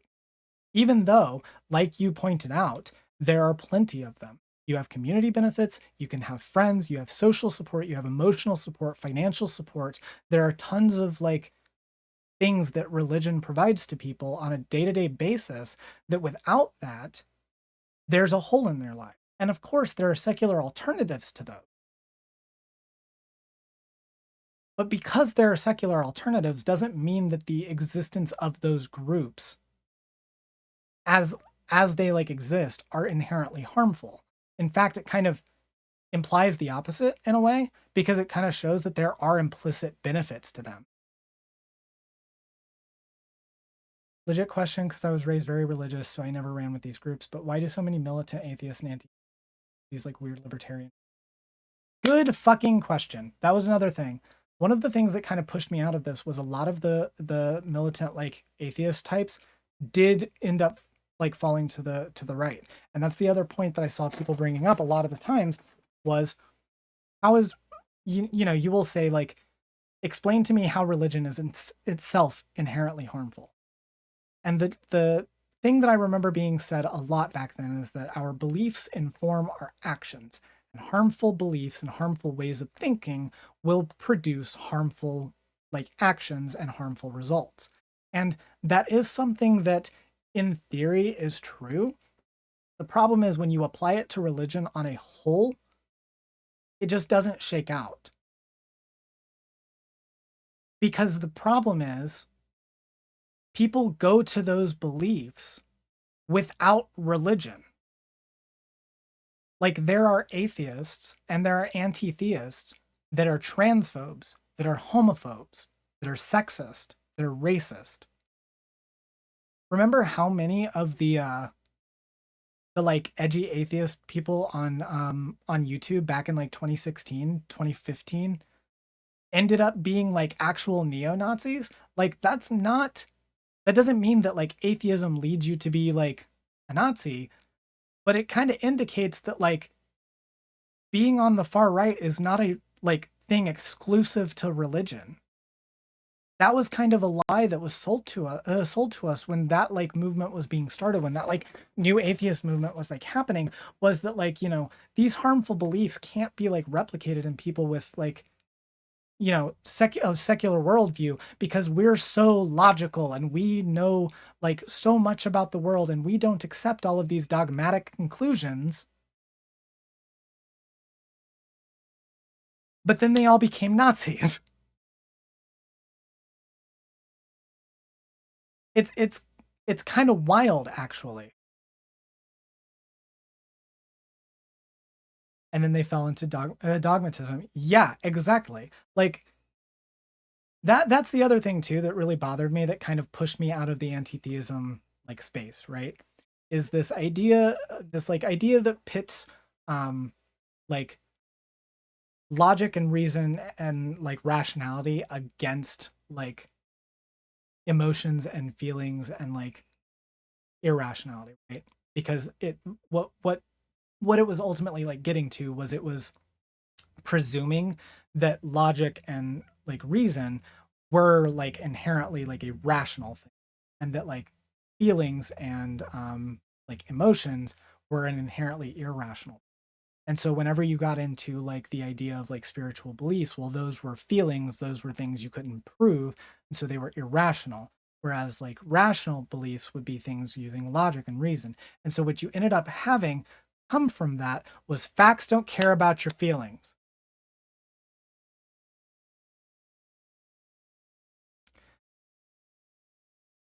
And again, that's not to say that these like beliefs are like unique to atheists. They're not. But the fact that they even exist in atheists, or in this case anti-theists, is kind of proof that like the framework doesn't prevent people from falling into dogmatism and doesn't prevent people from having quote unquote irrational beliefs.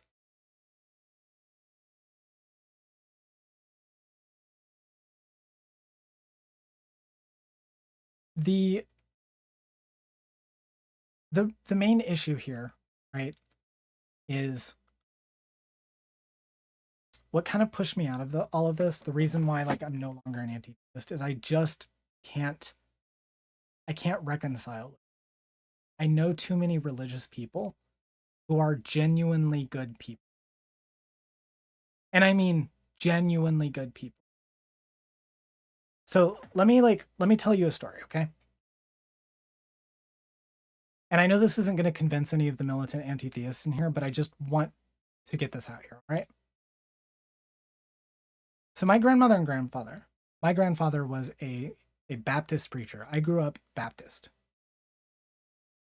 Luckily not Southern Baptist, but Baptist. With Southern Baptist character. My grandfather was a Baptist preacher. Grandmother is still very religious, okay? My grandfather is probably the best man I ever knew. And I sincerely mean that, like in every possible way. That man knew no enemies. He only knew friends. He did everything in his power to help every single person he met, regardless of who they were. He was not bigoted. He had no ill feelings towards marginalized groups. To be fair, I don't specifically know what his feelings on trans people would have been because he died before I came out.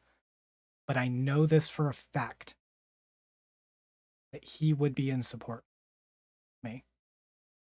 And regardless of what his original feelings would have been, he would have grown along with them. He was hugely progressive.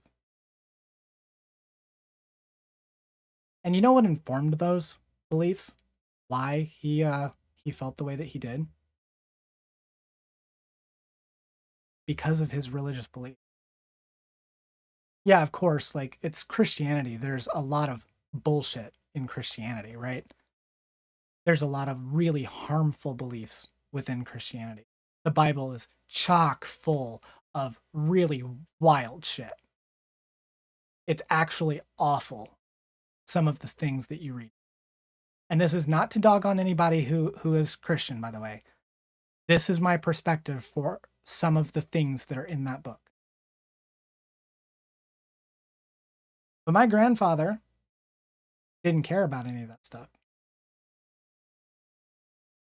As far as he was concerned, it was the good shit that he followed.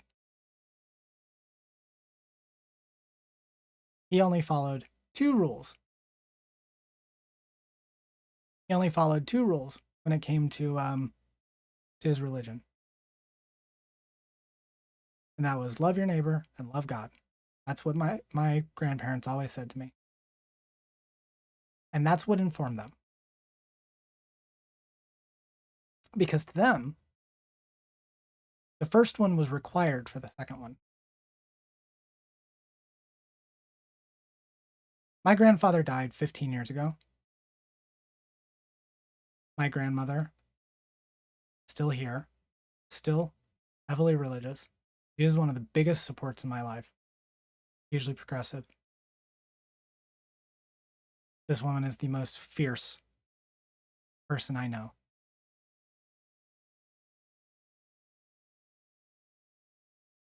And what do you think informs all of this? Her religious belief. What would taking that away do for her? That's what gives her comfort. Going to church every single Sunday, seeing all that warm, fuzzy feeling that she gets from the beliefs that she holds. You know, the belief that one day she'll be reunited. Whether or not that's true, I don't know if it fucking is. But whether or not it's true, keeps her going, keeps her happy, it keeps her hopeful, keeps her moving through. What does taking that away do? What does that do for like thousands, hundreds of thousands of people? As was mentioned in chat earlier, like over 80% of the country is. And of course, that's going to change. Naturally, there's going to be fluctuations, and that's going to get higher, it's going to get lower. In fact, I would even say probably we will see more secular people as time goes on. I wouldn't be surprised if that number dwindled and it stopped being such a large majority. And that would be fine. I don't think that's a bad thing. But this idea that like 80% of the country are like irrational people who are just like horrible people because they believe this horrible thing that's going to cause them to do horrible things, I can't sit with that. And like, it's fine if you don't like religion. I don't like religion. I do not have any religious or spiritual belief. Okay? But there are people doing a lot of good out there. This idea that religion doesn't bring any good to the world, it fucking does. Personally. And, on a macro scale. Religion can be a good motivator for people. It can be a good reason to get involved and to fight for things. Not to mention that, like, it's actually good for people's mental health too. Like, that seems to get overlooked by a lot of anti-theists. But it's actually good for your mental health. Like, if you believe in that kind of thing, that spirituality, that religion is actually a good thing to hold on to. Like, and I don't have that, obviously. But that's where there are, like, secular alternatives to that. And it doesn't make the secular alternatives better or more healthy or more reasonable. They're just different. Yeah, when my Ila Divine says, I remember when my son passed away, my faith helped a lot. Like that is the case for a lot of people.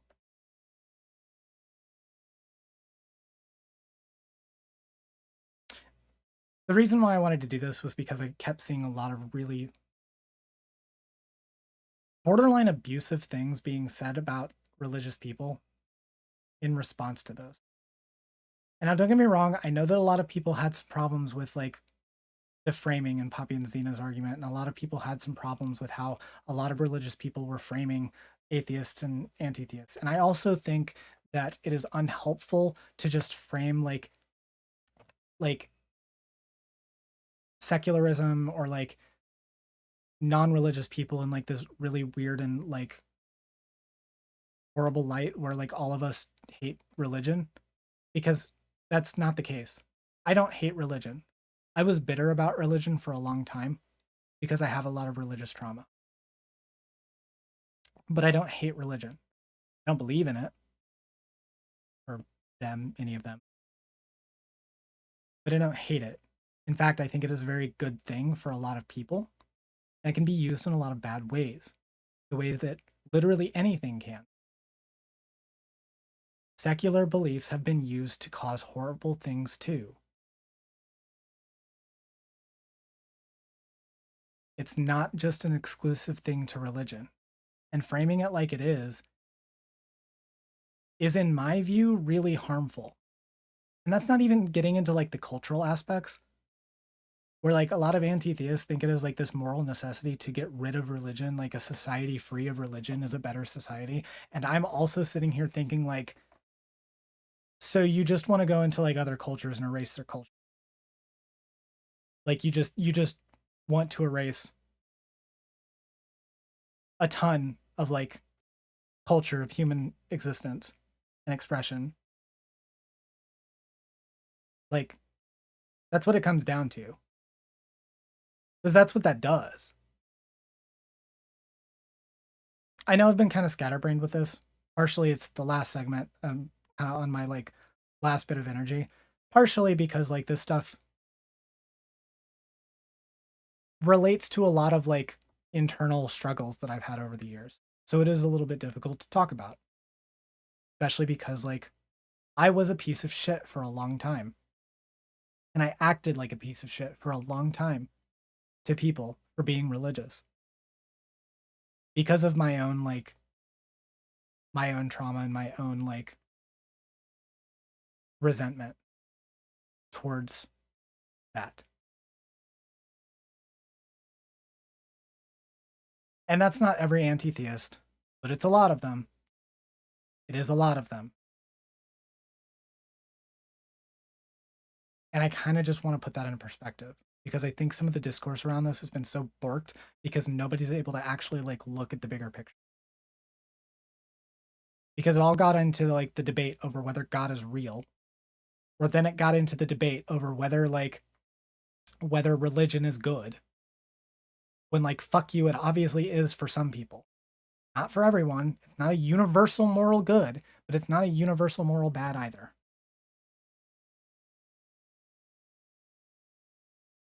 So to summarize, because I kind of want to end this segment, I just don't want to participate in grace and look weird for not doing it. That's it. I feel you. The struggle is real, Holic Master. But here's the end of this. Okay, here's to kind of like summarize everything. Why I'm no longer an anti. Why I kind of like take the perspective against the like, moral claims of anti. For one, I reject the notion that religious belief or spiritual belief is inherently irrational or like illogical. I also reject the framework that rationality or like logic is like a virtue to strive for rather than a thing that you do. And that like people who are the most rational or most logical are like more. I reject that. I also can see evidence that anti-theism can lead to just the exact same types of outcomes as religion, just with a secular bent to it, or a more or less a spiteful towards religious beliefs bent.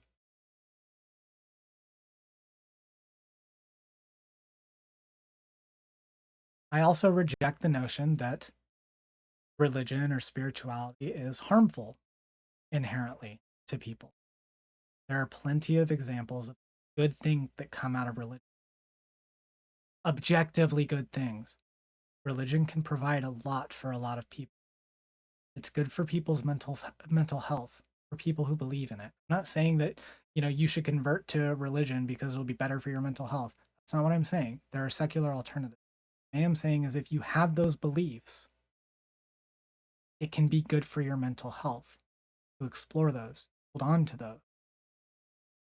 And of course, there are obviously bad things about religion. There are obviously negative things that come from it and things that can be used to do so much harm and has been used to do so much harm. But there are good things. That's not the entirety of what religion is. I also reject the idea that a world without religion is a better one. It's a different one to be sure, but as we've already established, the same thought patterns and the same problematic behaviors can come out of irreligious beliefs. Not a better one by default. It's just a different one. And I also think that a lot of the tendencies of anti-theism leads to erasing culture and leads to the, at best, apathy towards other cultures, and at worst, the actual erasure of them.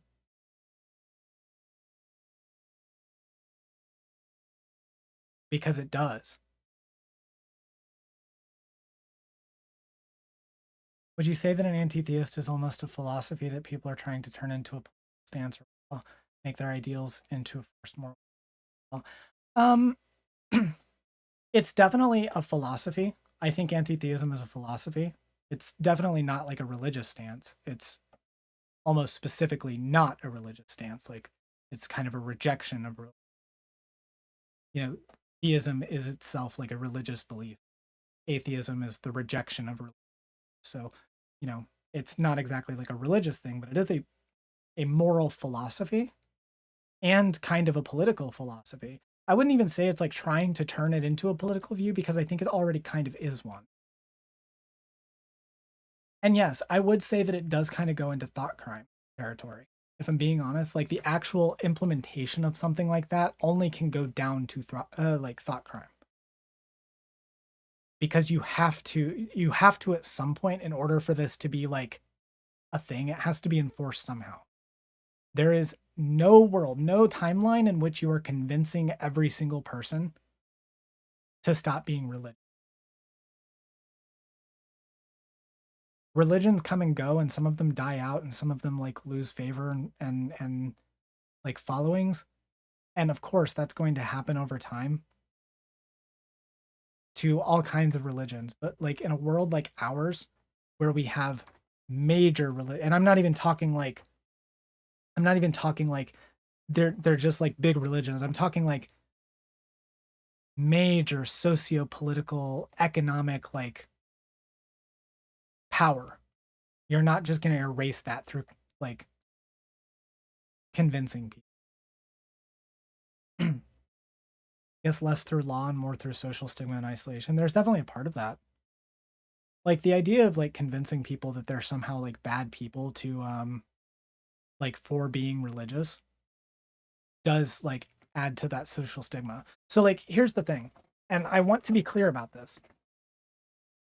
Atheists are a minority in this country, and actually I think in the world too. Atheists are a minority. And so as such, there is actually a lot of political discrimination that goes against atheists. I do not want to overshadow that, by the way. If you disagree with this, you are wrong.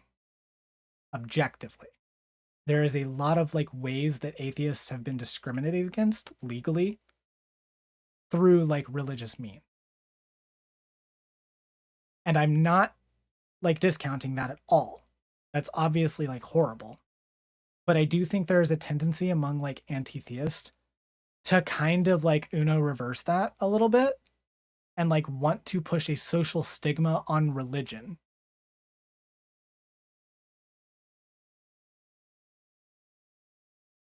That I think would be my like overall take on like what anti-theism kind of ultimately accomplishes. Is it kind of reverses stigma.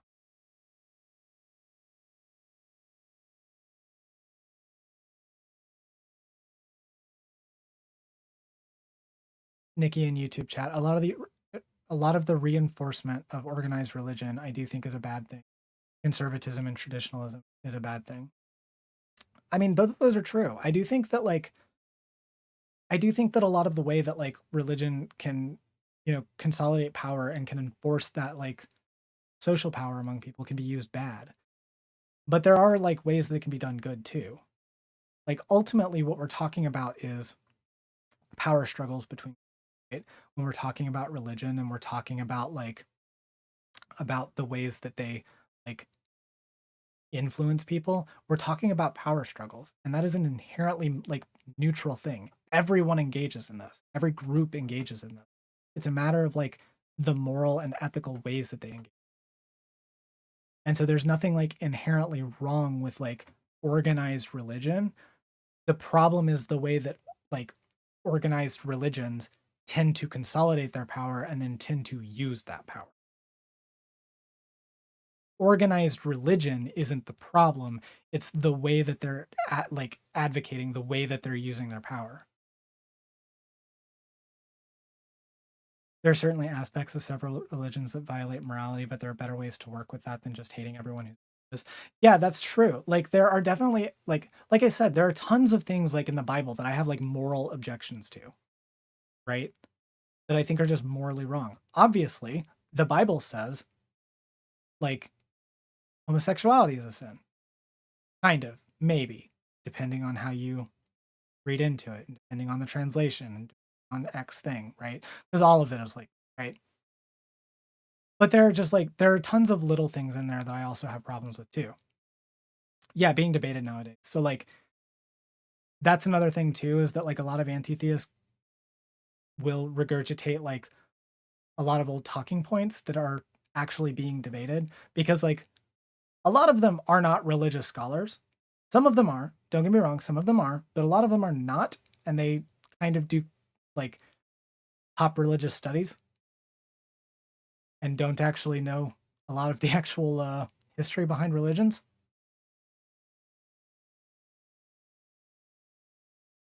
But yeah, like even little things like that are even being debated. But I do think that there are like things in the Bible, at least as it exists, as it's, you know, commonly interpreted, that I would find morally objectionable. But that doesn't mean that the institution itself is necessarily a moral negative. I'm an anarchist myself. I do think the problem is organized religion because it needs to develop and reproduce vertical power structures. I mean, yeah, you can argue that, but like even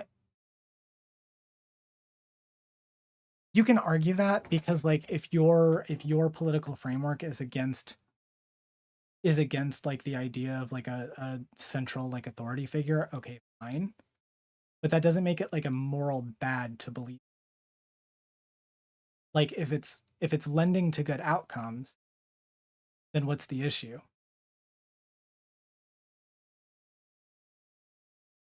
Would be my kind of, that's kind of my framework here, because like I really I really actually don't care that much about the actual like structure of religion, because like the difference is kind of meaningless when you get right down to it. Like you have the organized structure of religion, and then you have like disorganized versions of religion that are kind of like based around stuff, but if they have the same outcome, like it doesn't really matter.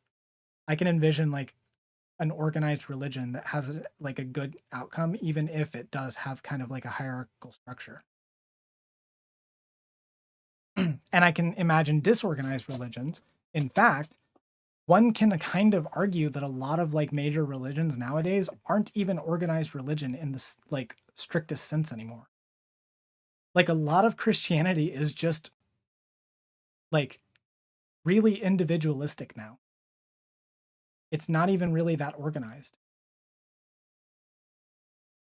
It's really broken down and really fractured and separated. And so, yeah, there's like certain organizational structures that can be made out of that.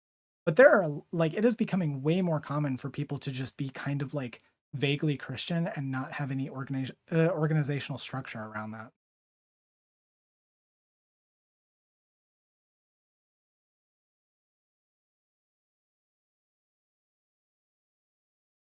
Most Christians I know just say they have a relationship with God and leave it at that. They don't even, and the like. Yeah, that's pretty much a lot of them that I know too.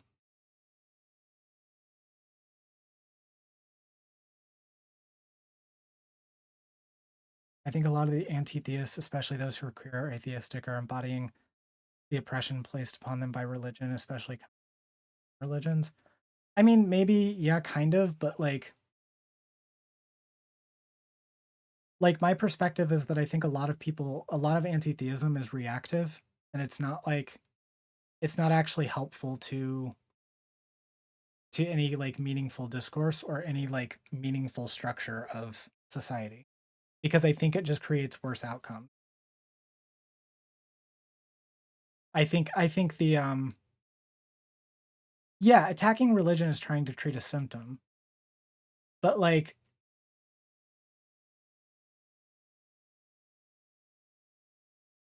it's not a,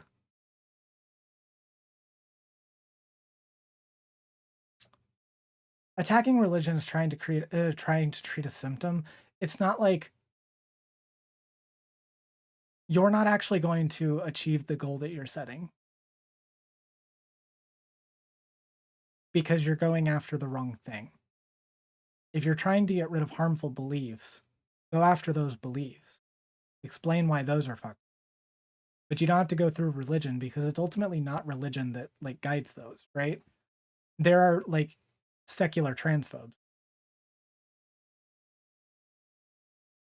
So like if your problem, say, with like a religion is like, you know, they're like homophobic or transphobic or whatever, you can just go after the homophobia and the transphobia because they're It's not like an exclusive thing to religious people.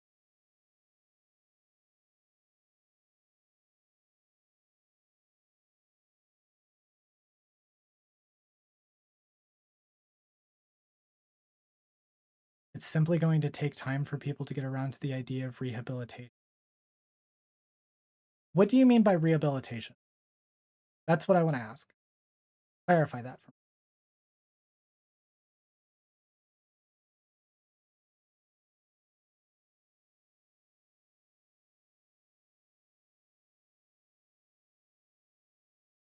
When you say rehabilitation of religion, are you talking about rehabilitation in the way that people talk about, like,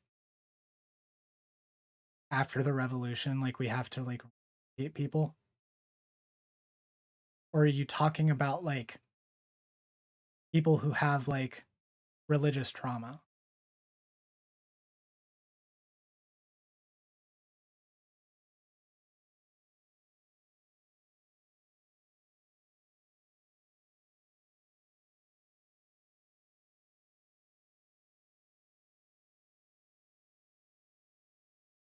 Problem is when people hide behind religion, conservative hate. Yeah, that's true. It's bad when they do that. It's also bad when they do that like without hiding behind religion, I think.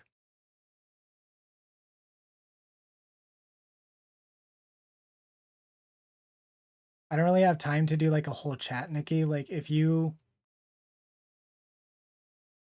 all I want to know is like when you say like the rehabilitation of religion, are you saying like people reclaiming religion? Because your comment is like talking about the F slur, so I assume that you're talking about like reclaiming religion as like a positive thing. But when I see the word rehabilitation, what I have in my mind is like what tankies usually say about like people in the military, which often ends up not being as chill as that lets them seem like it is. Yeah, the gulags.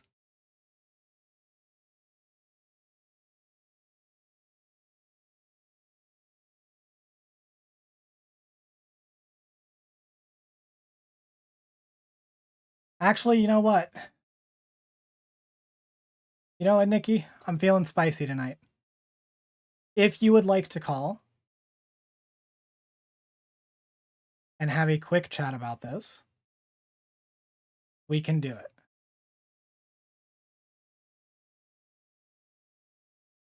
No blood, Holic Master. I told you, conversations, not debates, but let's talk about it.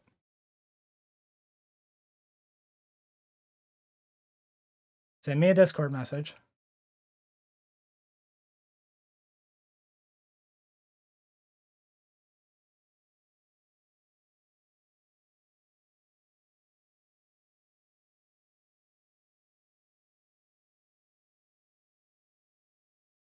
Only joking, but hopefully it's a good convo. I'm sure it will be.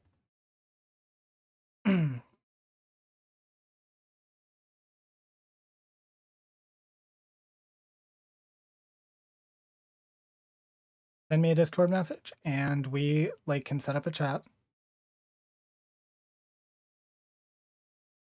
Because I would like to hear this. You have my interest peaked with the word rehabilitation. If you don't have my Discord, I can send it in the chat.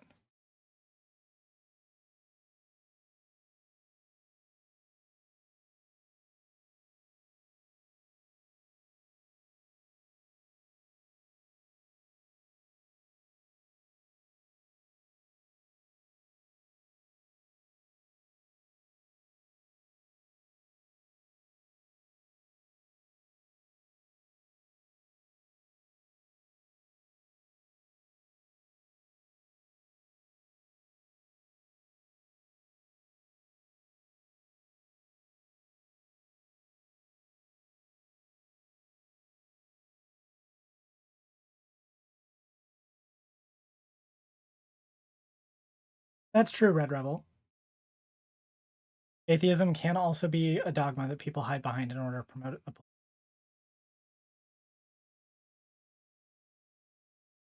like I've seen it happen. Like anything can be dogmatic. It just depends on like your motives and the way that you apply them.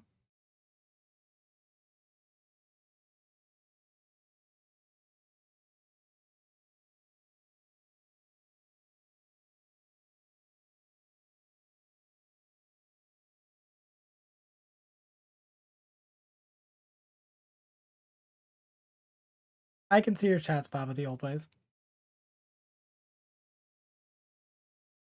Yeah, I'm really happy with this so far too, Storm, because like the reason why I saved it for last was because I was afraid it was going to be garbage.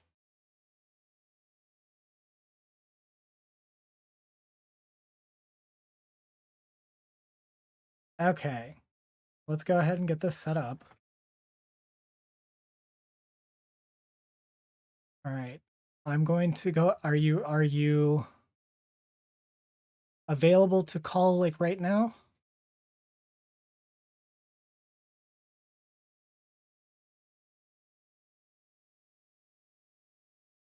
Okay. Hello? Hello, hello.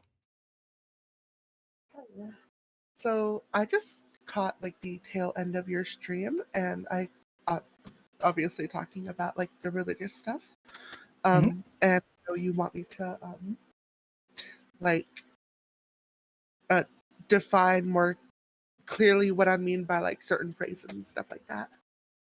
Yeah, because I've read your comments. Just kind of like give me like what your overall like point is. Right. I'm just trying to like I'm just trying to like understand. Right. So at least when I started, like when I grew up, and I do admit that this is a lot of this is coming from the ignorance of a shamanistic world. Like I grew up in America, so when I think of religion, like most of that thought is like just Christianity in and of itself. So, and I feel like a lot of the discourse within that these spaces were based upon like Christianity or some form of what would you call it, like the Judaism, Christianity, and is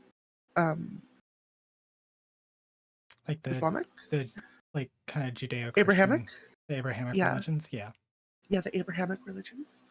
Yeah. So what I was just getting at is so when I say the word rehabilitation, I generally mean that like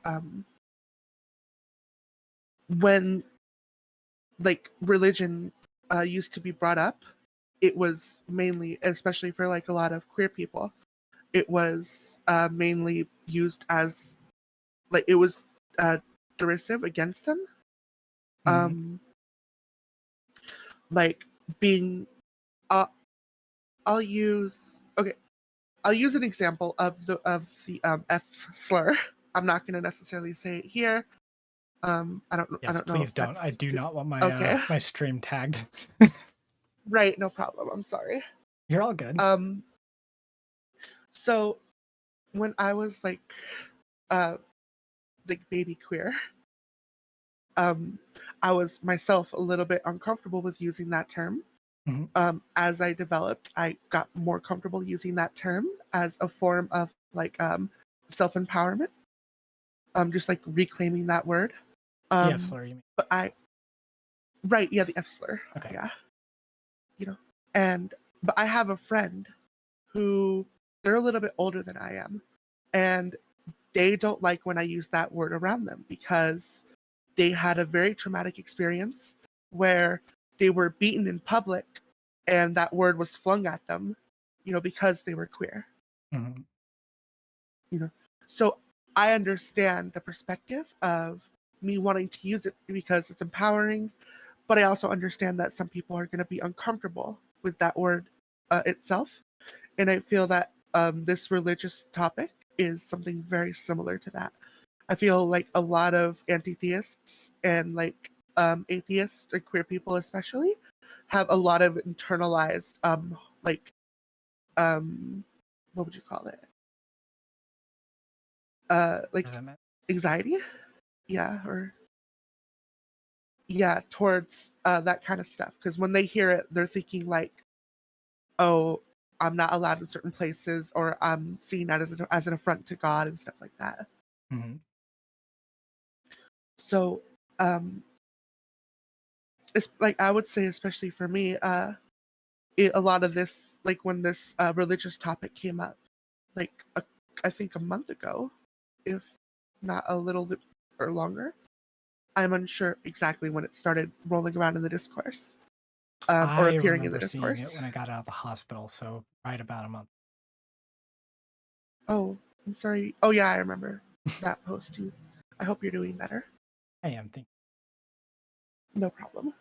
Um, right. So it was a little jarring for me, but I do like I have to get over the idea that like me being uncomfortable with like with these concepts of rehabilitating religion, like because I don't necessarily get to control how other people conduct themselves, and um a lot of if I do attempt to control it, it just reveals a lot of insecurity on my part.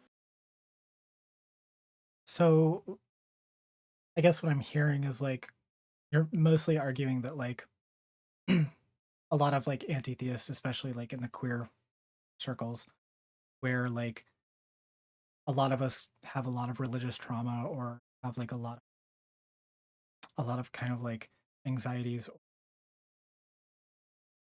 even resentments from our time being like, either raised or Yeah. brought into these like religious circles can kind of lead us to this to this kind of like framework of like anti-theism, and can kind of like, I guess, make it uncomfortable to see people kind of reclaiming religion from the like worst of its like practitioners. Yeah, and I don't necessarily like I'm not trying to stop people from reclaiming that word if they feel like it's something that um they like. Again, I'm like anarchist in that way. It's just going to take a little bit of time for certain people to get around that, because even me myself, I have a lot of personal traumas because of religion. Mhm. I still, like, my mom to this day will still like use like religion as a vector to abuse me and to like refuse to accept my gender Mhm. identity and stuff like that. Mhm. That's awful that you have to go through with that. Like, I don't actually disagree. I think that like, because the analogy that you made was kind of like with the reclamation of slurs, right? There are a Mhm. contingent of people who are going to be like uncomfortable with that and are going Mhm. to like not see the value in it. But then like it's going to take them some time to kind of get used to that reclamation. Yeah, other people using it, exactly.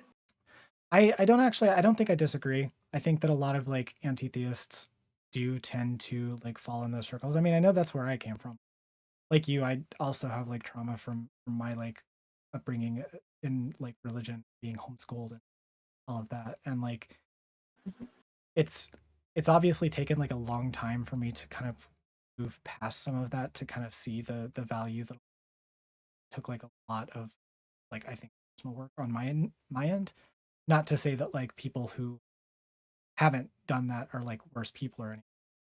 I do generally, I think, agree with the idea that like it is going to take a while for a lot of anti-theists to kind of really come around on that. Some of them have. Mhm. Like I've seen people in chat that at least I think describe themselves as anti-theist or like being in that direction.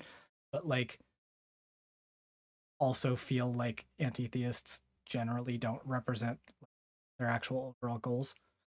And so I can definitely see where you're coming from. It is going to take a while for a lot of people to kind of, but that doesn't necessarily mean that we don't try. Yeah, it's a project for some people. You just like reclaiming the F slur is a project for some people, particularly like younger queer people tend to try to reclaim that word. Mhm. And it's like I don't want to be in a position where I try to use any form of privilege that I have to attempt to control anybody else. In that sense, I just I get a little bit uncomfortable with how a lot of people describe like anti-theists myself. But that's only necessarily because I have an attachment to that word, I guess. Like I am I project myself onto that like group of people. I don't know. I think that's valid. I do think that like some of the discourse surrounding anti-theism, particularly in the way that like a lot of religious people view anti-theists, is kind of boring because like, and I don't know how far into the stream segment like you came, but near the beginning, like I did note that like from my time in being in that circle, from where I like considered myself an anti-theist, um, I know like a ton of people from that time that are anti-theists that are still currently anti-theists, and like they are some of the best human beings on the, like the idea that like being an anti-theist somehow makes you like a horrible person, or somehow makes you like vindictive, or like like you hate everyone who's like religious, or like, you know, treat people poorly. Like I think that that framing was really bad, and can kind of understand some of the defensiveness that a lot of anti-theists would feel with that framing. But then again, like I don't remember exactly where the I don't exactly remember what started this discourse, if I'm being honest. So I don't exactly remember like whether that was kind of reactive or proactive kind of thing. I believe a lot of this discourse was started by Zoe Baker during Twitter. I do want to say that like any discourse that starts from Twitter is necessarily put through algorithms of engagement and should probably be taken less seriously. Simply because, yeah, it's Twitter. You know, it's meant to drive anger and aggression and clicks. It's meant to drive extreme positions. But I feel like a lot of this has just been like people pushing like, or people exposing and then pushing back on a lot of the trauma they face with religion, whether they're pro-religion or against religion. I feel like a lot of there's potentially like a lot of queer people who felt possibly a little embarrassed to say that they practice their own form of religion in like queer groups, you know, or like secular groups, and they're finally finding an avenue to like push back against that. And a lot of atheistic people are feeling like they're being called out for something they don't necessarily find to be warranted, I guess. I mean, I can speak to that too, because that was another part of like the reason that I was even interested in this discourse to begin with, because I did see some of the like dogpiling on anyone who was like atheist, and like being an atheist myself, like obviously I kind of get defensive with that because we're not all like that. Right. The term I saw being thrown around everywhere was like like Redditor atheist, stuff like that. Like Yeah. it was almost like people were trying to make atheist a synonym for like bad or like harmful or like I don't know. But yeah, that's where my perspective come from. We could potentially talk a little bit more about like how I think organized religion should be like fought back against, but I don't want to take up your entire stream. You said you were nearing the end. Actually, we don't have to go for like too long, but I actually do kind of want to hear that, like hear your case on that, because I think we lean in a lot of similar directions, but I think some of our conclusions come a little bit differently. So I do want to hear your perspective on that. Like when you say that organized religion is something that like should be fought against, kind of, I guess, what do you like? What part of religion, or like, is it the organizational structure? I guess. What part of that do you feel should be like fought against, and why? Well, I don't necessarily think that this is a property. This is a property unique to religion in and of itself. I feel like this is a property unique to like civilization or like the development of civilization. I use that term a little bit derisively. I think that as an anarchist, I think a lot of structural problems come from the development of uh, vertical organizational structures, which is what civilization is predicated upon.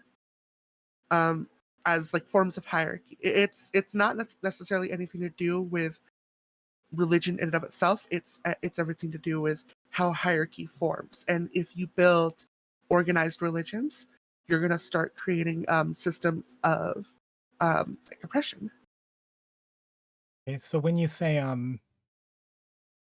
civilization, like you mentioned that like civil like it's a product of like civilization or building civilization. When you say civilization, what exactly are you talking about? I'm talking about the like the reproduction of um, vertical hierarchies. As like okay, so like when people use the term civilized uh, civilized nations, like I don't believe nations themselves should exist. Um, right, like that's it's hard to like try to describe, especially on the fly. But Oh, good. I feel yeah, I feel that a lot of how do I explain this? Like uh, my brain is going blank. Uh, I feel you. It's been a long one.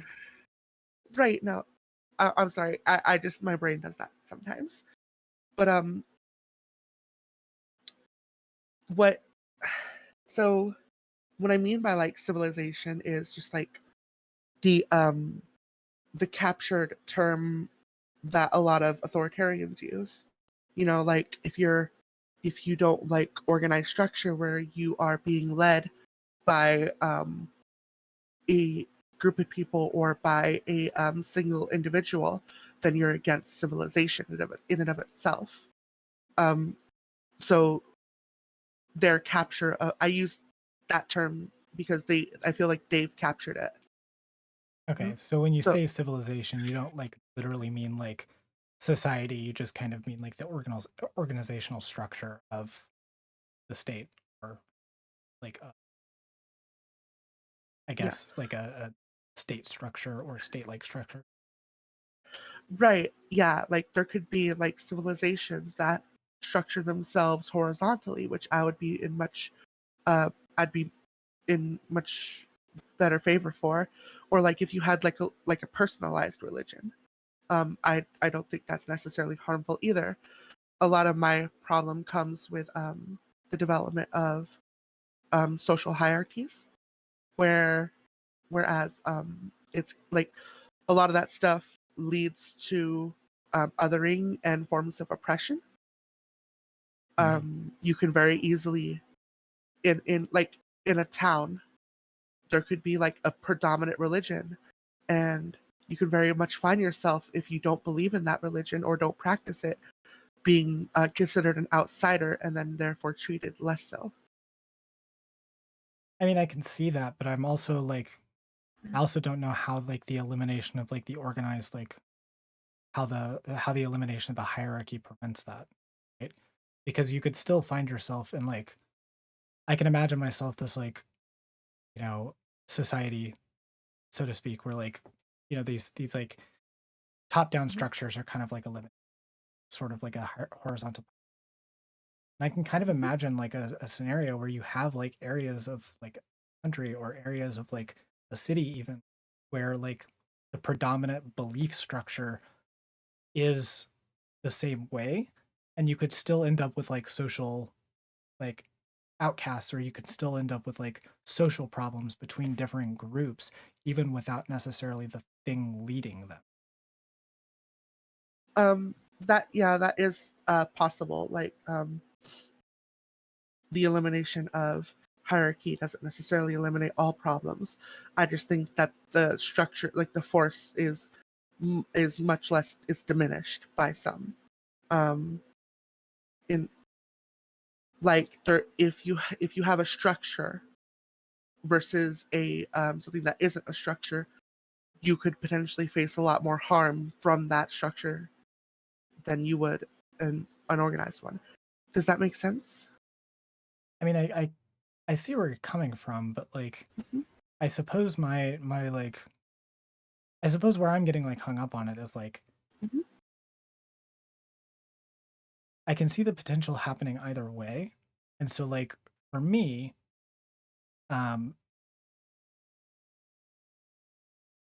if the end result is the same, then I don't know what the what like the point is, right? So like if we have like a quote unquote organized religion, and it Mhm. has the same like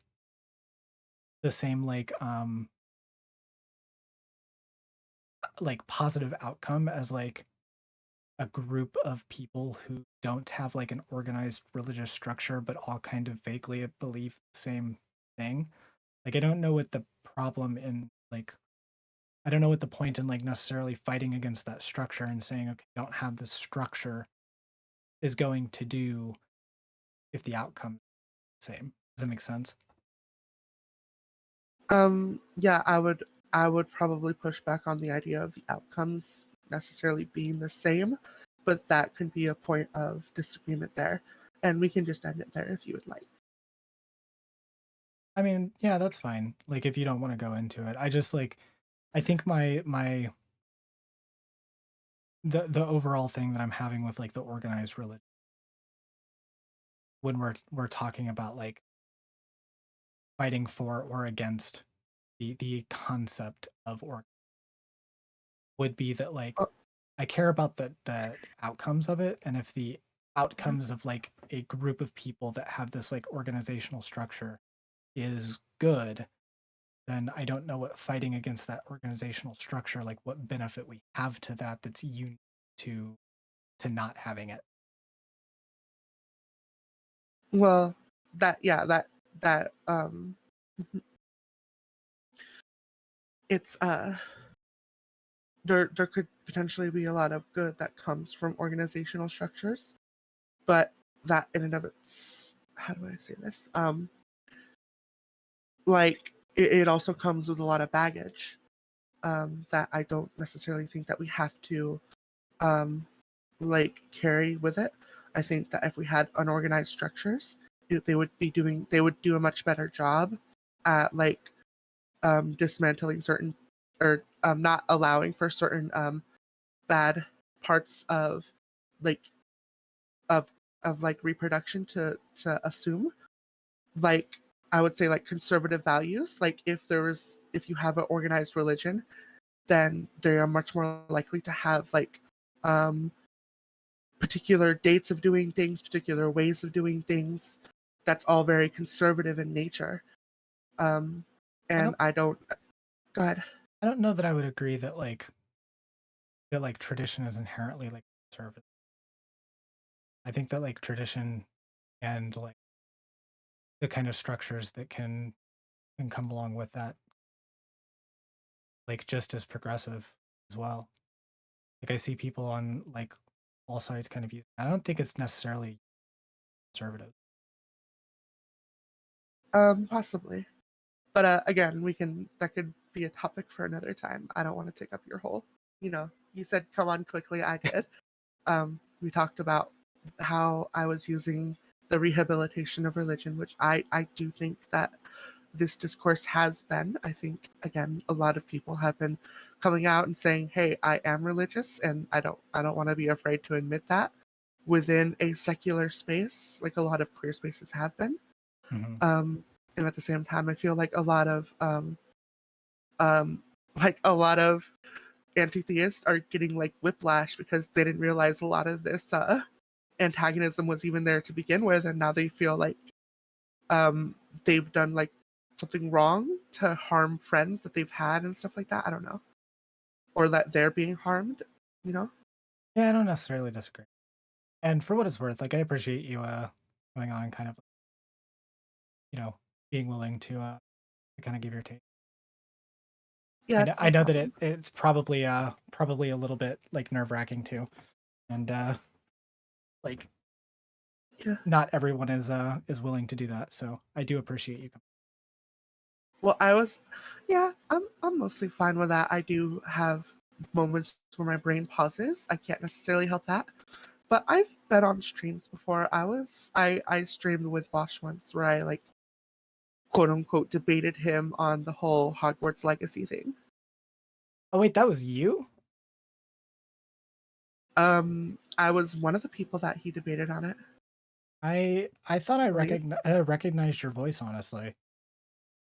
Because I remember I remember watching one of the segments that came from that. Right, yeah. I was the person that like started crying on stream because a lot of what Vosh was saying like reminded me of like some trauma that my brother Yeah, I do remember whatever. that segment. Didn't realize I was talking to such a established stream celebrity. I don't think I'm necessarily an established stream celebrity. I just find myself poking around different communities from time to time, it seems. I mean, you've been on my clone streams. Yeah. Your clone stream? Yeah, that's the joke in my community. Is that Vosh is my clone. Oh, okay. That all of the VCU came from Saige. Gotcha. But yeah, I do appreciate you coming. It's been a very fun conversation, I think. Yeah. No problem. Might see me around at other places too. Yeah, and feel free to if you want to continue this discussion in any way, feel free to DM me. Sure. All right. Well, have a good one for now. Yeah, thanks. You too. Thank you.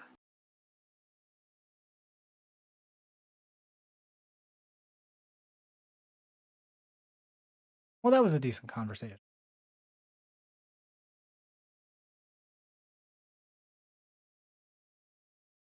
Yeah, I do too.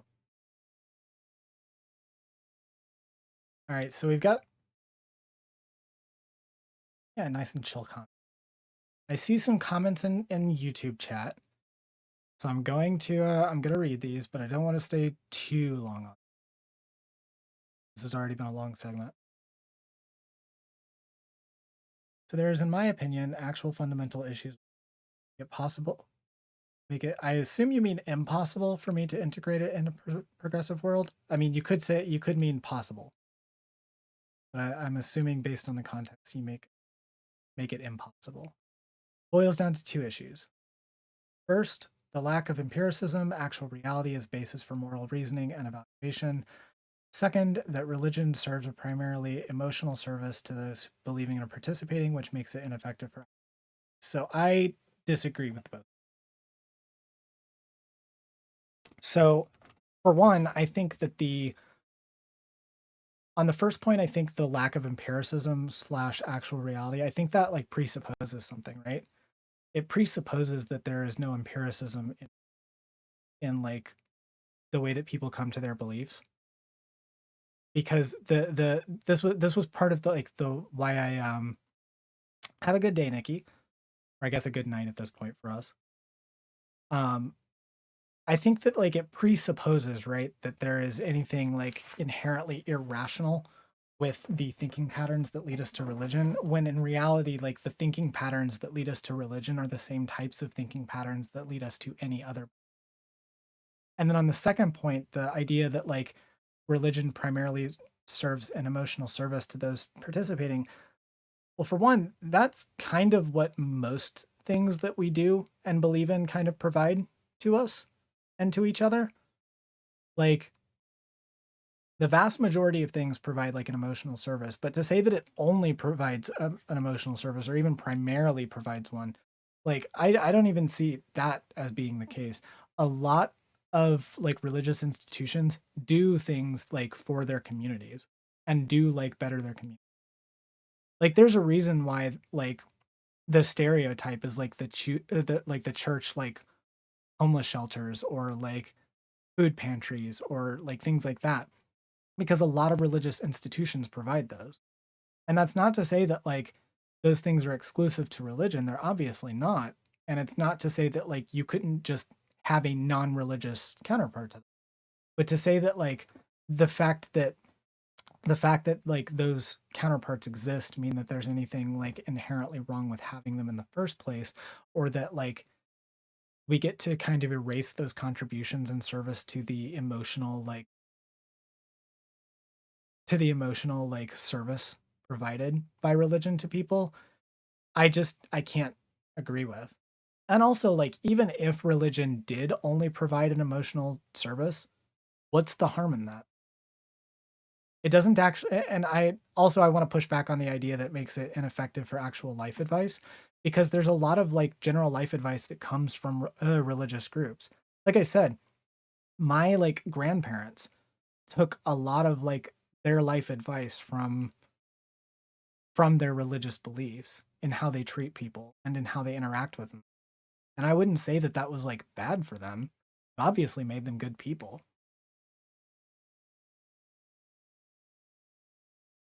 I mean it in terms for moral reasoning, so the basis for a moral judgment being so it's an issue, therefore, in the absence of an actual. But you're presupposing that there's no like reasoning that comes into religion, and there very clearly is. Like you can disagree with the conclusions that religion comes to, and you can disagree with the way that reasoning is used, but to say that there's no reasoning involved, like that's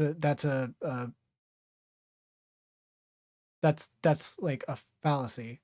I don't remember the actual like fallacy name, but it is one. Like because your argument is presupposing the conclusion.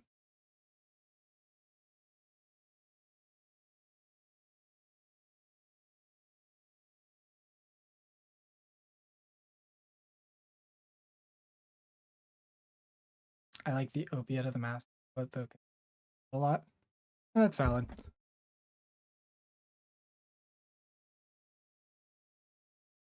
But yeah, I don't want to stay on this for too long because I don't want this to get borked. This was a good segment because it was very specifically not spicy. So yeah, just to kind of like round things off. Um, why I'm not an anti-theist. I kind of like reject the notion that like religion doesn't provide anything for anyone. I also reject that religion is itself like a moral or ethical problem. And whereas I don't believe in religion, I don't believe that like religious belief is something that is like true or something that I would want to follow. It is something that does provide a lot of benefit for people and can potentially provide good on a like larger scale.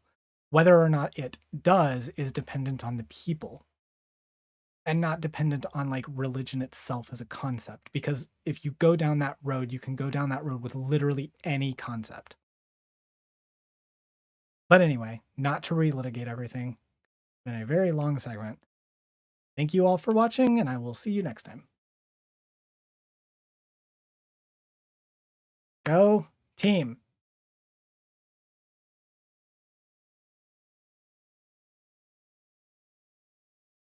Didn't want to come across as spicy. Well, sometimes you need a little spice.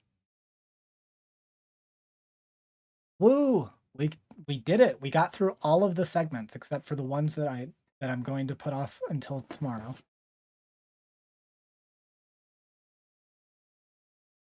How are we feeling? Damn, I have been streaming for almost 6 hours, guys. This is the longest stream I think I've ever done. It's fitting that it would be this one, my first stream back. All right, well, in that case, I'm doing last call for donations. I'm going to remind all of you how you can donate. You came back from a huge work week, and here you are getting closer and closer to an 8-hour workday. True. Well, thank you. I am Demo Suzuki. I've had a lot of fun. But now, last call for donations. If you would like to donate, you can donate over on the website at transgirltherapist.org. Either get a tiered sub, or you can just donate to the website, and anything that you donate through the website goes to me. If you're in YouTube chat, you can become a channel member. You get some cute little emotes that you can use in chat, and you get a little badge next. You can also become a patron on Patreon. The link for that is on the website. There is also a command in chat where you can see it. And you can also donate to my GoFundMe, which I am trying to raise money for bottom surgery because I am scheduled on April 11th. You would like to support me in any of those ways, I would really, really appreciate it. And otherwise, it has been a very long stream. I am really glad to be back. I have missed all of you. I love all of you. Had a really fun time. And hopefully, I will be able to see all of you again tomorrow for a very special stream. We got a couple of other segments that I want to do. Don't completely hold me to tomorrow. I'm going to try. But if not, it's fine. We'll just do a different day. But Kiki Kawaii Watermel.cosplay. Thank you for popping in right at the end. And hello, Gabby Gita. One of my lovely patrons on Patreon, by the way. Thank you for showing up.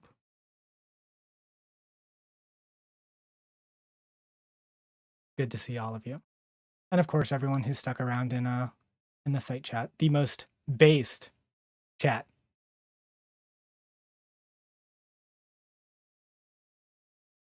Do you think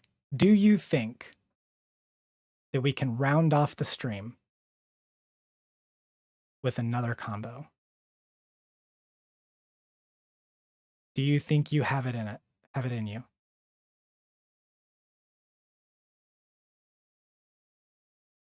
Let's go. Let's go.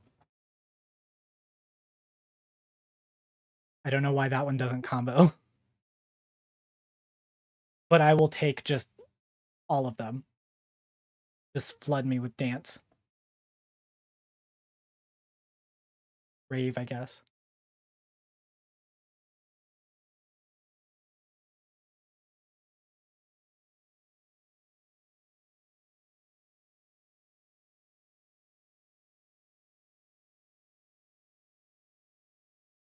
I mean, we got 4.